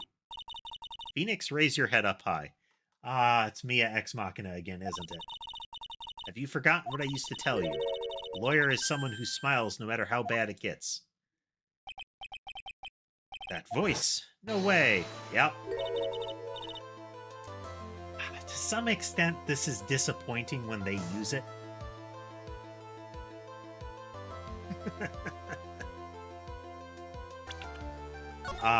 Because Mia is essentially supernatural knowledge. Mia. Like, she pops out and says stuff like, oh, you know the truth.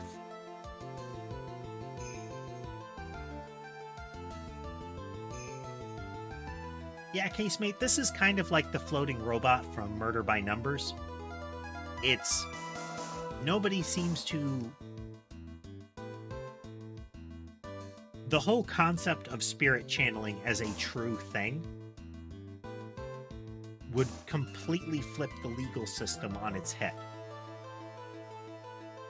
Like, this is demonstrable proof that spirits can be called into the current world and can be interrogated. No, they can lie, but the transformation, the physical transformation, is something that is a strong indicator. This would be an amazing source of evidence, even if it can't be used to definitively, like, be a this person admits guilt kind of thing. It would be an opportunity to reveal information that only the dead could know. Like, why might this have happened? Who are possible suspects? Like, they can't be the one that says, yeah, this person killed me, but that could be the kickoff point for an investigation. This is a very powerful tool that they would want to use constantly. But when they are presented with absolute evidence that it is happening, they ignore it, and then they cease to remember it. Like, oh, look, that girl just grew like 3 feet and is now involving herself in the trial as if she is a very experienced lawyer. That's normal, and we don't need to think about it anymore. This is the true power of the crane channeling technique. I know that it's really Maya who's standing before me, but right now she's my mentor, Mia Fey. Because, like, Pearly has done this. Teeny tiny little Pearly has turned into this. I think that's got to be like a fundamental thing about the Crane Channeling School, is that they also have incredible secret garment creation skills. I'm a little away from the microphone because Sherbet is standing on my shoulder and obstructing it somewhat.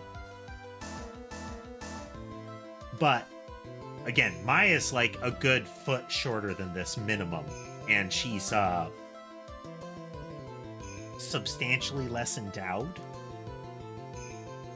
And Pearly is several feet shorter than that, and smaller in every imaginable way.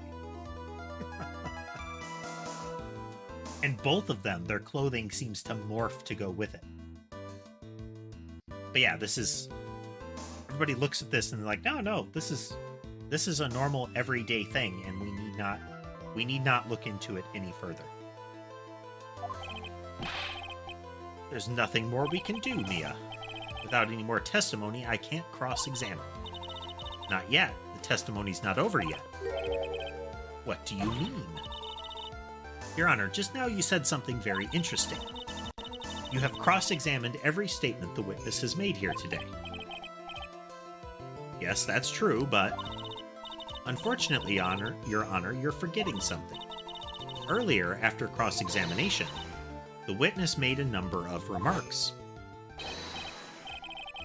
It seems that love wins out in the end after all. I am the ace detective as well as Mask to Mask. My verdict will verify that. Just as Ron Delights will verify that he is the true murderer. I declare that with the full force of my ace detectiveness. Yes, but those comments appear to have no importance whatsoever. Very well, then we shall prove their importance via cross-examination. At any rate, as long as the witness has made these remarks, we, the defense, assert our right to question them. Is that all right with you, prosecutor? Something the matter, Mr. Godot? Ah, nothing. Oh, Sir Lawyer, it looks like you're one step too late. If you think such falsehoods will do anything to me, Luke, let's hear it. What? It's true that the witness made some remarks. So then, let's hear this last bit of cross-examination. Mr. Cadeau, what are you? Very well then, Mr. Luke Atney. I'm going to allow the defense to cross-examine your earlier remarks. The defense would like to hear why you declared the defendant to be the true murderer. So please, give us one last bit of testimony. Phoenix, this is it. This is our absolute last chance. Yes, Chief. Ah.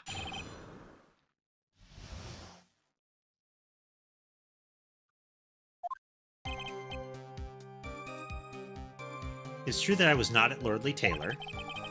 I had to leave to see about another vitally important job request. I had known about the date beforehand, so I had this photograph ready. My brilliant deduction was that was what informed me that the true culprit was Ron Delight. And thanks to the key card and wallet, it was abundantly clear that he was there. I was also able to make a deduction from the buzzer, which only sounded once. The button did not have any fingerprints on it. Why? The victim would have left prints if he sounded it, which means the killer sounded it. Mr. Delight was wearing his mask-to-mask outfit, which is why he left no prints. And the blackmail letter? The victim likely just mistook the color of the jewel. Sorry. Definitely all the evidence points to that poor boy. Testimony actually seems to hold up pretty well.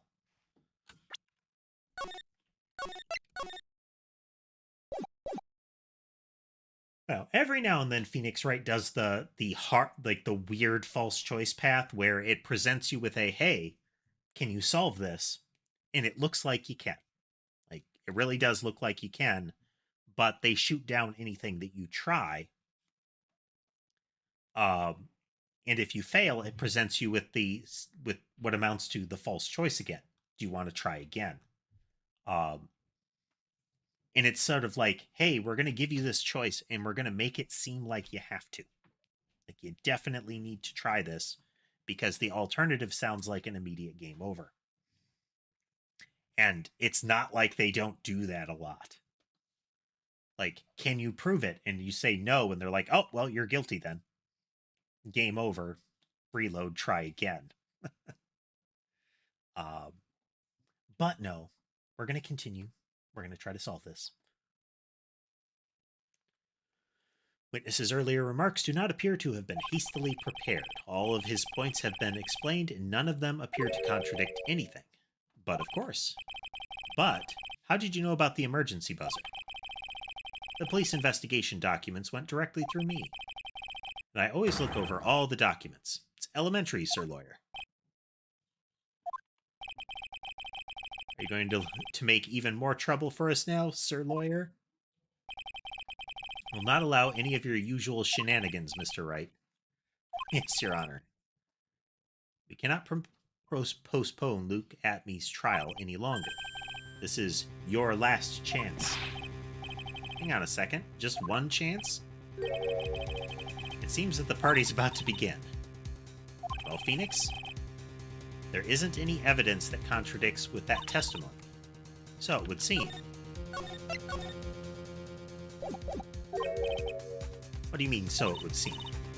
Listen, Phoenix, pointing out contradictions doesn't always mean you have to present evidence, does it? At any rate, this is our last chance. If you can't point out a case-breaking contradiction, you lose. That's all there is to it.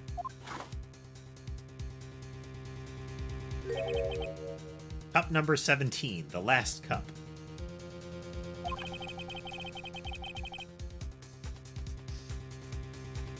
Seems like the time has come to put an end to this trial. Find the fatal contradiction. And I need to point it out without presenting evidence, which means all I can do is find the contradictory remark and press it.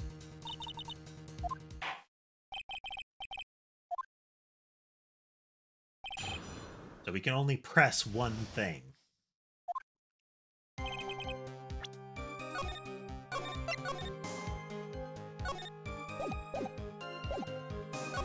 Not at Lordly Taylor.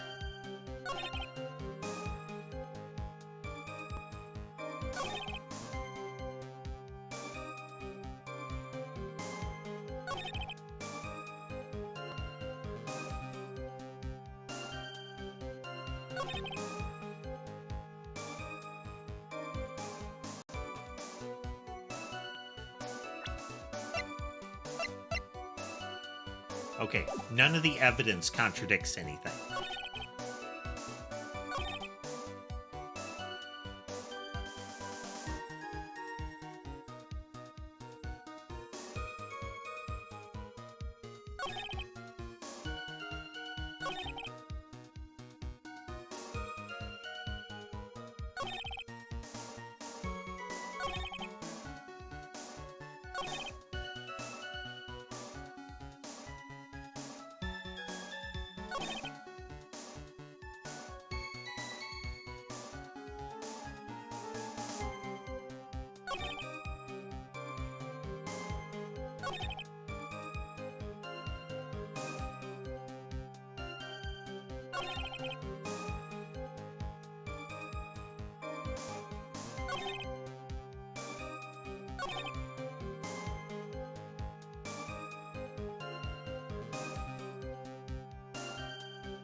How did he know about the date beforehand?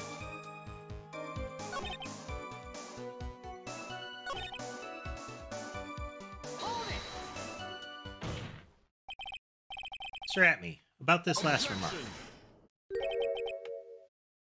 Still don't get it. This isn't time for pressing the witness on every little statement.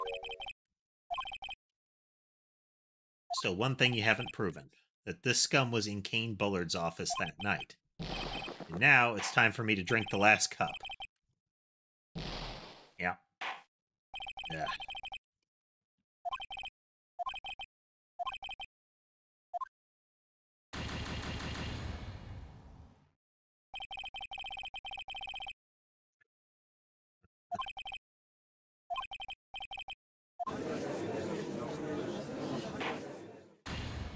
An insult to injury, they make you go through this whole sequence.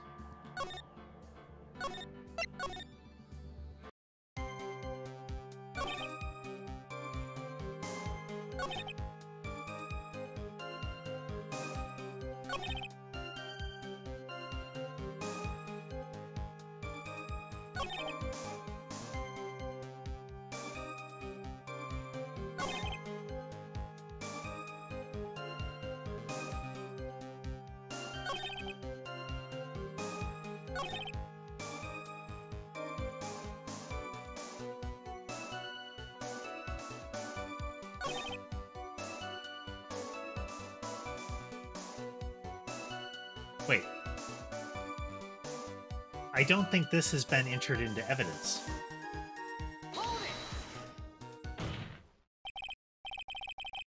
Nope. Objection. Just verify. Yep.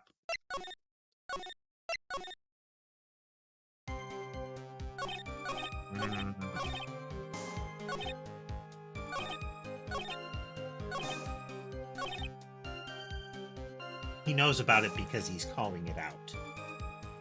So it has to be a factual, like, there has to be something fundamentally wrong with what he's saying, but yeah.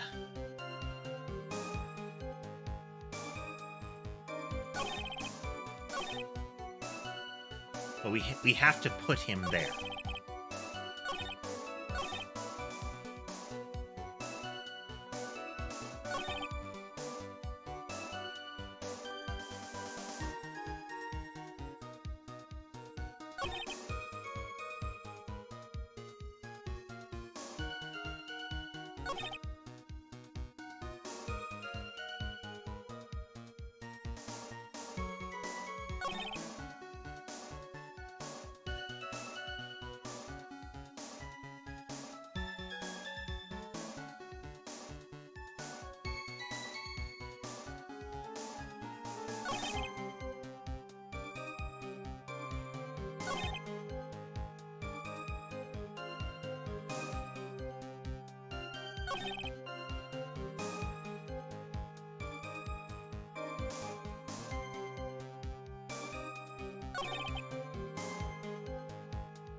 Objection!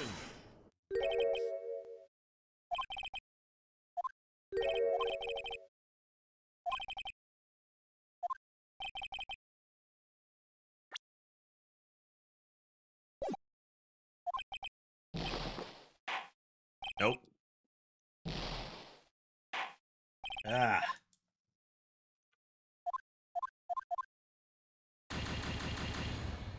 This is not a terribly satisfying end to this trial.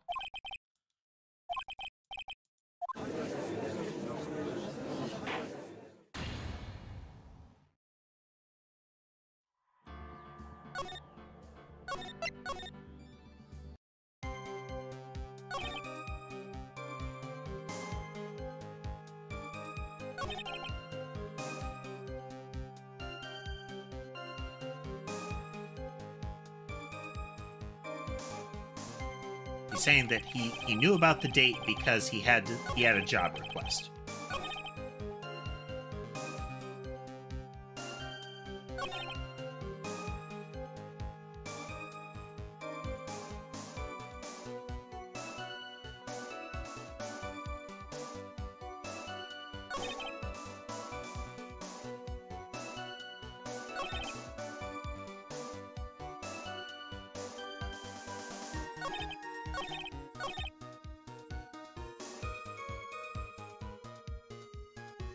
Like this is him just stating a possible explanation. We know he was in that Rhonda Light went to the room because of the key card apparently. And we know there were no prints. So it can't have been the victim, and if Ron was in the room, then it must be him. This is a statement of, like, now he knows this. It's weird that this is something that they're saying, like, oh, well, it's okay for him to have said that. But this is just him, again, stating the facts as he has heard them during the trial. So we all know that he was in the mask-to-mask outfit, so he had gloves on, so he could have pressed it without leaving prints. So the victim just mistook the color of the jewel, which is absurd.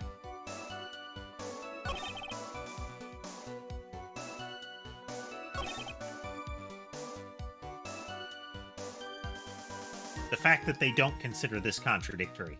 It's like he said red. Like, there is no circumstance where the blue jewel.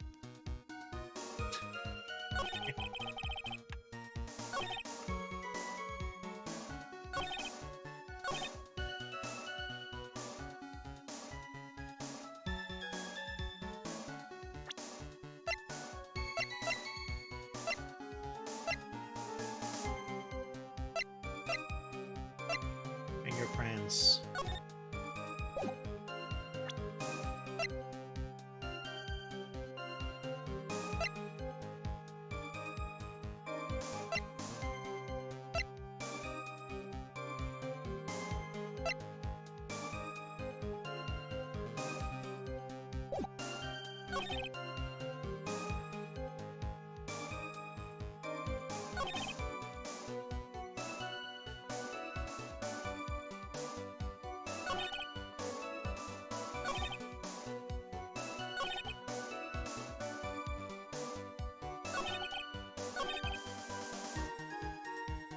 time consuming to go through it if we have to guess.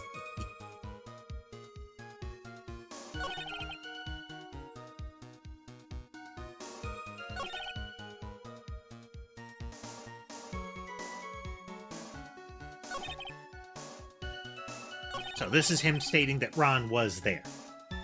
So Ron is linked to the murder. He's stating that he knows that the buzzer sounded only once, so there's one person to press it.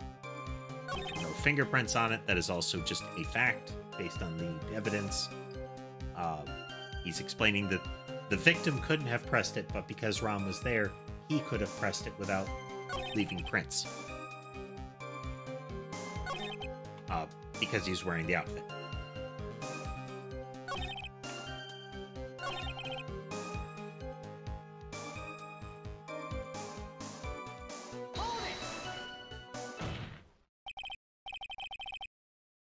Objection! Nope.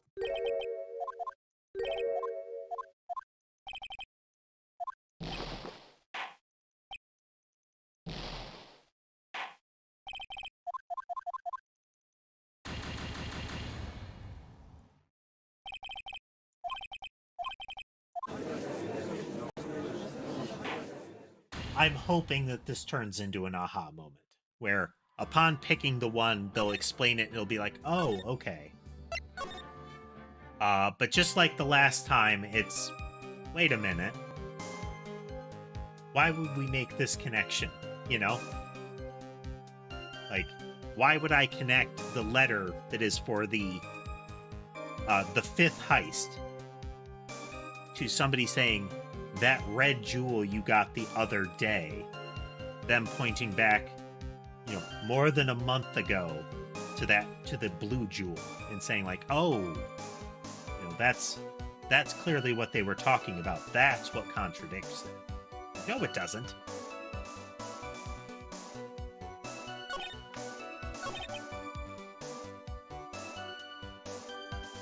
This isn't the thing.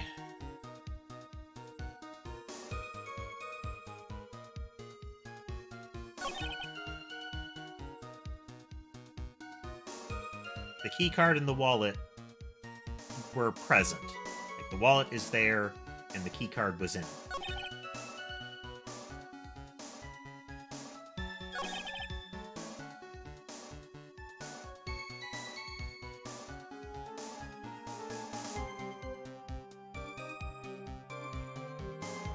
And he asserted that he has access to the evidence, that it all went through him. So he knows about all the evidence.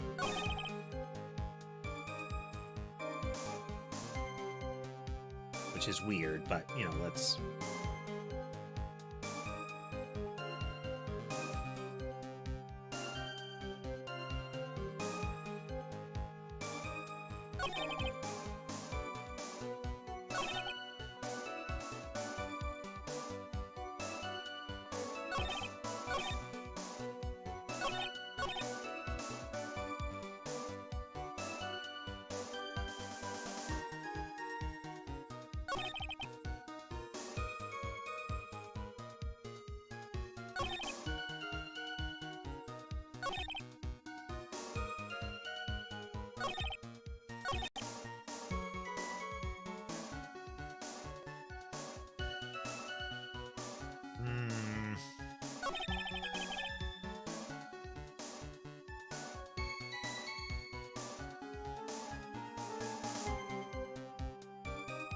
We have reached that moment where you essentially have the tabletop games master who has a puzzle and they think it's very clever. And the logical leap that you need to make to do it is not apparent. Or is not apparent to the table, you know? And effectively, the scenario is, if you guess wrong, then we'll come back next week and you can try again. So if you guess wrong, we're going to play out about 1 minute of you guessed wrong that you can't skip.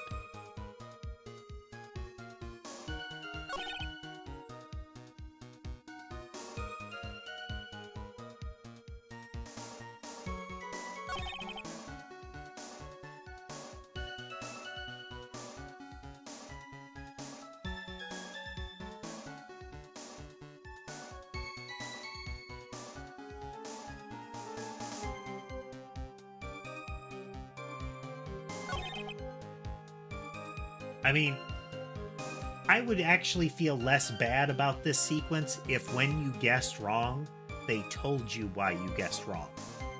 Like, this is what's okay about that statement. But instead, they're like, nope, that doesn't connect him to the scene. You're wrong.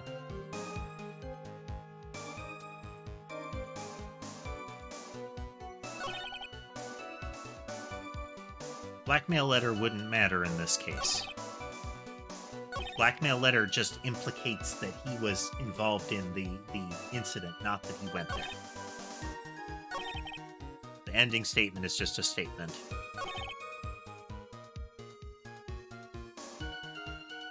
Statement of fact. This is a possibility that he's describing.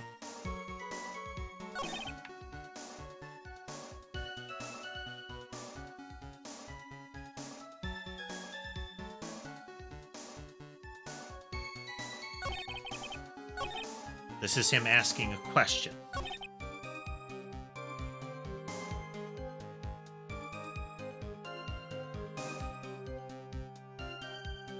Yes.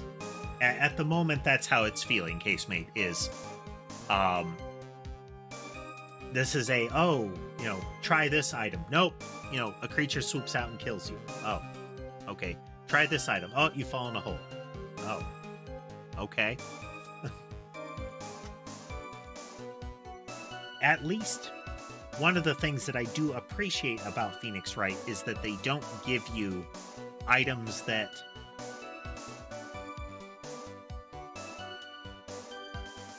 they don't give you things that if you try it, it burns you later. I remember the old King's Quest and similar series that sometimes you would try to use an item and they would take it from you. They're like, oh, okay, here, give me that. And sometimes they'd be like, oh, well, I'm going to keep this forever then. And now you're screwed. You can't actually complete the game. But there's no indication that that's the case.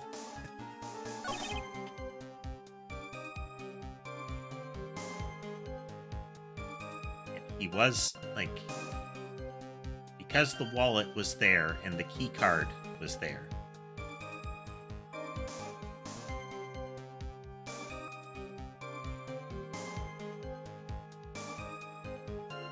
Yeah, especially the, like, the early games where it would be stuff like give ring to person, like text prompt entry. It was really common that if you tried, like, give it to them or use it on them, that it would. And if that wasn't what you ultimately needed to do, and it didn't do the you can't do that, then it would let you. And that might wreck it. This is just him making a statement. Again, he's making a statement. This is why I made the photo. Photo doesn't put him at the location. This is him making a statement. He's just declaring.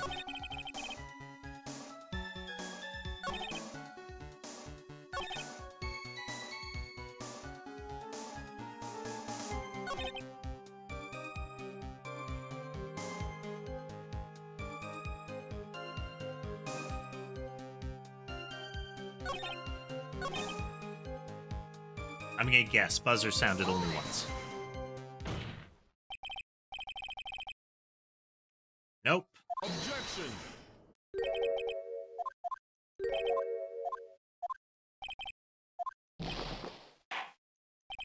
How do we know he was in the office? I mean, maybe the fingerprints thing?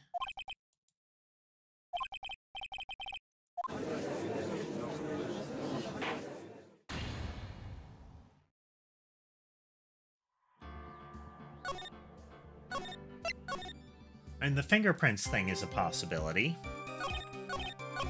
Because it's like, if it wasn't the victim, it was Ron. But unless he was there, he can't assert that nobody else had an opportunity.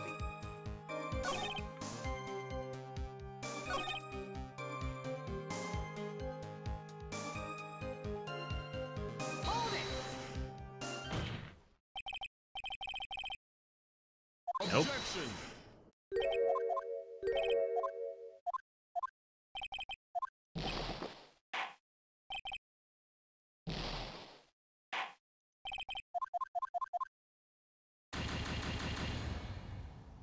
Got a little longer to finish this, folks. Oh my god.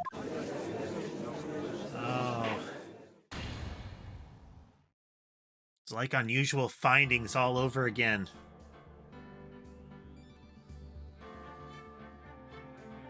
Where's the, like, stick tied to a mop handle so that we can slow down the train car and whack a fluorescent light and kill a guard with it?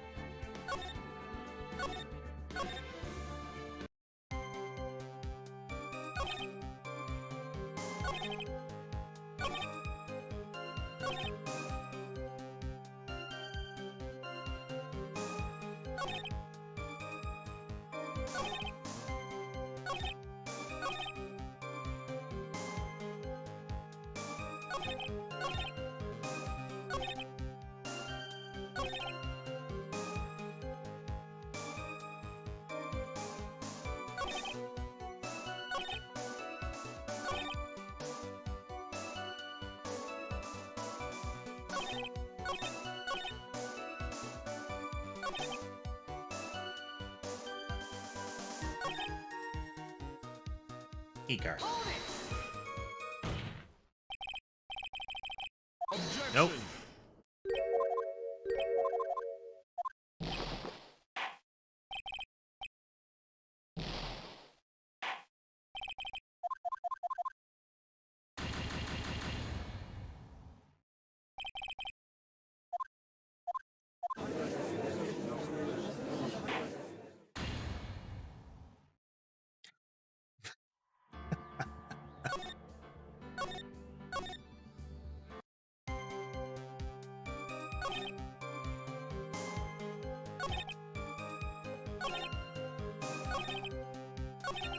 E-card wallet, isn't it?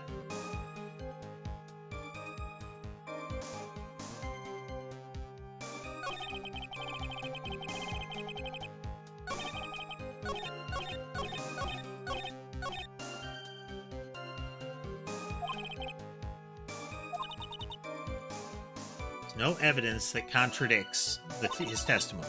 All you can do is press it.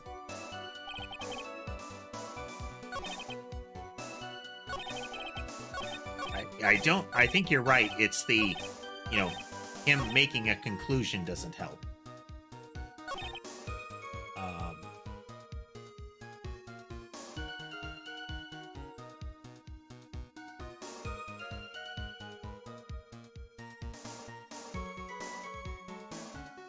Can we? Because they say you can't present evidence, and you can only press, and pressing it all ends it. If you're wrong, apparently. But we would need something that puts him at the location in regard to one of his statements.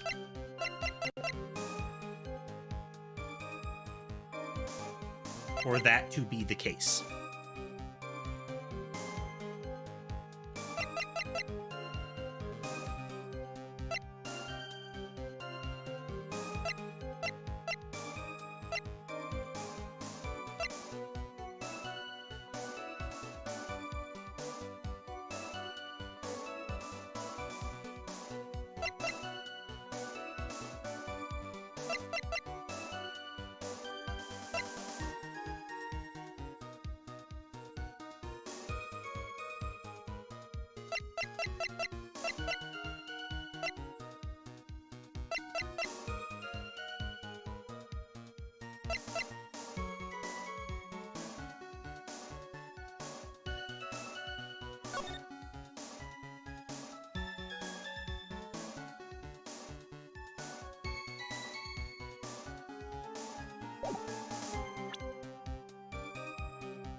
He knew about the date beforehand, but he still wrote the calling card wrong.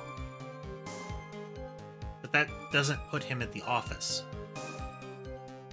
Anything about Lordly Taylor doesn't help us because it's just that he's not at the office. That he's not at Lordly Taylor.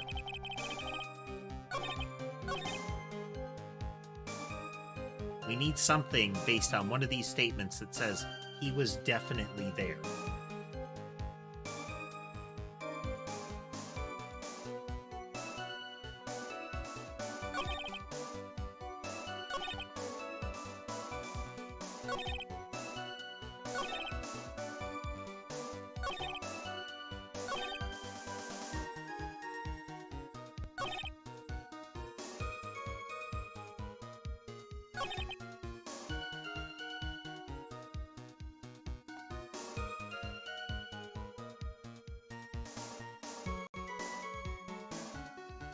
I already press on this one. Yep. Objection. Should change the options to skip further.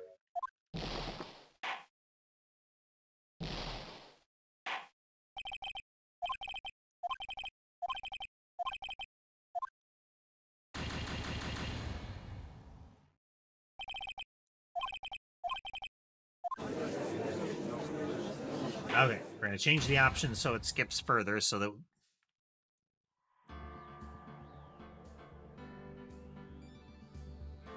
Yes. We pressed him about the suit, and apparently that doesn't matter. Like, nothing about this... Everything that he's saying is based on all of the evidence that's been made available during the trial. So when we pressed him about Ron wearing the suit, that bounced off too. That's what I thought initially, is that how could he have known that? And it's not a matter of how did he know. He's saying that the fact that he was wearing the costume based on his own testimony means that he could have pressed the button.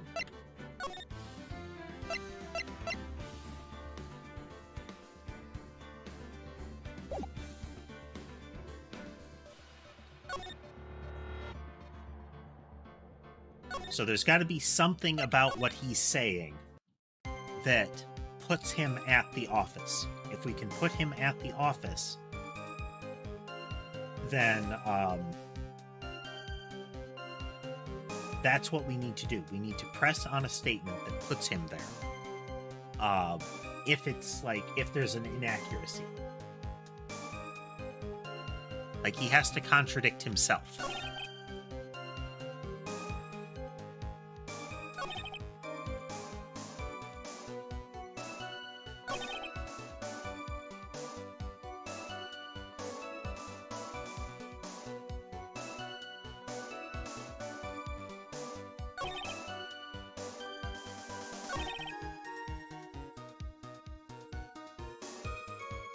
Let's see what happens. Objection.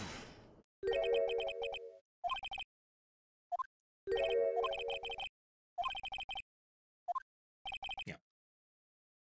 We have to put him in Kane Bullard's office. There is something about what he's saying that puts him there.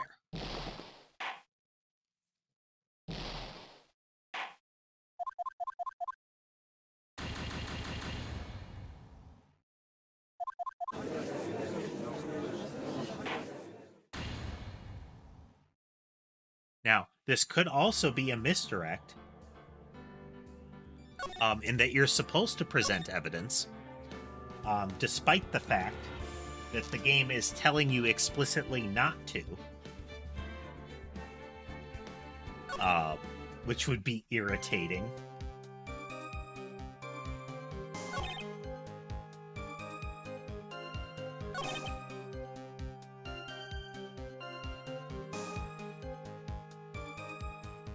Doesn't matter that he wasn't at Lordly Taylor, because he could be anywhere else.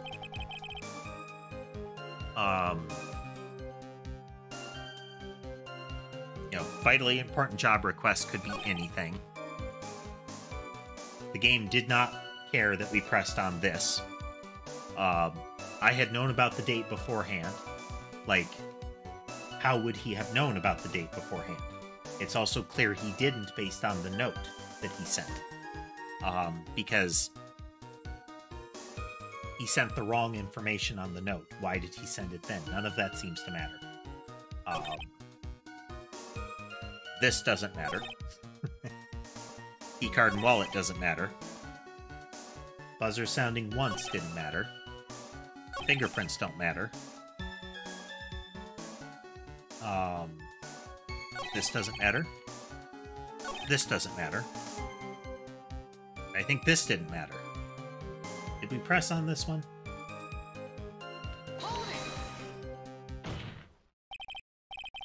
Objection. Yeah, we did. Or we have now. Okay. So I think we've pressed on... Well, we pressed on the last statement.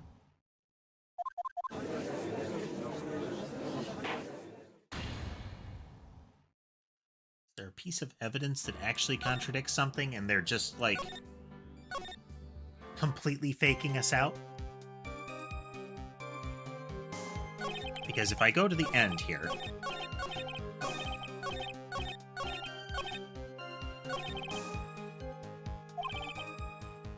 There's a huge contradiction, we have to find it. As far as I can see, there is no evidence that contradicts his testimony. All you can do is press him, and you only get one shot. And we take a 2-hit penalty if we guess the wrong evidence. We completely lose if we press at the wrong time.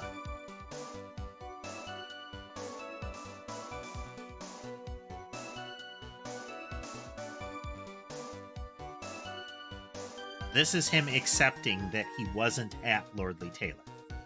He has asserted up until now that he was.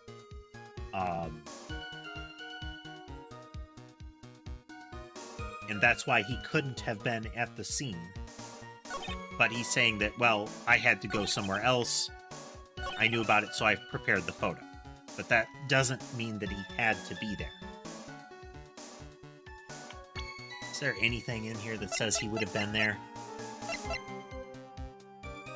Camera just shows that the setup theft, the blackmail thing implicates him but doesn't put him there.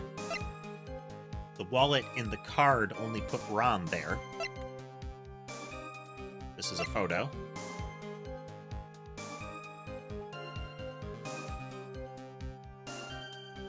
This is unrelated to any of his statements.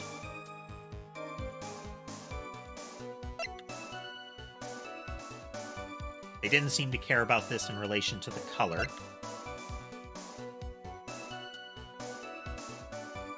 This is accurate based on what he says. There are no fingerprints on it.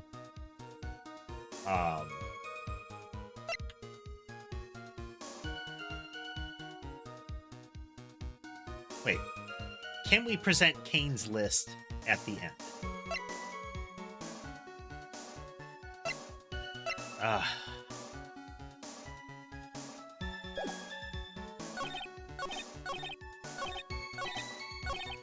All the evidence points to him.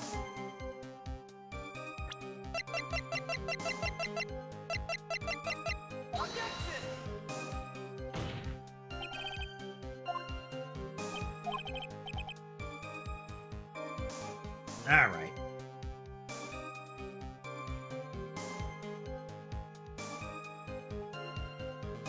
You're going on too long, and we're not getting anything out of this.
trying to figure out which trial this is. I want to find out what the answer to this is, because this is too frustrating to be worth it.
Okay.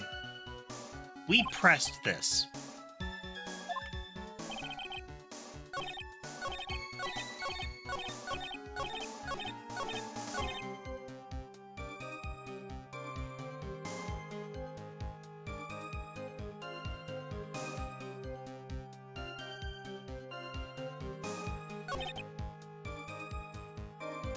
Like, we definitely pressed this, Elite.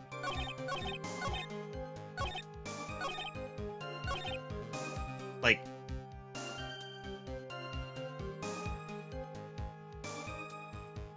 we pressed this.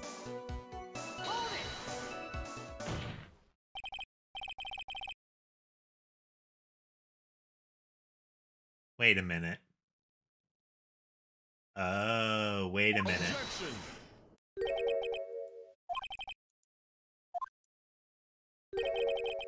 You know what happened?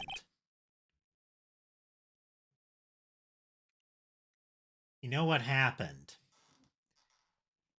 I thought this was a failure condition because it starts exactly the same as all of the others. One of the telltales, one, the music, I didn't notice the music, but two, you can escape during this. In all the other failure states, you can't, and I didn't notice that. This is not satisfying, but hopefully the ending actually is. What? Mr. Atney, seems like you finally... This was the first thing that we called out. This was the first thing we tried. Actually, I think it might be the second thing, but still, it was one of the early ones we tried, and we wouldn't have wasted like half an hour. You admitted that you were in the CEO's office because you were in the other courtroom at the time that this was called out. You didn't have this evidence. It's not admitted anywhere in evidence. How can you say that? Review your testimony again. The button did not have any fingerprints on it. Mr. Delight was wearing his mask-to-mask outfit. Indeed, that's what I said. Exactly, casemate. I got impatient. Because I thought it was another failure case. This had to be like the second thing we tried or so. Boo. Oh well. Oh well. Okay. I feel better that we had the right thing, but that I screwed up and ran by the actual victory condition. Like I said, my deductions are foolproof. Or like your deductions prove that you're a fool. Whatever do you mean? some reason I'm starting to get really thirsty. When exactly did we learn the fact that Ron DeLight was wearing dressed as Mask to Mask when he went to the scene of the crime? That was, it was just a few hours ago, back when my sixth cup was looking at me with a cold stare. Did I forget to mention that? It has never had a chance to mention it up until now. That's right, the defendant had yet to tell anyone else this fact before this morning. Therefore, the only people who should know this were those who had been watching this trial. Do you understand now? There is no way that you could have known about that.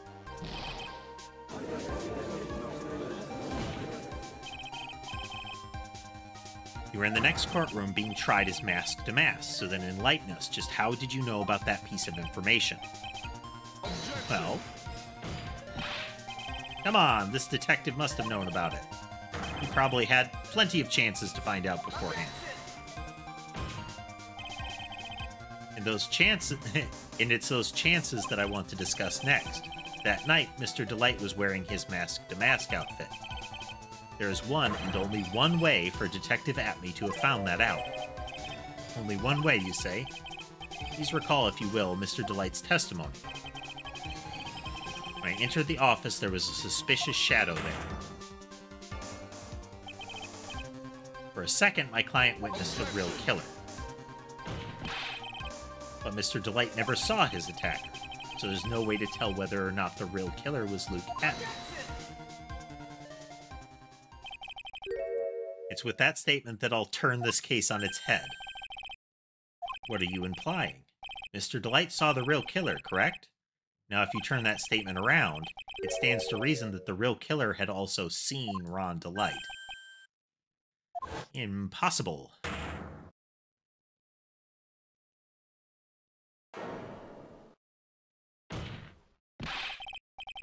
Detective Atmey, you saw Mask to Mask at the murder scene that night. You saw him when you killed Kane Bullard and assaulted Ron DeLight. That was the only way you could have known what Ron was wearing.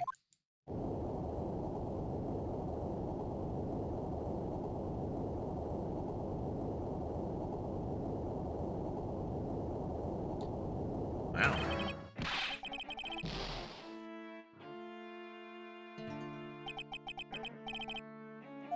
Take a good look, everyone. Unable to find a rival worthy of my genius, I was forced to create one by myself. Again. The tragic clown. Same line you gave yesterday. But I think there's a little more meaning behind it this time.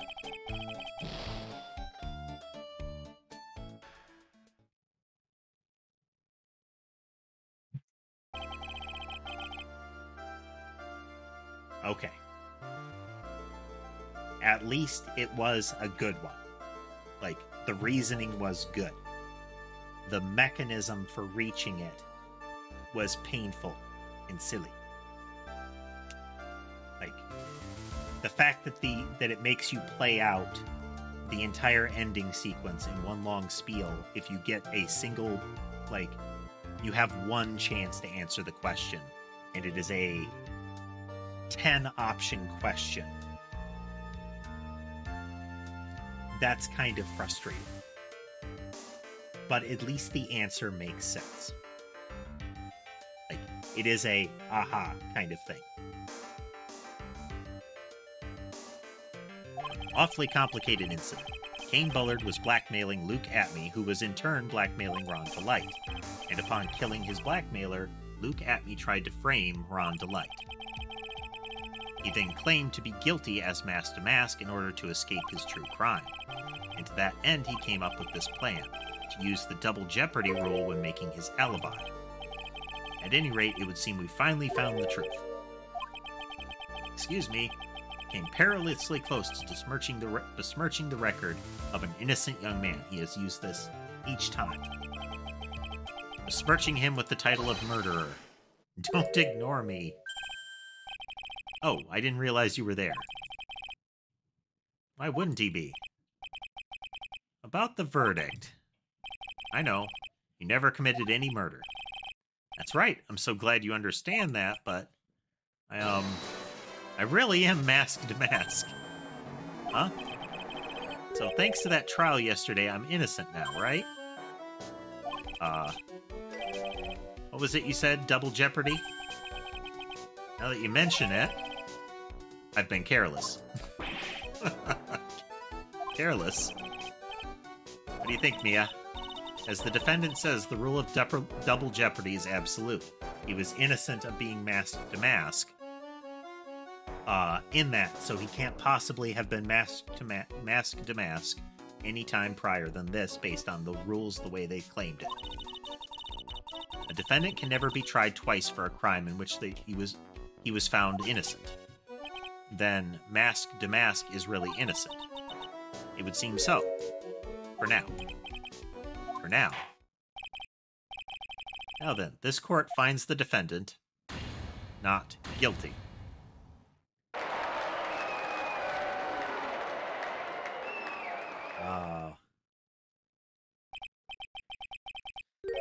This is really lucky. Wait, this isn't so good after all. You see, the thing is, I still am mask to mask.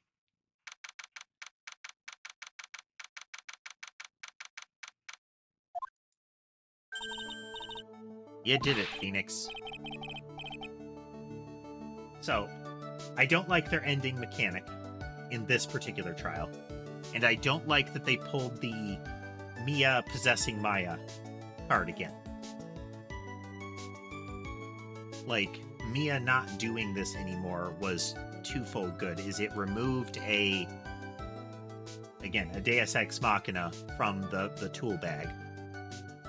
But it also put Phoenix in a situation where he is capable of standing on his own with assistance, as opposed to having his mentor jump out and solve it for him. That mechanic isn't as satisfying narratively as Phoenix managing to do it himself. Been a long time, hasn't it? Because Maya doesn't call on me much these days. Never quit it. Embers keep being all squirmy. Several of them are. It's past food time. I'm just joking, Phoenix. Don't take everything so seriously. But on the other hand, Maya, she seems kind of torn these days. You mean about becoming the master of the Crane Channeling School? Becoming the master means saying goodbye to our mother. Misty Faye, right? Watch over her, will you, Phoenix? Of course. Well then, see you around. Mia. Ah, Mr. Wright. Right there. Mia was standing there talking to him and then would have reverted to looking like Maya.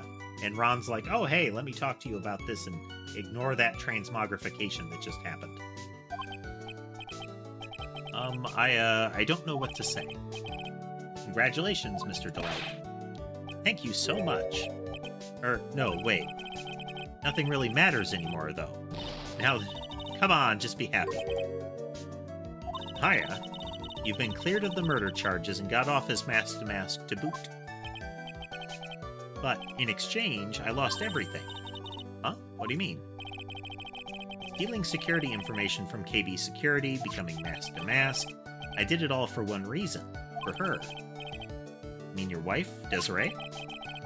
She hates criminals more than anything. Come to think of it, she was once held hostage by some robbers, wasn't she? She always said now she hated sneaky criminals. Quit that, you. Quit that. I knew about that. Once I got fired from KB Security, I lost all the money I had. She wouldn't have any reason to stay with me. Quit that.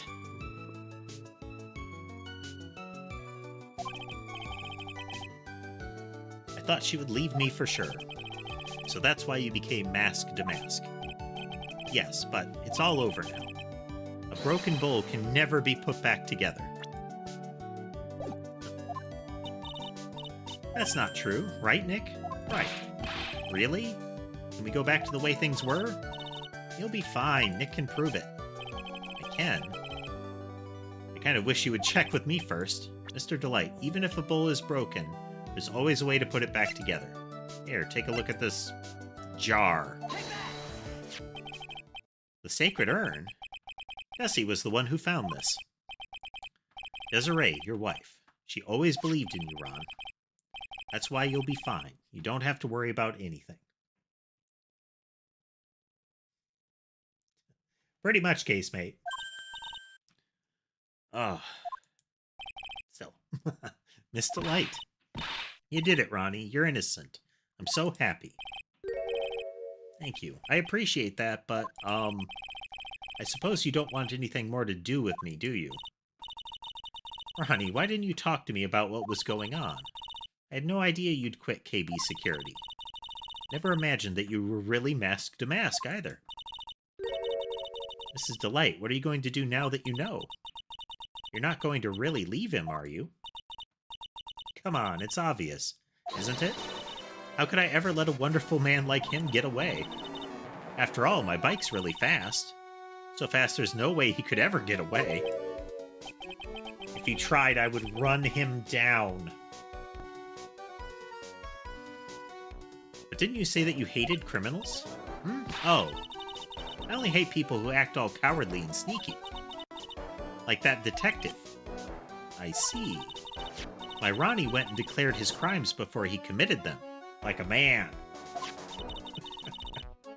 I just love a man who's so chivalrous. Chivalrous? I knew I was right about you. Every day I spend with you is filled with thrills and excitement. Tessie. Desiree, you really do love Ron, don't you? Nicky boy. Yes? I'm really glad I asked you to defend my Ronnie. Thank you so much. I'll never forget what you've done for us. Oh, well, take care of yourself. You too, Nicky boy. I can feel my face going red. Mr. Nick, Mystic Maya, congratulations. Yeah, it's when she gets taken over by Mia is one of the more disturbing ones because, I mean, her chest, like, Mia's chest is bigger than, like, Pearl's whole upper body. Come on. Like, the fact that this outfit doesn't explode during the process is a testament to their sewing skills.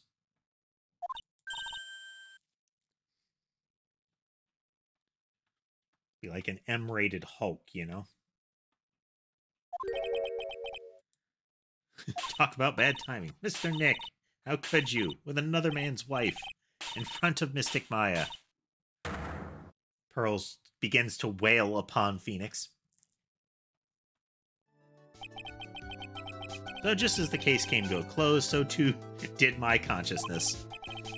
Ron said, a broken bowl can never be put back together, but I know that's not true. I mean, just look.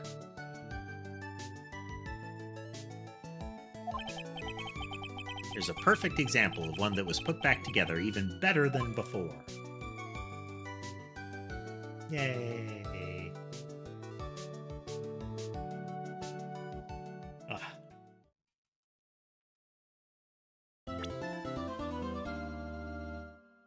I mean, frustrating, but I will, you know, take a part of that on myself for skipping too quickly and assuming that the correct answer would, you know, not be practically identical to the incorrect answer response.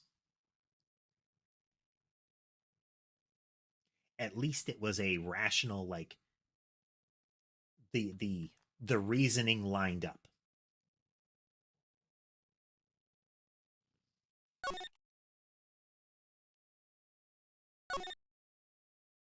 Save. One here. One here. All right. Well, we ran way over tonight, but that's okay. As a whole, it was a lot of fun. I hope you folks had fun too. We will, of course, be continuing this game. It'll loop back around next week. Might give a double week to Phoenix Wright sometime in the near future. We need to make more progress.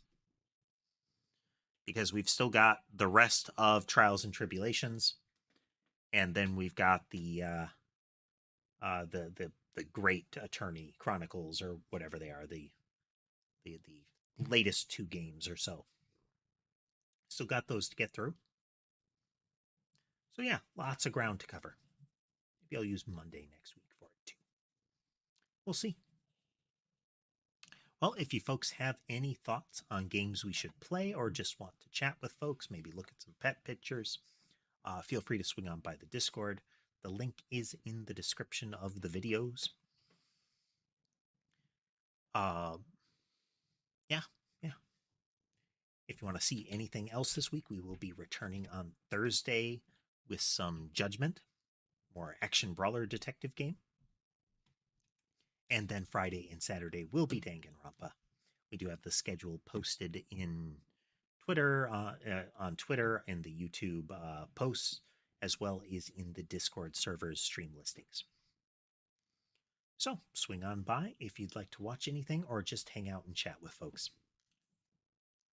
So again, well, before we do that, let me see if there's anybody doing anything. If there's a reason to trigger a raid.